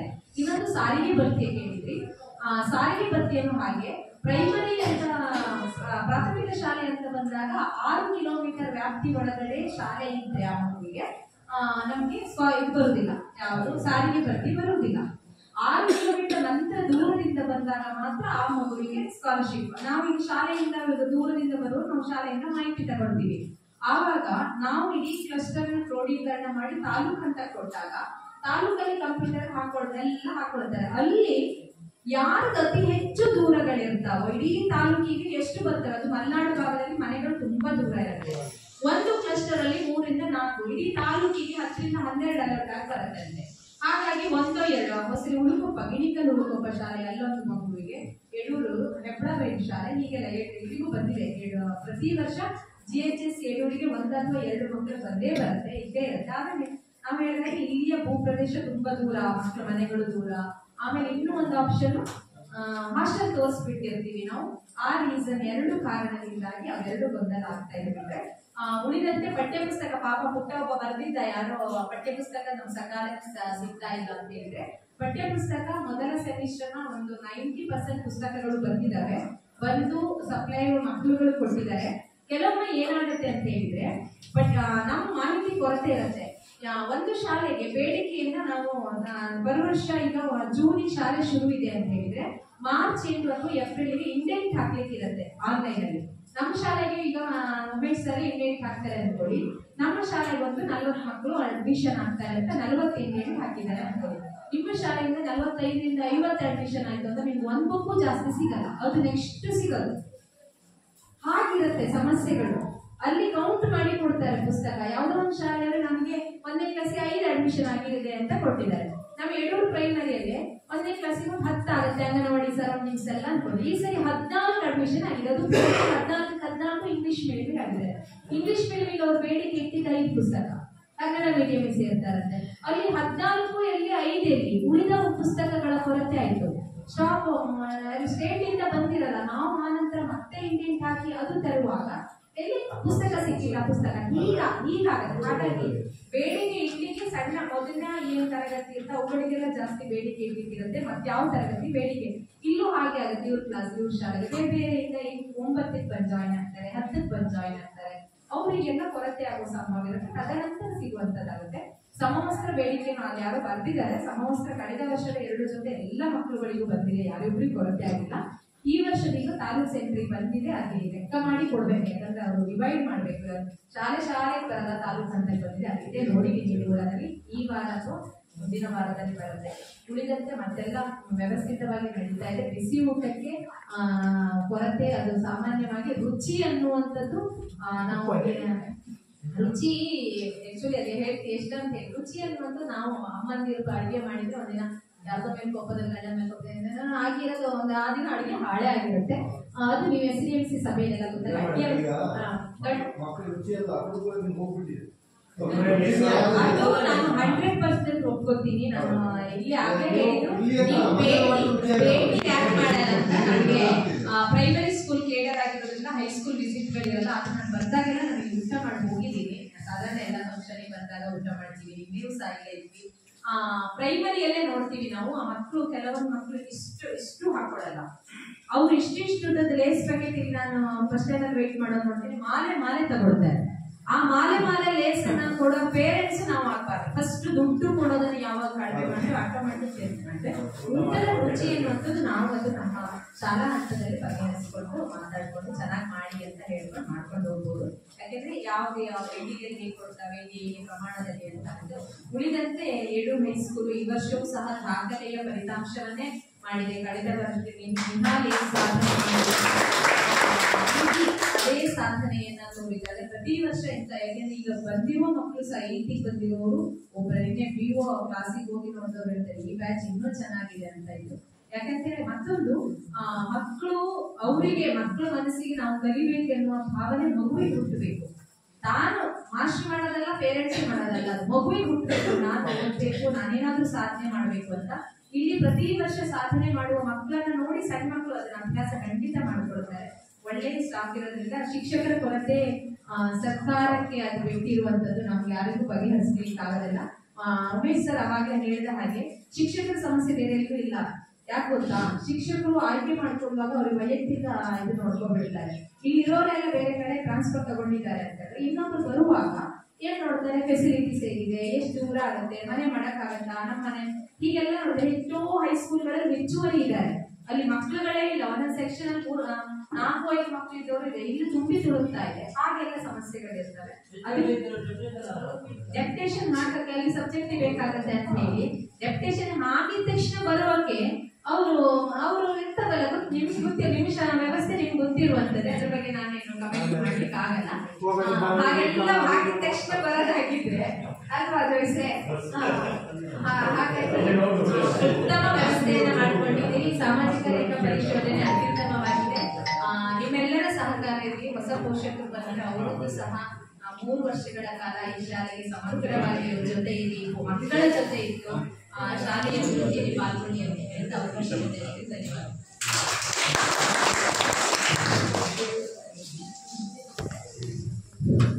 ಮಾಹಿತಿಯನ್ನು ಹಂಚಿಕೊಂಡಿರ್ತಕ್ಕಂಥ ಅವರಿಗೆ ಧನ್ಯವಾದಗಳು. ಈಗ ಮತ್ತೊಂದು ಹೇಳಿದ್ರು, ಖುದ್ದಾಗಿ ಡಿಯವರೇ ನಮ್ಮ ಶಾಲೆಗೆ ವಿಸಿಟ್ ಮಾಡಿ ಎಲ್ಲ ಕ್ಲಾಸ್ ರೂಮಿಗೆ ಹೋಗಿ ಪಾಠವನ್ನು ಮಾಡಿರ್ತಕ್ಕಂಥದ್ದು. ಅವ್ರಿಗೆ ನೋಡಿ ಎಂತ ಸಹ ಮರ್ಕಿರಿ ಥರದ ಮಕ್ಕಳು ನೋಡಿ ಅಷ್ಟು ಶಾರ್ಪ್ ಮಕ್ಕಳಿದ್ದಾರೆ ನಮ್ಮಲ್ಲಿ. ನಮಗೆ ಅವರಿಗೆಲ್ಲ ಕಲಿಸ್ಬೇಕು ಒಂದು ಕುತೂಹಲ ಇದೆ. ಅವರಿಗೊಂದು ಬೇಸ್ ಹಾಕ್ಬೇಕು ಅಂತ ಭಾರಿ ಇದಾಗ್ತಿದೆ. ಅದೇ ಒತ್ತಡ ಸ್ವಲ್ಪ ಜಾಸ್ತಿ ಇದೆ. ಒಂದು ವಾರದಲ್ಲೆಲ್ಲ ಸರಿಯಾಗುತ್ತೆ ಅನ್ಕೊಂಡಿದ್ದೀವಿ. ಖಂಡಿತ ಆ ಮಕ್ಕಳಿಗೆ ಒಂದು ಉಜ್ವಲ ಭವಿಷ್ಯ ಕೊಡ್ತೀವಿ ಅಂತ ಒಂದು ವಿಷಯವಿದೆ. ಧನ್ಯವಾದಗಳು. ಈಗ SDMC ಅಧ್ಯಕ್ಷರು ಮತ್ತು ಉಪಾಧ್ಯಕ್ಷರು ಸದಸ್ಯರ ಅಭಿಪ್ರಾಯ ಅಂತ ಇದೆ.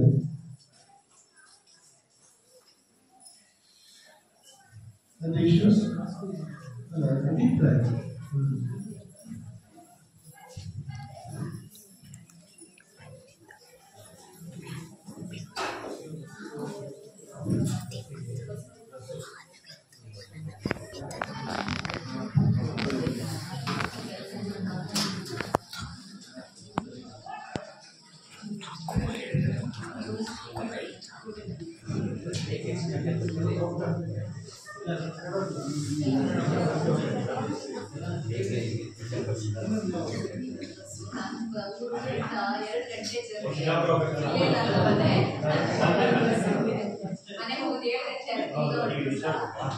CRP ರೇಖಾ ಅವರು ನಮ್ಮ ಕಾರ್ಯಕ್ರಮದ ಜೊತೆಗಿದ್ದು ಕಾರ್ಯಕ್ರಮ ಯಶಸ್ವಿಯಾಗಿ ನಡೆಸಿಕೊಂಡಿರ್ತಾರೆ. ಅವರಿಗೆ ಬಸ್ಸಿನ ಒಂದು ತೊಂದರೆ ಇಲ್ಲ, ಬಿಟ್ಟರೆ ಅವರು ಕುಂದಾಪುರ ಅವರು ಅವ್ರನ್ನ ಈ ಚಪ್ಪಾಳೆ ಮುಖಾಂತರ ಧನ್ಯವಾದಗಳು. ಈಗ ಅಧ್ಯಕ್ಷರು ಮತ್ತೆ ಉಪಾಧ್ಯಕ್ಷರು ಹಾಗೂ ಸದಸ್ಯರ ಅಭಿಪ್ರಾಯ.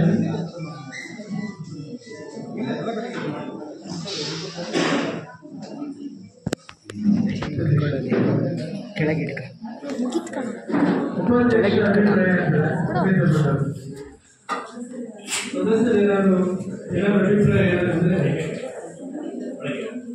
ಮುಂದುವರೆಯೋಣ. ಈಗ ಪಂಚಾಯತಿ ಅಧ್ಯಕ್ಷರು ಉಪಾಧ್ಯಕ್ಷರ ಅಭಿಪ್ರಾಯ ಅಂತ ಈ ವರದಿ ದಯಮಾಡಿ ನಿಮಗೆ ಏನು ಅಭಿಪ್ರಾಯ ಹೇಳಬೇಕು ಅಂತ ಹೇಳಬೇಕು. ಪಂಚಾಯತಿಯ ಅಧ್ಯಕ್ಷ ಆಗಿರ್ತಕ್ಕಂಥ ನಮ್ಮ ತುಳುನಾಡು ಶ್ರುತಿ ಶೇಷಾದ್ರಿಯವರ ಅಭಿಪ್ರಾಯ.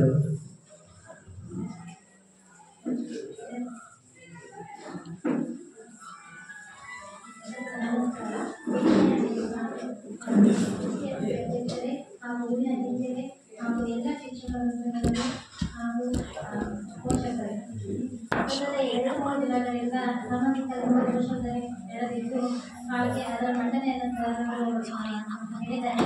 ಹಾಗೆಯೇ ಮಂಡನೆಯನ್ನು ಮಾಡಬೇಕಾದ್ರೆ ನಮ್ಮ ರಾಷ್ಟ್ರದ ಬಗ್ಗೆ ಬಂತು. ಅಂದರೆ ಶೌಚಾಲಯ ಕೊರತೆ ಇದೆ, ಅದಕ್ಕೆ ನಾವು 2 ಗಂಟೆಯಿಂದ ಸೇರಿಬಿಟ್ಟು ಒಂದು ಮೀಟಿಂಗ್ ಮಾಡಿಬಿಟ್ಟು ಅದಕ್ಕೆ ಏನು ಬೇಕು ಅದನ್ನು ನಾವು ಮಾಡ್ಕೊಳ್ತಿದ್ದೇವೆ ಅಂತ. ಹಾಗೆಯೇ ಸ್ಕೂಲಿಗೆ ಒಳ್ಳೆಯ ರಿಸಲ್ಟ್ ಬಂದಿದೆ. ಇನ್ನು ಮುಂದೆನೂ ಒಂದು ಒಳ್ಳೆ ರಿಸಲ್ಟ್ ಬರಲಿ ಅಂತ ಕೇಳ್ಕೊಳ್ತಾ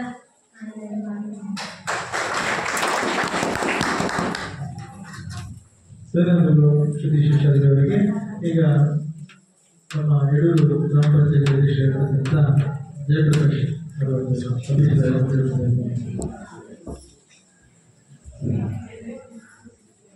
23-24 ಈ ಸಾಮಾಜಿಕ ನ್ಯಾಯ ಪರಿಶೋಧನೆ ಕಾರ್ಯಕ್ರಮ ಬಹುಶಃ ಯಡೂರು ಗ್ರಾಮದ 2 ಶಾಲೆಗಳು ಆಯ್ಕೆ ಆಗಿದ್ದು, ಒಂದು ಕೊಡವಾಡಿ ಶಾಲೆ ಮತ್ತು ಇದು ಹೈಸ್ಕೂಲಿನ ಆಯ್ಕೆ ಮಾಡಿ ನಮ್ಮ ಪಂಚಾಯತ್ ಎಲ್ಲ ಲೆಕ್ಕ ಪರಿಶೋಧನೆ ಕಾರ್ಯಕ್ರಮ ಆಗಿದೆ. ಈ ಲೆಕ್ಕ ಪರಿಶೋಧನೆಯಿಂದ ಬಹುಶಃ ಜನರು ಬಂದು ಬರೀ ಈ ಆಡಿಟ್ಟು ಸೋಷಿಯಲ್ ಆಡಿಟ್ ಮಾತ್ರ ಅಂತ ತಿಳ್ಕೊಂಡಿದ್ರು. ಆದರೆ ಇದರಲ್ಲಿ ಸುಮಾರು 134 ವಿಚಾರಗಳಲ್ಲಿ ಪ್ರಸ್ತಾವನೆ ಆಗ್ತದೆ. ಹೇಗೆ ಶಾಲೆ ನಡೆದಿದೆ, ಹೇಗೆ ಕಲಿಕೆಯಾಗಿದೆ, ಇಲ್ಲಿ ಕೆಳಮಟ್ಟದ ಜನಾಂಗವನ್ನು ಹೇಗೆ ನೋಡ್ಕೊಳ್ತಾರೆ, ಬಡವರನ್ನ ಹೇಗೆ ನೋಡ್ಕೊಳ್ತಾರೆ, ಹಾಗೆ ಶಾಲೆಗೆ ಯಾವ ಯಾವ ವ್ಯವಸ್ಥೆ ಇದೆ, ಯಾವ ವ್ಯವಸ್ಥೆ ಬೇಕು ಅನ್ನೋಂಥ ಎಲ್ಲವೂ ಸುಮಾರು 134 ವಿಚಾರಗಳಲ್ಲಿ ಪ್ರಸ್ತಾವನೆ ಮಾಡಿ, ಯಾವುದು ಇಲ್ಲಿ ಶಾಲೆಗೆ ಒಳ್ಳೆಯವಂದ್ರೆ ಅದನ್ನ ನೇರವಾಗಿ ನಾವು ಊಟ ಹಾಕ್ತೀವಿ, ಕಾಫಿ ಕೊಡ್ತೀವಿ ಅಂದ್ಕೊಳ್ಳಿ ಯಾವ ಗೊತ್ತಿಲ್ಲ. ಯಾಕಂದ್ರೆ ನಮ್ಮದು ಪಂಚಾಯತಲ್ಲಿ ನೋಡ್ತೀವಲ್ಲ, ನಮ್ಮ ಜೊತೆ ಏನು ಮಾಡ್ತಾರೆ ನಮ್ಗೆ ಗೊತ್ತಿಲ್ಲ.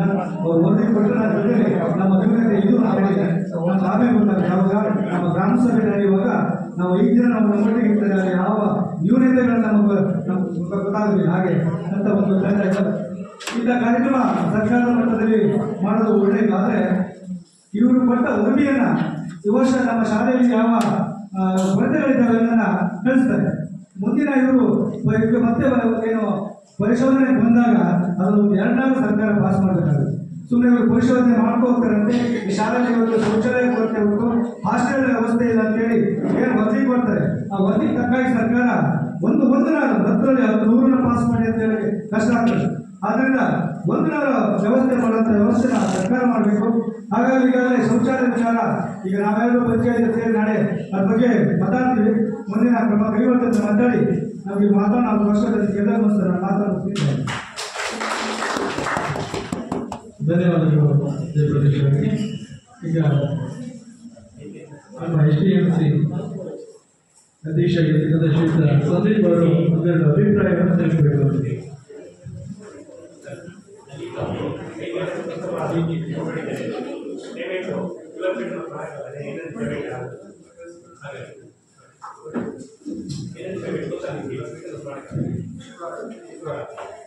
ಗ್ರಾಮ ಪಂಚಾಯತ್ ಅಧ್ಯಕ್ಷರಾದ ಶ್ರುತಿ ಶೇಷಾದ್ರಿ ಅವರು ನಮ್ಮ ಕಾರ್ಯಕ್ರಮದಲ್ಲಿ ಭಾಗಿಯಾಗಿ ಕಾರ್ಯಕ್ರಮ ಯಶಸ್ವಿಯಾಗಿ ನಡೆಸಿಕೊಂಡಿರ್ತಾರೆ. ಅವರು ತುರ್ತಾಗಿ ಪಂಚಾಯತಿಗೆ ಹೋಗಬೇಕಾಗಿರೋದ್ರಿಂದ ಅವರಿಗೆ ಚಪ್ಪಾಳೆ ಮೂಲಕ ಇನ್ನೊಮ್ಮೆ ಧನ್ಯವಾದಗಳು.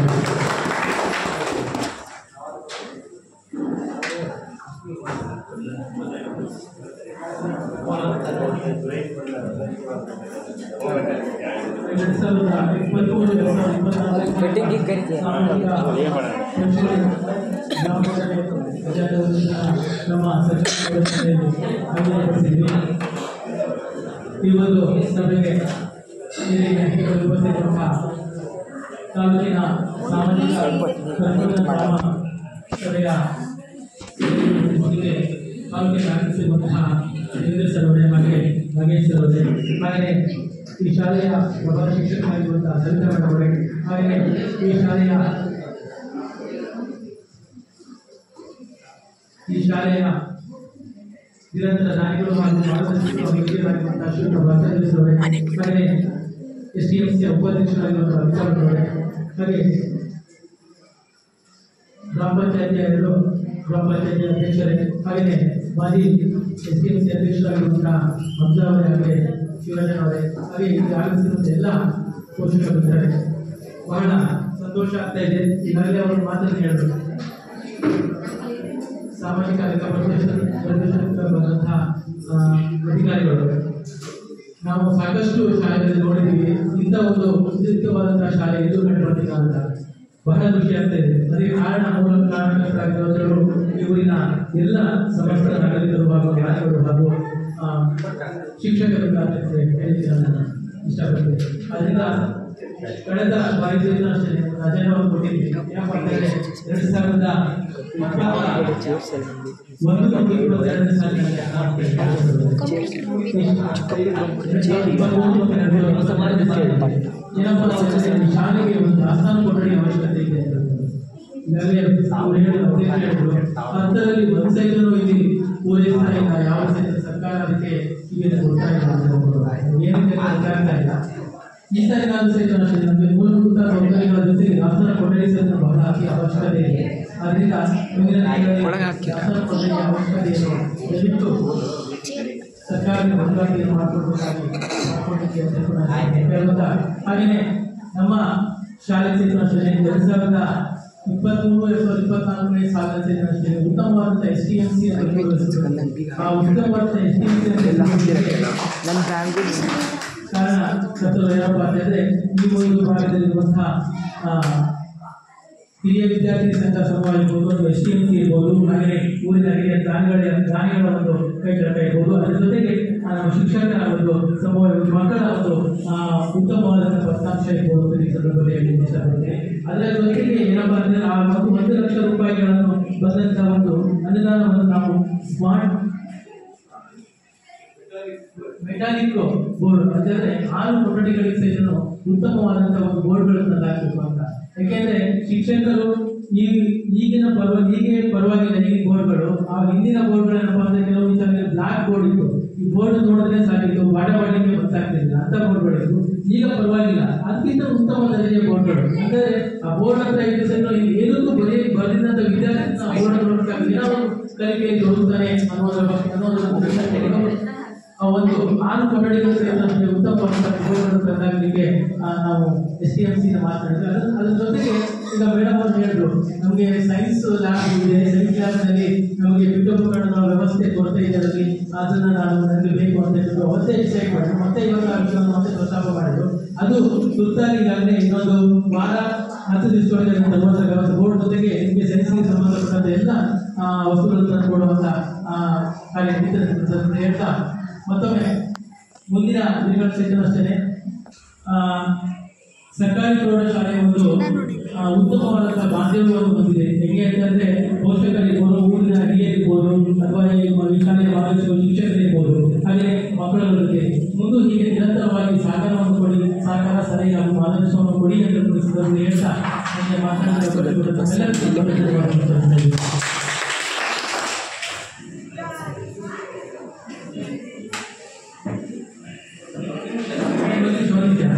ನಾಳೆ ಬೆಳಿಗ್ಗೆ 9:30ಗೆ ಈ ಶಾಲೆಯ ಒಂದು ಸಂಪೂರ್ಣವಾದಂತಹ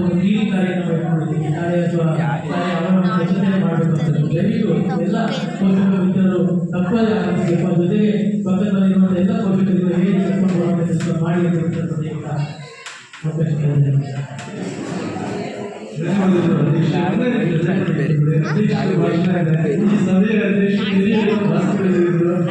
ಅವಾಗಲೇ ಟೈಮ್ ಆಯ್ತು.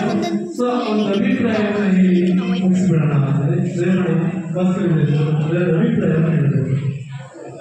ನಾನಷ್ಟು ಬೇರೆ ಪ್ಯಾಂಟ್ ಹಾಕಿ ಬರ್ತೀನಿ. ಒಳ್ಳೆದೆಲ್ಲ ಹಾಳಾಯ್ತು ಹಾಕಿ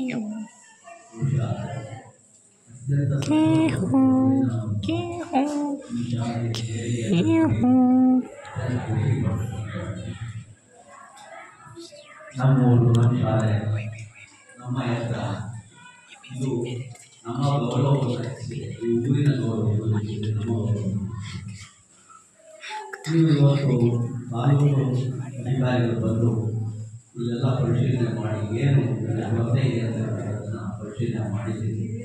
ದಯಮಾಡಿ ನಮ್ಮ ವಿನಂತಿ ಏನು ಅಂದರೆ ಆ ವರದಿಗಳನ್ನು ಹಾಕಿಕೊಡೋದಕ್ಕೆ ಸರ್ಕಾರಕ್ಕೆ ಸ್ಪಷ್ಟವಾದ ವರದಿಯನ್ನು ಕೊಟ್ಟರೆ ಅದು ನಮಗೆ ಅನುಕೂಲ ಆಗ್ತದೆ ಅಂತಕ್ಕಂಥದ್ದು ನನ್ನ ಭಾವನೆ. ಈಗ ತಪ್ಪುಗಳಿರ್ತಾವೆ, ತಪ್ಪುಗಳು ಎಲ್ಲ ಇರ್ತಾವೆ. ಯಾವುದೋ ಒಂದು ಮನೆ ಹೋದಾಗ ಯಾವುದೋ ಒಂದು ತಪ್ಪುಗಳು ಇಲ್ಲದೆ ಇರೋದಿಲ್ಲ. ಆದರೆ ನಿಮ್ಮ ವರದಿ ನಮಗೆ ಬಹಳ ಮುಖ್ಯ ಆಗ್ತದೆ. ನಿಮ್ಮ ವರದಿಯನ್ನು ಆಧರಿಸಿ ನಾವು ಮಂತ್ರಿಗಳ ಹತ್ರ ಹೋಗ್ತೀವಿ, ಚರ್ಚೆ ಮಾಡ್ತೀವಿ, ಭೇಟಿ ಮಾಡ್ತೀವಿ. ಏನು ನಮ್ಮ ಪರಿಸ್ಥಿತಿ ಹಿಂಗಿದೆ ನೋಡಿ, ನಮ್ಮ ಪರಿಸ್ಥಿತಿ ಹಿಂಗಿದೆ ಅಂತ ನೇರವಾಗಿ ಮಾತಾಡ್ತೀವಿ. ನಾವು ಯಾವತ್ತು ಬಿಟ್ಬಿಟ್ಕೊಂಡು ಮಾತಾಡೋದು ನೇರವಾಗಿ ಮಂತ್ರಿಗಳು ಬೇಕಾದ ಚರ್ಚೆ ಮಾಡಿದ್ವಿ ಉಂಟು. ಆ ರೀತಿಯಲ್ಲಿ ಅದು ನಮ್ಗೆ ಅನುಕೂಲ ಆಗ್ತದೆ ಅಂತ. ಇಲ್ಲೇನೋ ಒಂದು ಕೊರತೆ ಇದೆ ಅಂತಂದರೆ ಅದರ ಬಗ್ಗೆ ನೀವು ಗಮನ ಹರಿಸಿರ್ತಕ್ಕಂಥದ್ದು ನಮಗೆ ತುಂಬ ಒಳ್ಳೆಯದು. ನಮ್ಮ ಸರಿಪಡಿಸ್ಕೊಳ್ಳೋದಕ್ಕೆ ಮತ್ತು ಅಭಿವೃದ್ಧಿಯ ವೇಗಕ್ಕೆ ಅದು ಸಹಾಯಕ ಆಗ್ತದೆ ಅಂತಕ್ಕಂಥದ್ದು. ನೀವು ಬಂದು ಇಲ್ಲಿ ಏನೋ ಮಾಡ್ತೀರಿ ಅಥವಾ ನಮಗೆ ಅದು ತಪ್ಪು ಅಭಿಪ್ರಾಯ ಕೊಡ್ತೀರಿ ಅಂತಕ್ಕಂಥ ಭಾವನೆಗಳು ನಮ್ಮಲ್ಲಿ ಇಲ್ಲ. ಇದು ಹೇಳಿರ್ತಕ್ಕಂಥ ಸರಿ ಇರ್ತದೆ. ಎಲ್ಲ ಕಡೆ ಇಂತಿಂಥ ಅವ್ರಿಗೆ ಈಗ ನಡೆದಿದೆ, ಈ ಶಾಲೆಗಳಲ್ಲಿ ನಡೆದಿದೆ ಅಂತಕ್ಕಂಥ ಕೊಡ್ತೀವಿ. ಅದು ನಮ್ಮ ಅನುಕೂಲಕ್ಕೆ ಬರ್ತದೆ ಅಂತಕ್ಕಂಥ ನನ್ನ ಭಾವನೆ. ಈಗಾಗಲೇ ನನ್ನ ಮಗಳು ಇವರು ಹೈಸ್ಕೂಲು ಹೀಗೆ ವಿಜ್ಞಾನದ ಶಿಕ್ಷಕಿ ಅವ್ರು ಬಂದಾಗಲೇ ಹೇಳಿದ್ರು, ಅಪ್ಪ ಇಲ್ಲಿ ಸೈನ್ಸ್ ಲ್ಯಾಬ್ ಇದೆ, ಎಲ್ಲ ಥರ ಹಾಕ್ಬಿಟ್ಟಿದ್ದಾರೆ, ಇಲ್ಲಿ ಏನೂ ಇಲ್ಲ, ಎಂತ ಮಾಡೋದು ಅಂತ ಹೇಳಿದ್ದಾರೆ. ನೋಡೋಣ ಏನೇನಾಗುತ್ತೆ ಅಂತ ನಾನು ಅದರ ಸಮಾಧಾನ ಹೇಳಿದ್ದೆ. ಅವಳಿಗೆ ಹೆದರಿಕೆ ಏನು ಕೇಳಿದ್ರೆ ನನಗೆ ಚಾರ್ಜ್ ಕೊಟ್ಬಿಟ್ಟಿದ್ದಾರೆ, ನನಗೇನೋ ಆಗಿಲ್ಲ, ನನಗೆ ಚಾರ್ಜ್ ಕೊಟ್ಬಿಟ್ಟಿದ್ದಾರೆ. ಆ ಚಾರ್ಜ್ ಮೂಲಕ ಅವರು ಸುಮ್ಮನೆ ಚಾರ್ಜ್ ಹಾಕ್ಕೊಂಡು ಹೋಗ್ತಾರೆ. ಅವ್ರಿಗೆ ಏನು ಬರುತ್ತೆ, ಅವ್ರಿಗೆ ಸುಳ್ಗಾಡಿದ್ದು ಅಲ್ಲಿ ಏನಿದೆ ಅನ್ನೋದನ್ನ ನೋಡಿಲ್ಲ ನಾನು ಅಂತಕ್ಕಂಥ ಭಾವನೆಗಳು ಇರಲಿಲ್ಲ. ಅಥವಾ ಏನಿಲ್ಲ ಅವ್ರಿಗೆ ಪರಿಶೀಲನೆ ಮಾಡಿದ್ದೀರಿ ಈಗಾಗಲೇ. ಆದರೆ ವಿಜ್ಞಾನ ಸಂಬಂಧಪಟ್ಟಂಥ ವಸ್ತುಗಳ ಮೊದಲಿಕೆಯಾಗಿ ಅವರು ಪ್ರಯತ್ನಗಳು ಕೂಡ ನಮ್ಮ ಶಾಲಾ ಅಭಿವೃದ್ಧಿ ಸಮಿತಿಗಳ ವೃತ್ತಿಗಳೆಲ್ಲರೂ ಒಂದು ಪ್ರಯತ್ನ ಬಂದಿದೆ. ಆದಷ್ಟು ನಾವು ಏನನ್ನು ಬೇಕು ಅಂತಕ್ಕಂಥ ಒಂದು ಪ್ರಯತ್ನ ನಾವು ಸರ್ಕಾರದ ಮೂಲಕ ಏನನ್ನು ಈ ಭಾಗಕ್ಕೆ ಶಾಲೆಗೆ ಕೊಡಿಸ್ಬೋದು ಅಂತಕ್ಕಂತಹ ವಿಚಾರಗಳು ಕೂಡ ನೀವು ಆ ವರದಿಯಲ್ಲಿ ಕಾಣಿಸ್ಬೇಕು ಅಂತಕ್ಕಂಥದ್ದು ನನ್ನ ಅಭಿಪ್ರಾಯ. ಹಾಗೆ ಈ ಶಾಲೆಯ ಅತ್ಯಂತ ಏಳಿಗೆಯನ್ನು ಹೊಂದಿರತಕ್ಕಂಥ 5ನೇ ರ್ಯಾಂಕ್ ಬಂದಿದೆ ನಮಗೆ. ಖುಷಿ ಯಾಕೆ ಕೇಳಿದರೆ ಇದು ಒಂದು ಶಾಲಾ ಶಿಕ್ಷಕರ ಕೊರತೆ ಇದ್ದಾಗ್ಯೂ ಕೂಡ ಈ ಮಟ್ಟದ ಕಲಿಕೆಯಲ್ಲಿ ಶಿಕ್ಷಕರು ನಮ್ಮ ಜೊತೆಗೆ ಹೊಂದಿಕೊಂಡು ಈ ಶಾಲೆಯನ್ನು ಅಭಿವೃದ್ಧಿಪಡಿಸಿದ್ದಾರೆ ಅಂದರೆ ಆ ಶಾಲಾ ಶಿಕ್ಷಕರಿಗೆ ಮೊದಲು ನಮ್ಮ ಆ ನಿಟ್ಟಿನಲ್ಲಿ ನಾವು ಅದೃಷ್ಟವಂತರು ಎಲ್ಲ ಬಂದಿದ್ದೀರಿ. ಎಲ್ಲ ಇಲ್ಲಿಗೆ ಆಮೇಲೆ ಹಾಕೋಣ 1701 1701.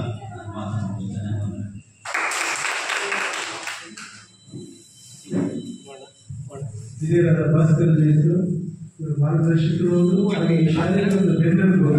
ಅವರಿಂದ ಯಾವುದೇ ಕೆಲಸಗಳಿಗೆ ಆರೋಗ್ಯ ಮಾಡಿ ಅನೇಕ ಅಭಿಪ್ರಾಯಗಳನ್ನು ಹಂಚಿಕೊಂಡಿದ್ದಾರೆ. ಅವರಿಗೆ ತುಂಬ ಧನ್ಯವಾದಗಳನ್ನು ತಿಳಿಸ್ತಾರೆ.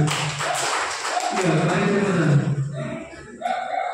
ಕೊನೆಯ ಘಟ್ಟ ನಮ್ಮ ಶಾಲೆಯ ಪ್ರಭಾವಿಗಳಾಗಿರ್ತಕ್ಕಂಥ ಸವಿತಾ ಮೇಡಮ್ ಅವರು ನೆರವೇರಿಸಿಕೊಳ್ಬೇಕು. ಸಮಗ್ರ ಶಿಕ್ಷಣ ಯೋಜನೆ ಕಾರ್ಯಕ್ರಮ ನಮ್ಮ ಶಾಲೆಯಲ್ಲಿ ಇವತ್ತು ಹಮ್ಮಿಕೊಂಡಿದ್ದೀವಿ. 2-3 ದಿವಸದಿಂದ ದಿನೇಶ್ ಸರ್ ಅವರು ಎಲ್ಲ ತನಿಖೆಯನ್ನು ನಡೆಸಿ ಈ ಶಾಲೆಯ ಚಿತ್ರಣವನ್ನು ತಮ್ಮ ಮುಂದೆ ಕೊಟ್ಟಿದ್ದಾರೆ. ಈ ಸಭೆಯಲ್ಲಿ ಅಧ್ಯಕ್ಷರಾಗಿ ಭಾಸ್ಕರ್ ಜೈಸ್ರವರು ಉಪಸ್ಥಿತರಿದ್ದು ತಮ್ಮ ಸೂಕ್ತ ಸಲಹೆಗಳನ್ನು ನೀಡಿರ್ತಾರೆ. ಅವರಿಗೆ ನಮ್ಮ ಶಾಲಾಭಿವೃದ್ಧಿಯ ಪರವಾಗಿ, ಶಿಕ್ಷಕರ ಪರವಾಗಿ ಹಾಗೂ SDMC ಪರವಾಗಿ ಹೃತ್ಪೂರ್ವಕವಾದ ವಂದನೆಗಳನ್ನು ಸಲ್ಲಿಸುತ್ತೇವೆ. ಹಾಗೆ SDMC ಅಧ್ಯಕ್ಷರಾದ ಸಂದೀಪ್ ಸರ್ ಅವರು ಈ ಸಭೆಯಲ್ಲಿ ಉಪಸ್ಥಿತರಿದ್ದು ತಮ್ಮ ಅಮೂಲ್ಯ ಸಲಹೆಗಳನ್ನು ನೀಡಿರ್ತಾರೆ. ಅವರು ಸದಾ ನಮ್ಮ ಶಾಲೆಗೆ ಬೆನ್ನೆಲುಬಾಗಿ ನಿಂತಿದ್ದು ಎಲ್ಲ ಶಾಲೆಯ ಕುಂದುಕೊರತೆಗಳನ್ನು ಅರಿತುಕೊಂಡು ಪ್ರತಿ ಹೆಜ್ಜೆಯಲ್ಲಿ ನಮಗೆ ಸಲಹೆಗಳನ್ನು ನೀಡ್ತಾ ಬಂದಿದ್ದಾರೆ. ಅವರಿಗೆ ಸಹ ಹೃತ್ಪೂರ್ವಕವಾದ ವಂದನೆಗಳನ್ನು ಸಲ್ಲಿಸ್ತಾ ಇದ್ದೇನೆ. ಹಾಗೆ ಉಪಾಧ್ಯಕ್ಷರಾದ ಅಮಿತಾಬ್ ಭಟ್ ಅವರು ಈ ಸಭೆಯಲ್ಲಿ ಉಪಸ್ಥಿತರಿದ್ದು ಈ ಸಭೆಯನ್ನು ಚಂದಗಾಣಿಸಿರ್ತಾರೆ. ಅವರಿಗೂ ಕೂಡ ಹೃತ್ಪೂರ್ವಕವಾದ ಧನ್ಯವಾದಗಳನ್ನು ಸಲ್ಲಿಸ್ತಾ ಇದ್ದೇನೆ. ಹಾಗೆ ಯಡೂರು ಮತ್ತು ಸುಳಗೋಡು ಗ್ರಾಮ ಪಂಚಾಯಿತಿ ಅಧ್ಯಕ್ಷರು ಬಂದು ಎಲ್ಲ ನಮ್ಮ ಶಾಲೆಯ ಸಮಸ್ಯೆಗಳನ್ನು ಆಲಿಸಿ ತಮಗೆ ಏನು ಅದಕ್ಕೆ ಒಂದು ಸೂಕ್ತ ಸಲಹೆಗಳು ಅಂದರೆ ಏನು ಮಾಡ್ಕೊಡ್ಬೋದು, ಹಾಸ್ಟೆಲ್ ಇರ್ಬೋದು ಅಥವಾ ಶಾಲಾ ಕಟ್ಟಡಗಳಿರ್ಬೋದು, ಯಾವುದಕ್ಕೆ ಆಗಲಿ ತಮ್ಮ ಒಂದು ಸೂಕ್ತ ಸಲಹೆಯನ್ನು ನೀಡಿದ್ದಾರೆ. ಅವರ ಒಂದು ಇದು ನಮಗೆ ತುಂಬ ಮುಖ್ಯ ಶಾಲೆಗೆ ಅಂತ ಹೇಳ್ತಾ ಅವರಿಬ್ಬರಿಗೆ ಸಹ ಹೃತ್ಪೂರ್ವಕವಾದ ಧನ್ಯವಾದಗಳನ್ನು. ಹಾಗೆಯೇ ದಿನೇಶ್ ಮತ್ತೆ ನಾಗೇಶ್ ನಾಗೇಶ್ ಸರ್ ಅವರು ಈ ಸಭೆಯ ಎಲ್ಲ ಮಾಹಿತಿಯನ್ನು ನೀಡಿರ್ತಾರೆ. ಹಾಗೆ ದೇವೇಂದ್ರ ಸರ್ ಅವರು ಇಲ್ಲಿ ಏನು ನಮ್ಮ ಶಾಲೆ 3 ದಿವಸಗಳಿಂದ ತನಿಖೆಯನ್ನು ನಡೆಸಿ ಇಡೀ ಶಾಲೆಯ ಚಿತ್ರಣವನ್ನು ತಮಗೆ ಕೊಟ್ಟಿದ್ದಾರೆ. ಸರ್ ಇಬ್ಬರಿಗೂ ಕೂಡ ನಿಮಗೆ ಧನ್ಯವಾದಗಳನ್ನು. ಹಾಗೆ ಹಂಸರ್ ಸರ್ ಅವರು, ಶಿವರಾಜ್ ಸರ್ ಅವರು ಸಭೆಯಲ್ಲಿ ಉಪಸ್ಥಿತರಿದ್ದು ಯಾವಾಗಲೂ ನಮ್ಮ ಶಾಲೆಗೆ ಸೂಕ್ತ ಸಲಹೆಗಳನ್ನು ಕೊಡ್ತಾ ಇರ್ತಾರೆ. ಅವರಿಗೆ ಸಹ ಹೃತ್ಪೂರ್ವಕವಾದ ವಂದನೆಗಳನ್ನು ಸಲ್ಲಿಸ್ತಾರೆ. ಹಾಗೆ ಇದುವರೆಗೆ ಎಲ್ಲ ಪೋಷಕ ವರ್ಗದವರು ಇಲ್ಲಿ ಕೂತ್ಕೊಂಡು ನಿಮ್ಮ ಮಕ್ಕಳ ಪ್ರಗತಿಯ ಬಗ್ಗೆ ಅಥವಾ ಶಾಲೆಯ ಬಗ್ಗೆ ಎಲ್ಲವನ್ನ ಆಲಿಸಿಕೊಂಡು ನಿಮ್ಮ ಒಂದು ಸಲಹೆಗಳನ್ನ ಹೇಳಿರ್ತೀರಾ. ಹೆಚ್ಚು ಇನ್ನೂ ನಿಮ್ಮ ಸಮಸ್ಯೆಗಳಿಗೆ ಹೇಳ್ಬೋದು, ಯಾಕಂದ್ರೆ ಇದು ಮುಕ್ತ ಚರ್ಚೆ ಆಗಿರ್ತಕ್ಕಂಥ ಕಾರಣ ಮಕ್ಕಳಿಗೆ ಏನಾದ್ರು ಸಮಸ್ಯೆ ಇದ್ರೆ ಅಥವಾ ಏನೇ ಇದ್ರೆ ಮುಕ್ತವಾಗಿ ಹೇಳ್ಕೋಬೇಕು, ಯಾಕಂದ್ರೆ ನಮಗೂ ಗೊತ್ತಾಗತ್ತೆ ಅವಾಗ. ಸೊ ಅದು ಎಲ್ಲರೂ ಉಪಸ್ಥಿತರಿದ್ದು ಈ ಸಭೆಯನ್ನು ಚಂದಗಾಣಿಸಿದ್ದೀರಿ. ಎಲ್ಲ ಪೋಷಕ ವರ್ಗದವರಿಗೆ ಕೂಡ ಹೃತ್ಪೂರ್ವಕವಾದ ಧನ್ಯವಾದಗಳು. ಹಾಗೆ ನನ್ನ ಸಹೋದ್ಯೋಗಿ ಮಿತ್ರರು ಈ ಸಭೆಯನ್ನು ಚಂದಗಾಣಿಸಿದ್ದಾರೆ. ಬೆಳಗಿಂದ ಎಲ್ಲ ಒಂದು ಸಿದ್ಧತೆಯನ್ನು ಮಾಡಿಕೊಂಡು ಸಭೆಯನ್ನ ಎಲ್ಲ ಚಂದ ರೀತಿಯಲ್ಲಿ ನಡೆಸಿಕೊಟ್ಟಿದ್ದಾರೆ. ಎಲ್ಲ ನನ್ನ ಶಿಕ್ಷಕ ಮಿತ್ರರಿಗೆ ಕೂಡ ಈ ಸಭೆಯಲ್ಲಿ ಧನ್ಯವಾದಗಳನ್ನು ಸಲ್ಲಿಸ್ತಾ ನನ್ನ ಒಂದು ಚಿಕ್ಕ ವಂದನಾರ್ಪಣೆ ಕಾರ್ಯಕ್ರಮವನ್ನು ಮುಗಿಸ್ತಾ ಇದ್ದೇನೆ.